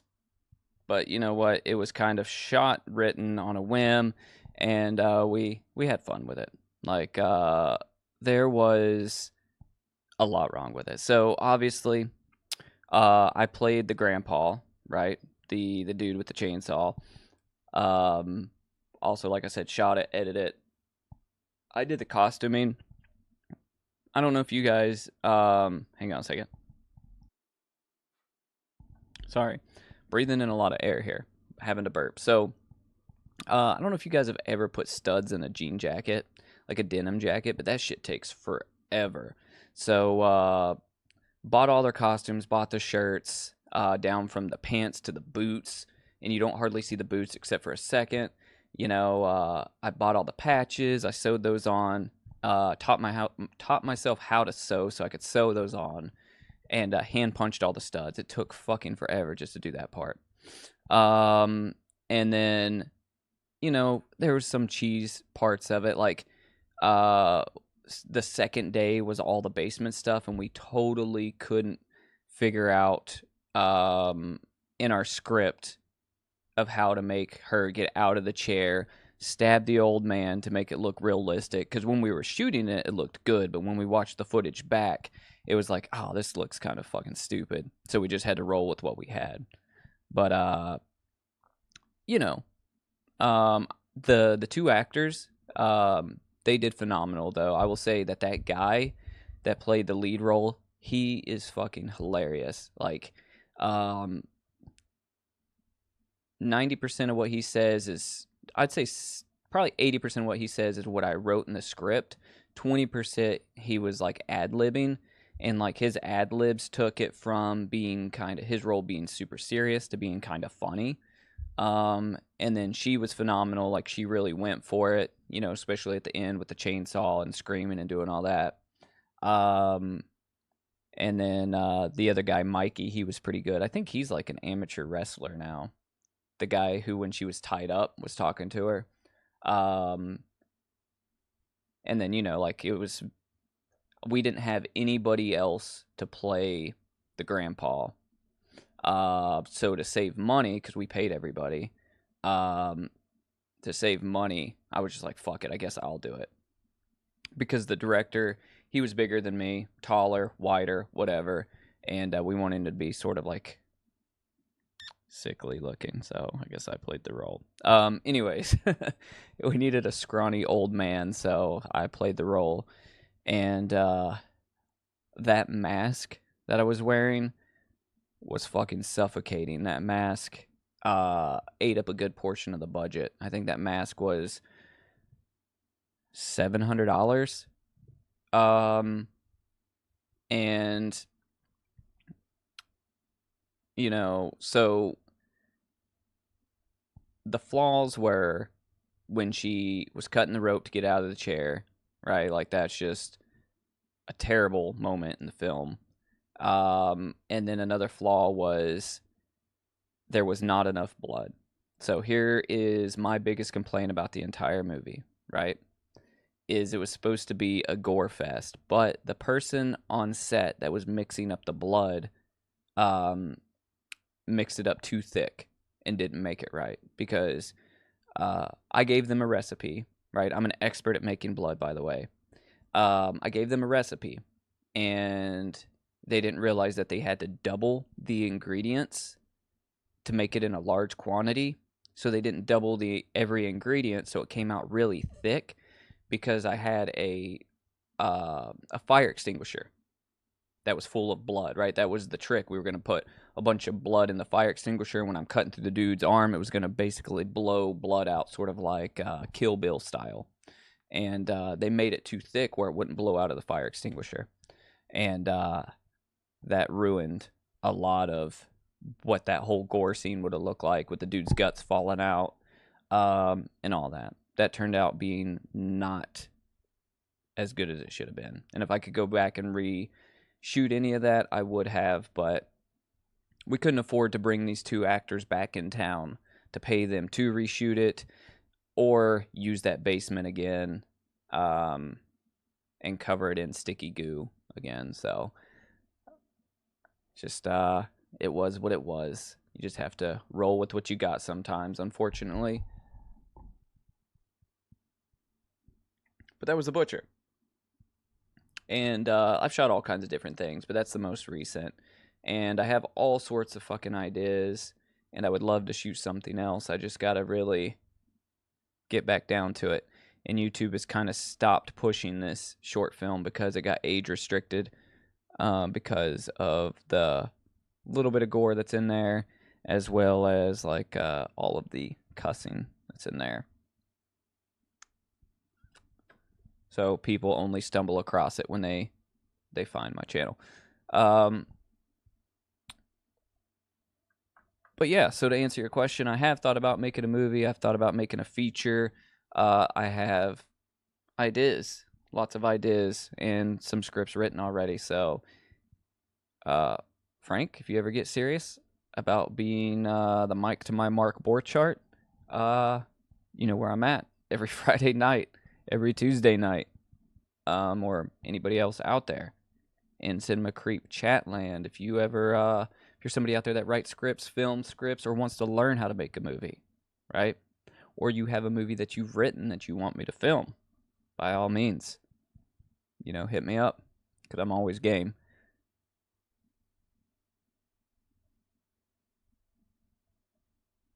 But yeah, so that's my little thing there.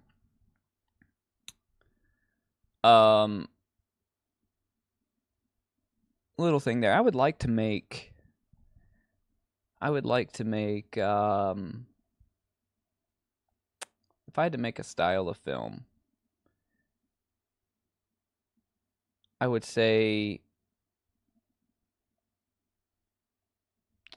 I would like to make, obviously I favor slashers, but I would like to make I have an ambient horror movie idea that I need to write.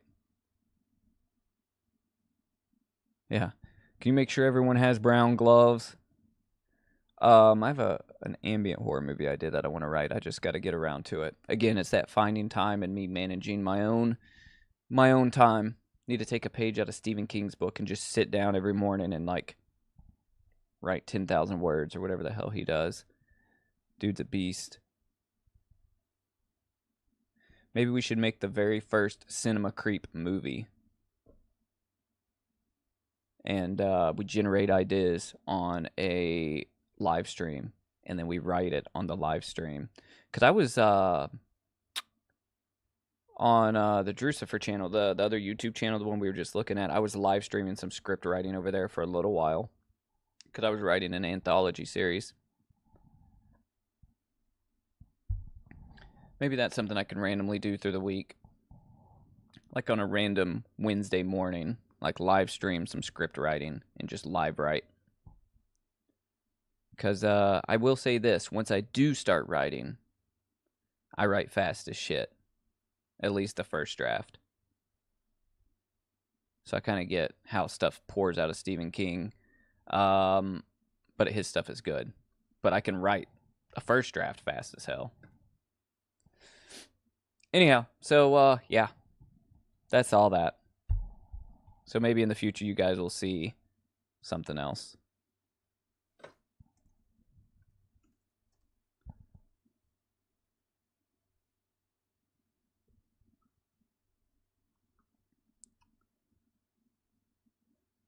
So coming this week, right? If you guys are able to, I would watch Terrifier 3.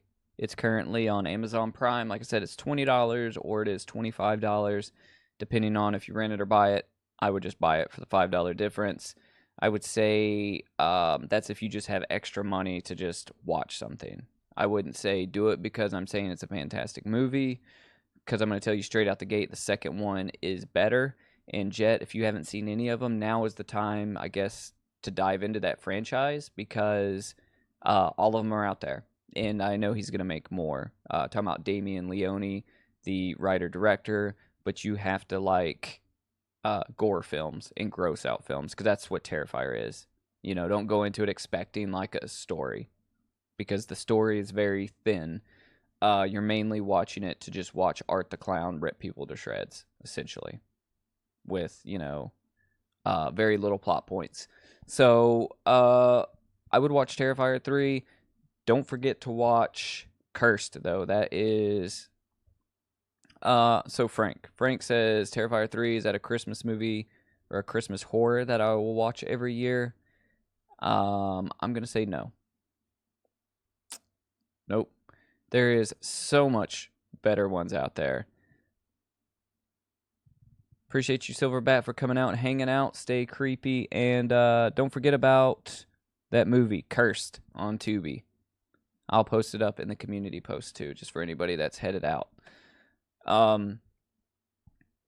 So, I wouldn't watch Terrifier 3 every year. I will watch it again, but it's not a movie that's going to be put in my rotation.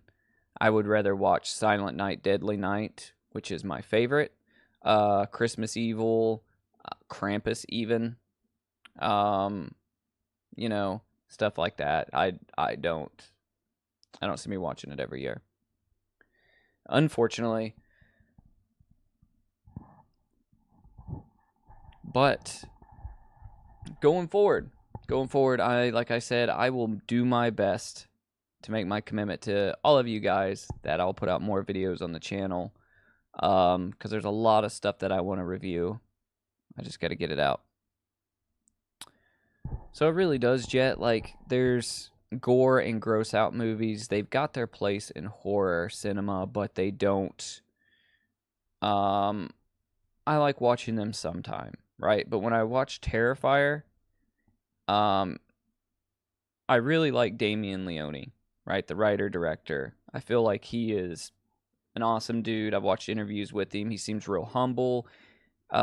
He knows his shit when it comes to horror, right? But I feel like the Terrifier movies are just him saying, hey, look at my special effects reel.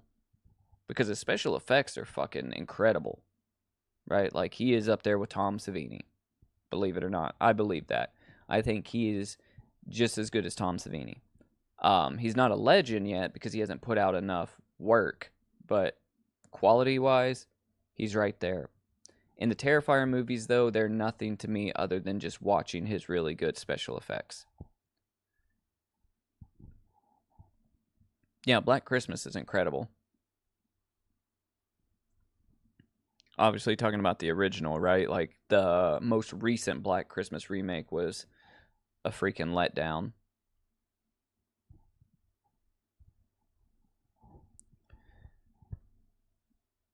So, yeah, so gore, though, like, there's movies that are gory, and there's movies that are, like, gross out films, right? So, like, Terrifier is kind of like a gross out film. Like, it's gory, but it's doing it for the intentions of being gross, right? And trying to make people feel nasty and sick, to where something like, let me see, maybe something like, I could just say Frankenhooker, right? Has gore in it, but it's more slapstick, like you said. It's more kind of goofy.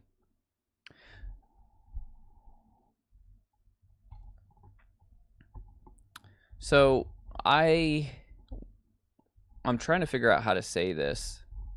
I was more of an Art the Clown fan before I watched Terrifier 3. It's not that he's bad.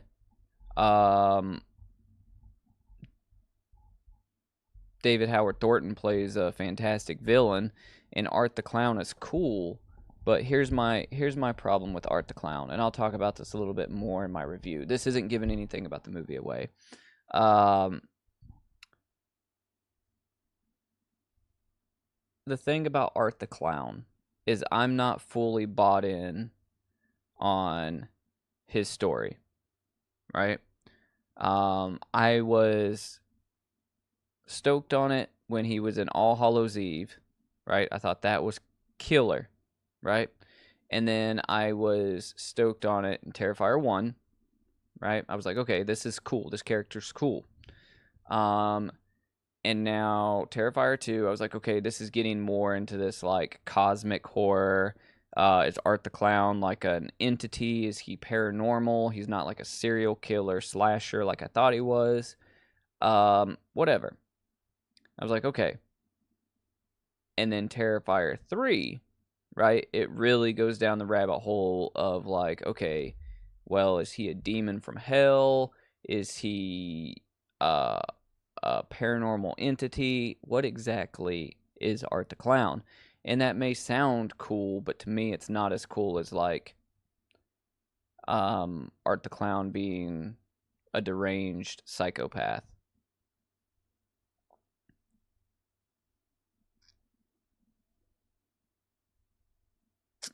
So I will tell you this.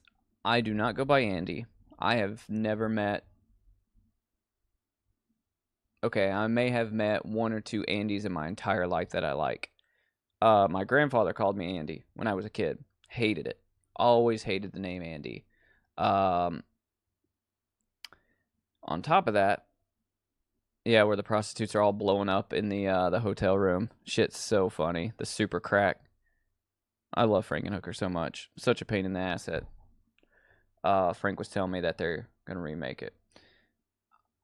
So pretty much everybody that either doesn't know me personally or people that I work with call me Drew.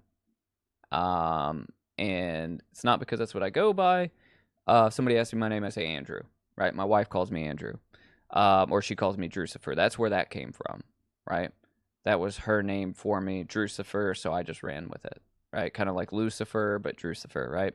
She has all these nicknames for me, but she would never, ever just call me Drew, right? She calls me by my name. She calls me Andrew, or Drucifer. She calls me that all the time, but never just Drew. But everybody that like I work with professionally, like at my full-time job or anywhere else, online calls me Drew. That's fine too. I don't care what you guys call me. Doesn't matter. Drew's probably the easiest because it's close to Drucifer. I don't have a preference. I don't like the name Andrew. But it is my name, unfortunately. And so, you know, I don't think my parents tried. I don't even think they turned past the first page of the baby book and got out the A's. They were just like, oh, Andrew, that works. It's either Anthony or Andrew. They're right there next to each other. And I'm not cool enough to be a Tony, so they're okay, well, he could be an Andrew. Yeah, no, you can call me Drew. It doesn't matter. That's sort of what people online call me anyways. No preference.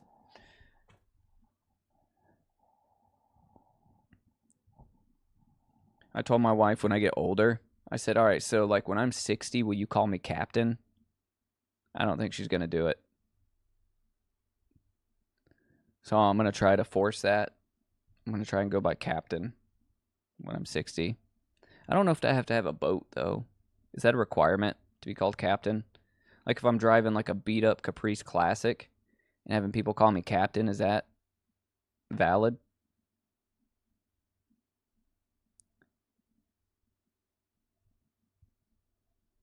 Yeah, Jet, he was such a good guy. He was like, you know what? Don't do the drugs. You know? But you know, they just went crazy on it. Started blowing up. That movie is so good. I really hope that... Because Frank was telling me the guy that did the Street Trash remake and Fried Barry is going to redo Frankenhooker. And that's going to make me mad. Because... Silverbat, you're back. You made a comeback.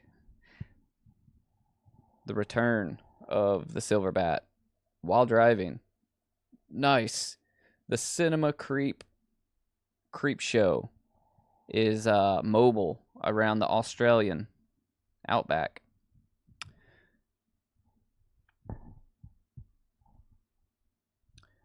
So yeah, so like I said, doesn't matter. You guys can call me whatever. Just not Andy. Don't call me Andy. That is not a good... I'm not the kid from Toy Story. So if I get a rowboat, So it doesn't have to be a boat of any. It could be a boat of any size. It doesn't have to be like a big boat, and I could still go by Captain. You say Captain D. There we go. I mean, and then I'll get like one of those sailor hats that you see some old men wearing, and just go by Captain.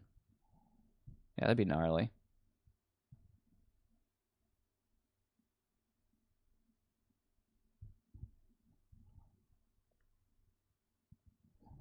I've had so many dumb nicknames over the years. All right. Running errands in Australia while listening to the Cinema Creep channel. Sweet. Sounds good, Captain. Cappy.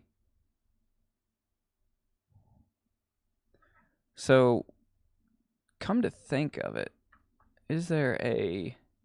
You know what I would like to have? A Frankenhooker poster. An original. I'm back on this shit, guys. You guys are making me think about posters. Let me go back to eBay. This is going to be my last thing here that we're going to do. Oh, I'm gone. I'm back, maybe. Where's my face? There it is. Okay. Hey, look at this. It's a Frankenhooker custom doll, $65. Fun for all ages. Captain Creep. Oh, man, that's a solid one. Captain Drew. Yeah, that's true, Jet. Like, they do find a new audience and a younger audience, but you're right, they do tend to not be as good. Look at this. This Frankenhooker action figure right here. Laserdisc. Frank, I know you got a Laserdisc player. $80. Look at this. VHS. $150. I have it on VHS. My wife actually bought me the VHS.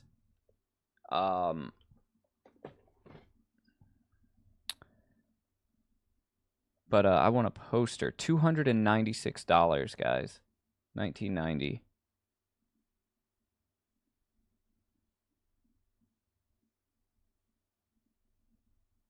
That's too much.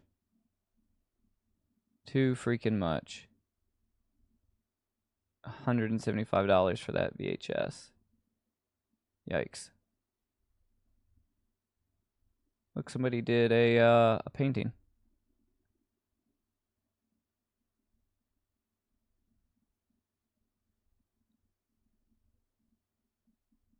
Look, Frankenhooker poster, pinholes, penthouse, Patty Mullen. Here you go, Frank. $55. It's like a door poster.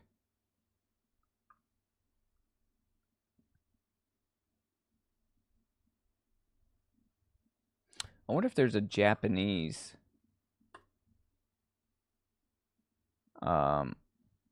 poster.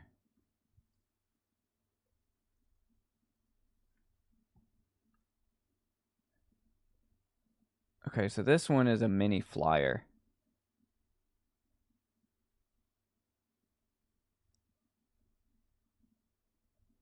So this is original Japanese mini poster.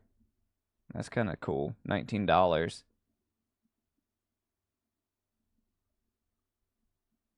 And that's all they got.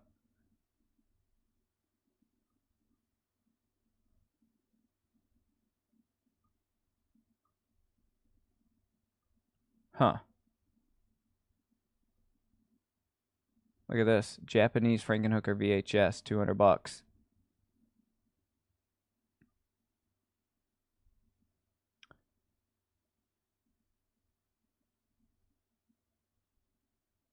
That's cool. I mean, there's really no reason to have that other than just to have it in your collection. To say that you have it.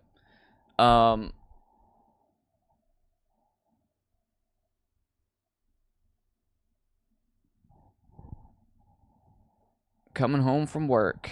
Purple outfit. Yep. Art the Clown. So,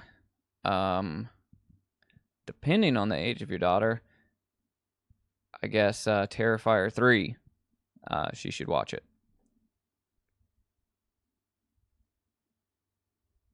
So, the thing about me and anime, right, is I am a snob, okay? Not an anime snob. I'm a real life snob, I guess. Like, I don't watch anime. So when I was a kid, I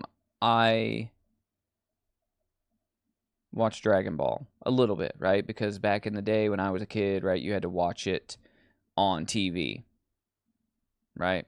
You had to, oh, she's old enough to watch Terrifier 3 then, if she hasn't seen it. So you had to watch stuff when it actually came on TV, right? Unless you could go to the movie store or something like that.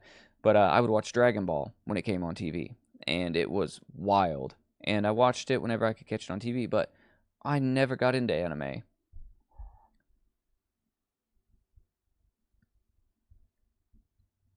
Oh, that would be crazy, Jet. Now, so I've never seen Death Note. I've never seen...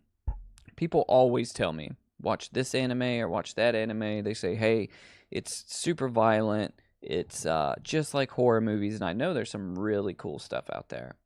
I just have never made the time to sit down and get into it. Maybe I should, because at least for the last decade, people have been telling me on a regular basis, hey, you should watch this anime, or hey, do you watch anime? And I'm like, no, nope. And then I retort back, hey, have you ever seen this movie or that movie? And they're like, no, what the fuck are you talking about? I could not imagine if Stuart Gordon and Hinenloper got together. I am a Stuart Gordon fan. Reanimator is one of my favorites as well. I think that I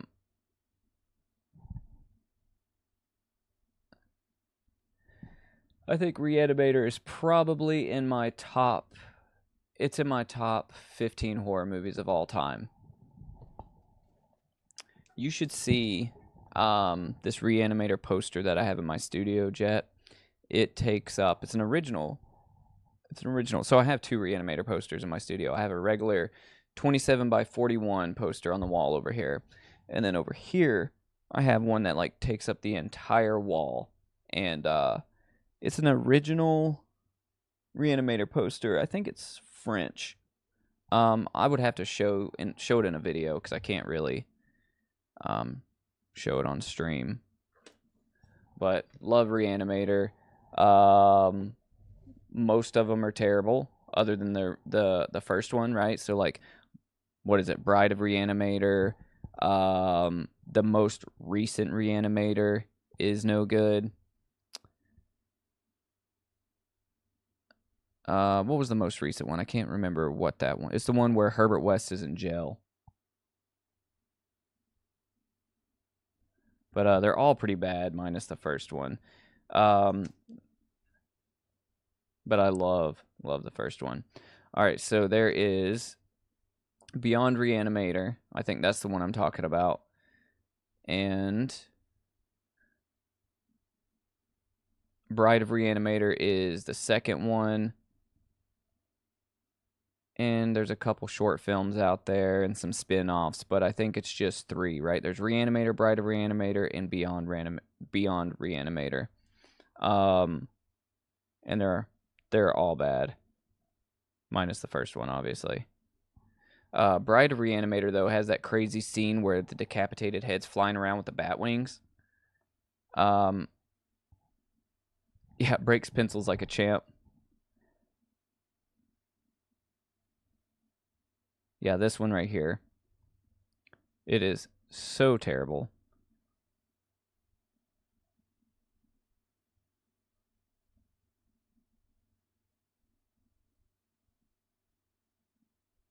Trying to see who's all in it. Other than Jeffrey Combs.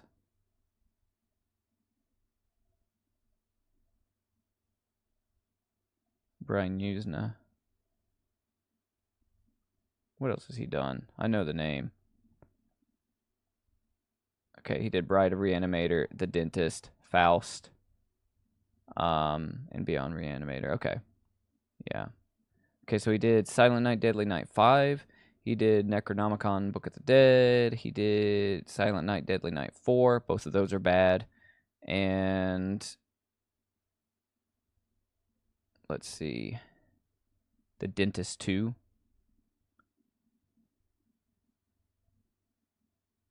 The Return of the Living Dead 3. The hell is this? This looks terrible.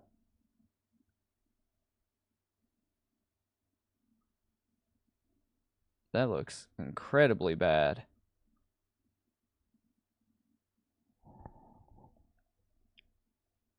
You like Beyond from Beyond You like that one, Frank? Oh, wait. From Beyond. Wait, are you talking about the Reanimator one? Oh, no, you're talking about From Beyond. Okay, yeah, no, this is sick. I thought you were talking about the Reanimator one. I was like, yeah, that is not great. Beyond Reanimator.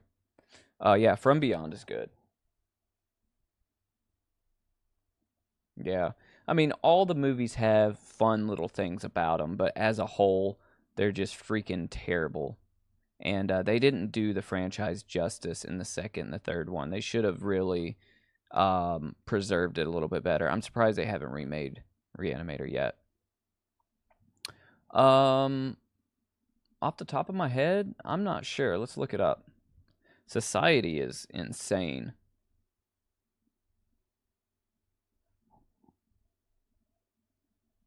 Yep, he did do that one. Yep.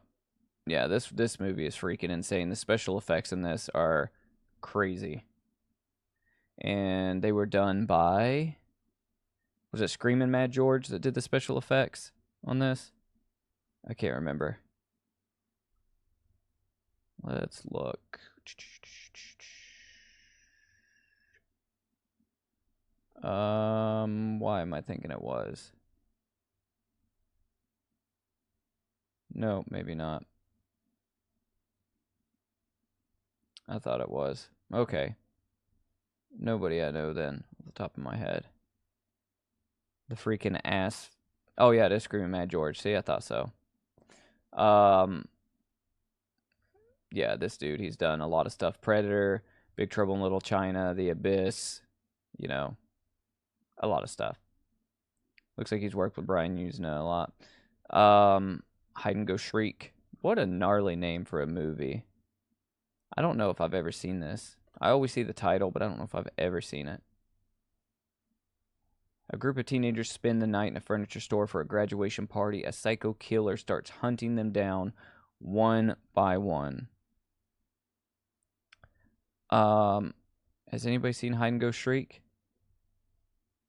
We need to all watch this at some point.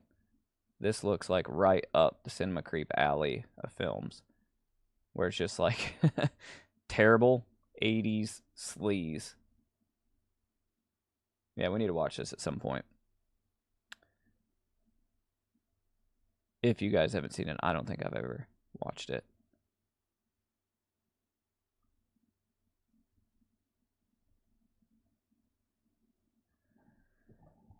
Yeah, I can't imagine anybody else playing Herbert West other than Jeffrey Combs. He is just so perfect for that role. And then you got Barbara Crampton, who is an all-star and probably one of my favorite female horror actors. I think she's just amazing in everything she does. And she just seems like, you know, like a good, normal type person. You know, she doesn't seem like a weirdo or anything, you know. And she doesn't seem like she's somebody that's kind of like fawning for the spotlight, like Danielle Harris or that Scout Taylor Compton girl or whatever. Those people that are always just constantly trying to like stay relevant. And truth be told, the talent really isn't there for them to stay relevant like that.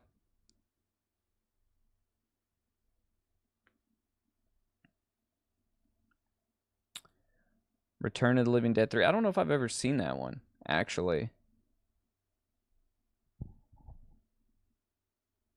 But I will watch it for sure.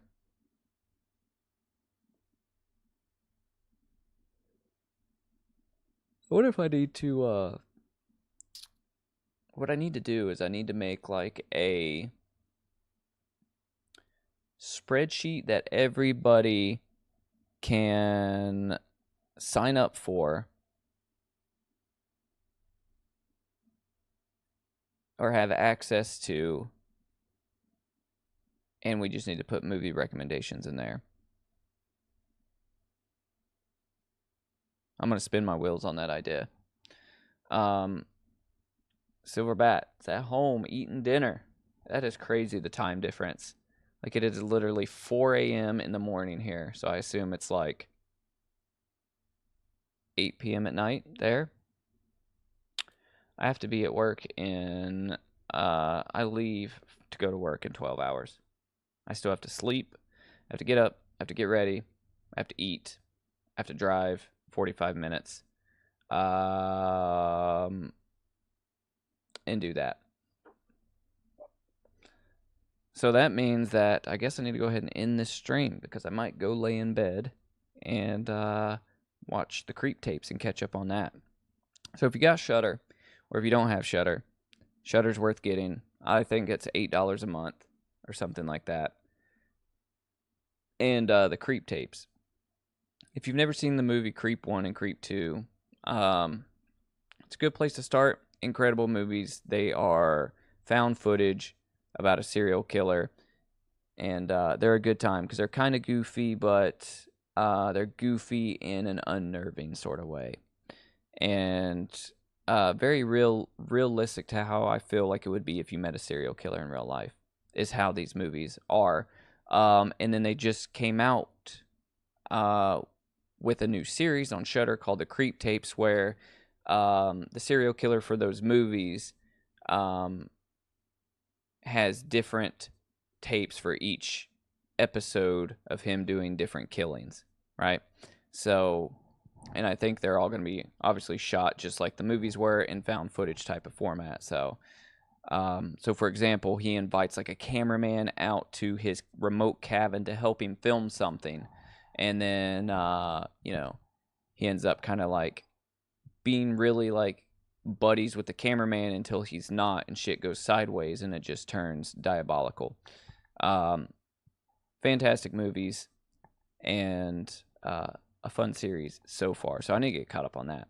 Anyhow, I will ramble from now until I have to leave to go to work, so I'm gonna go ahead and I'm gonna sign off, guys. I appreciate all of you guys hanging out here with me for 4 hours and 30 minutes.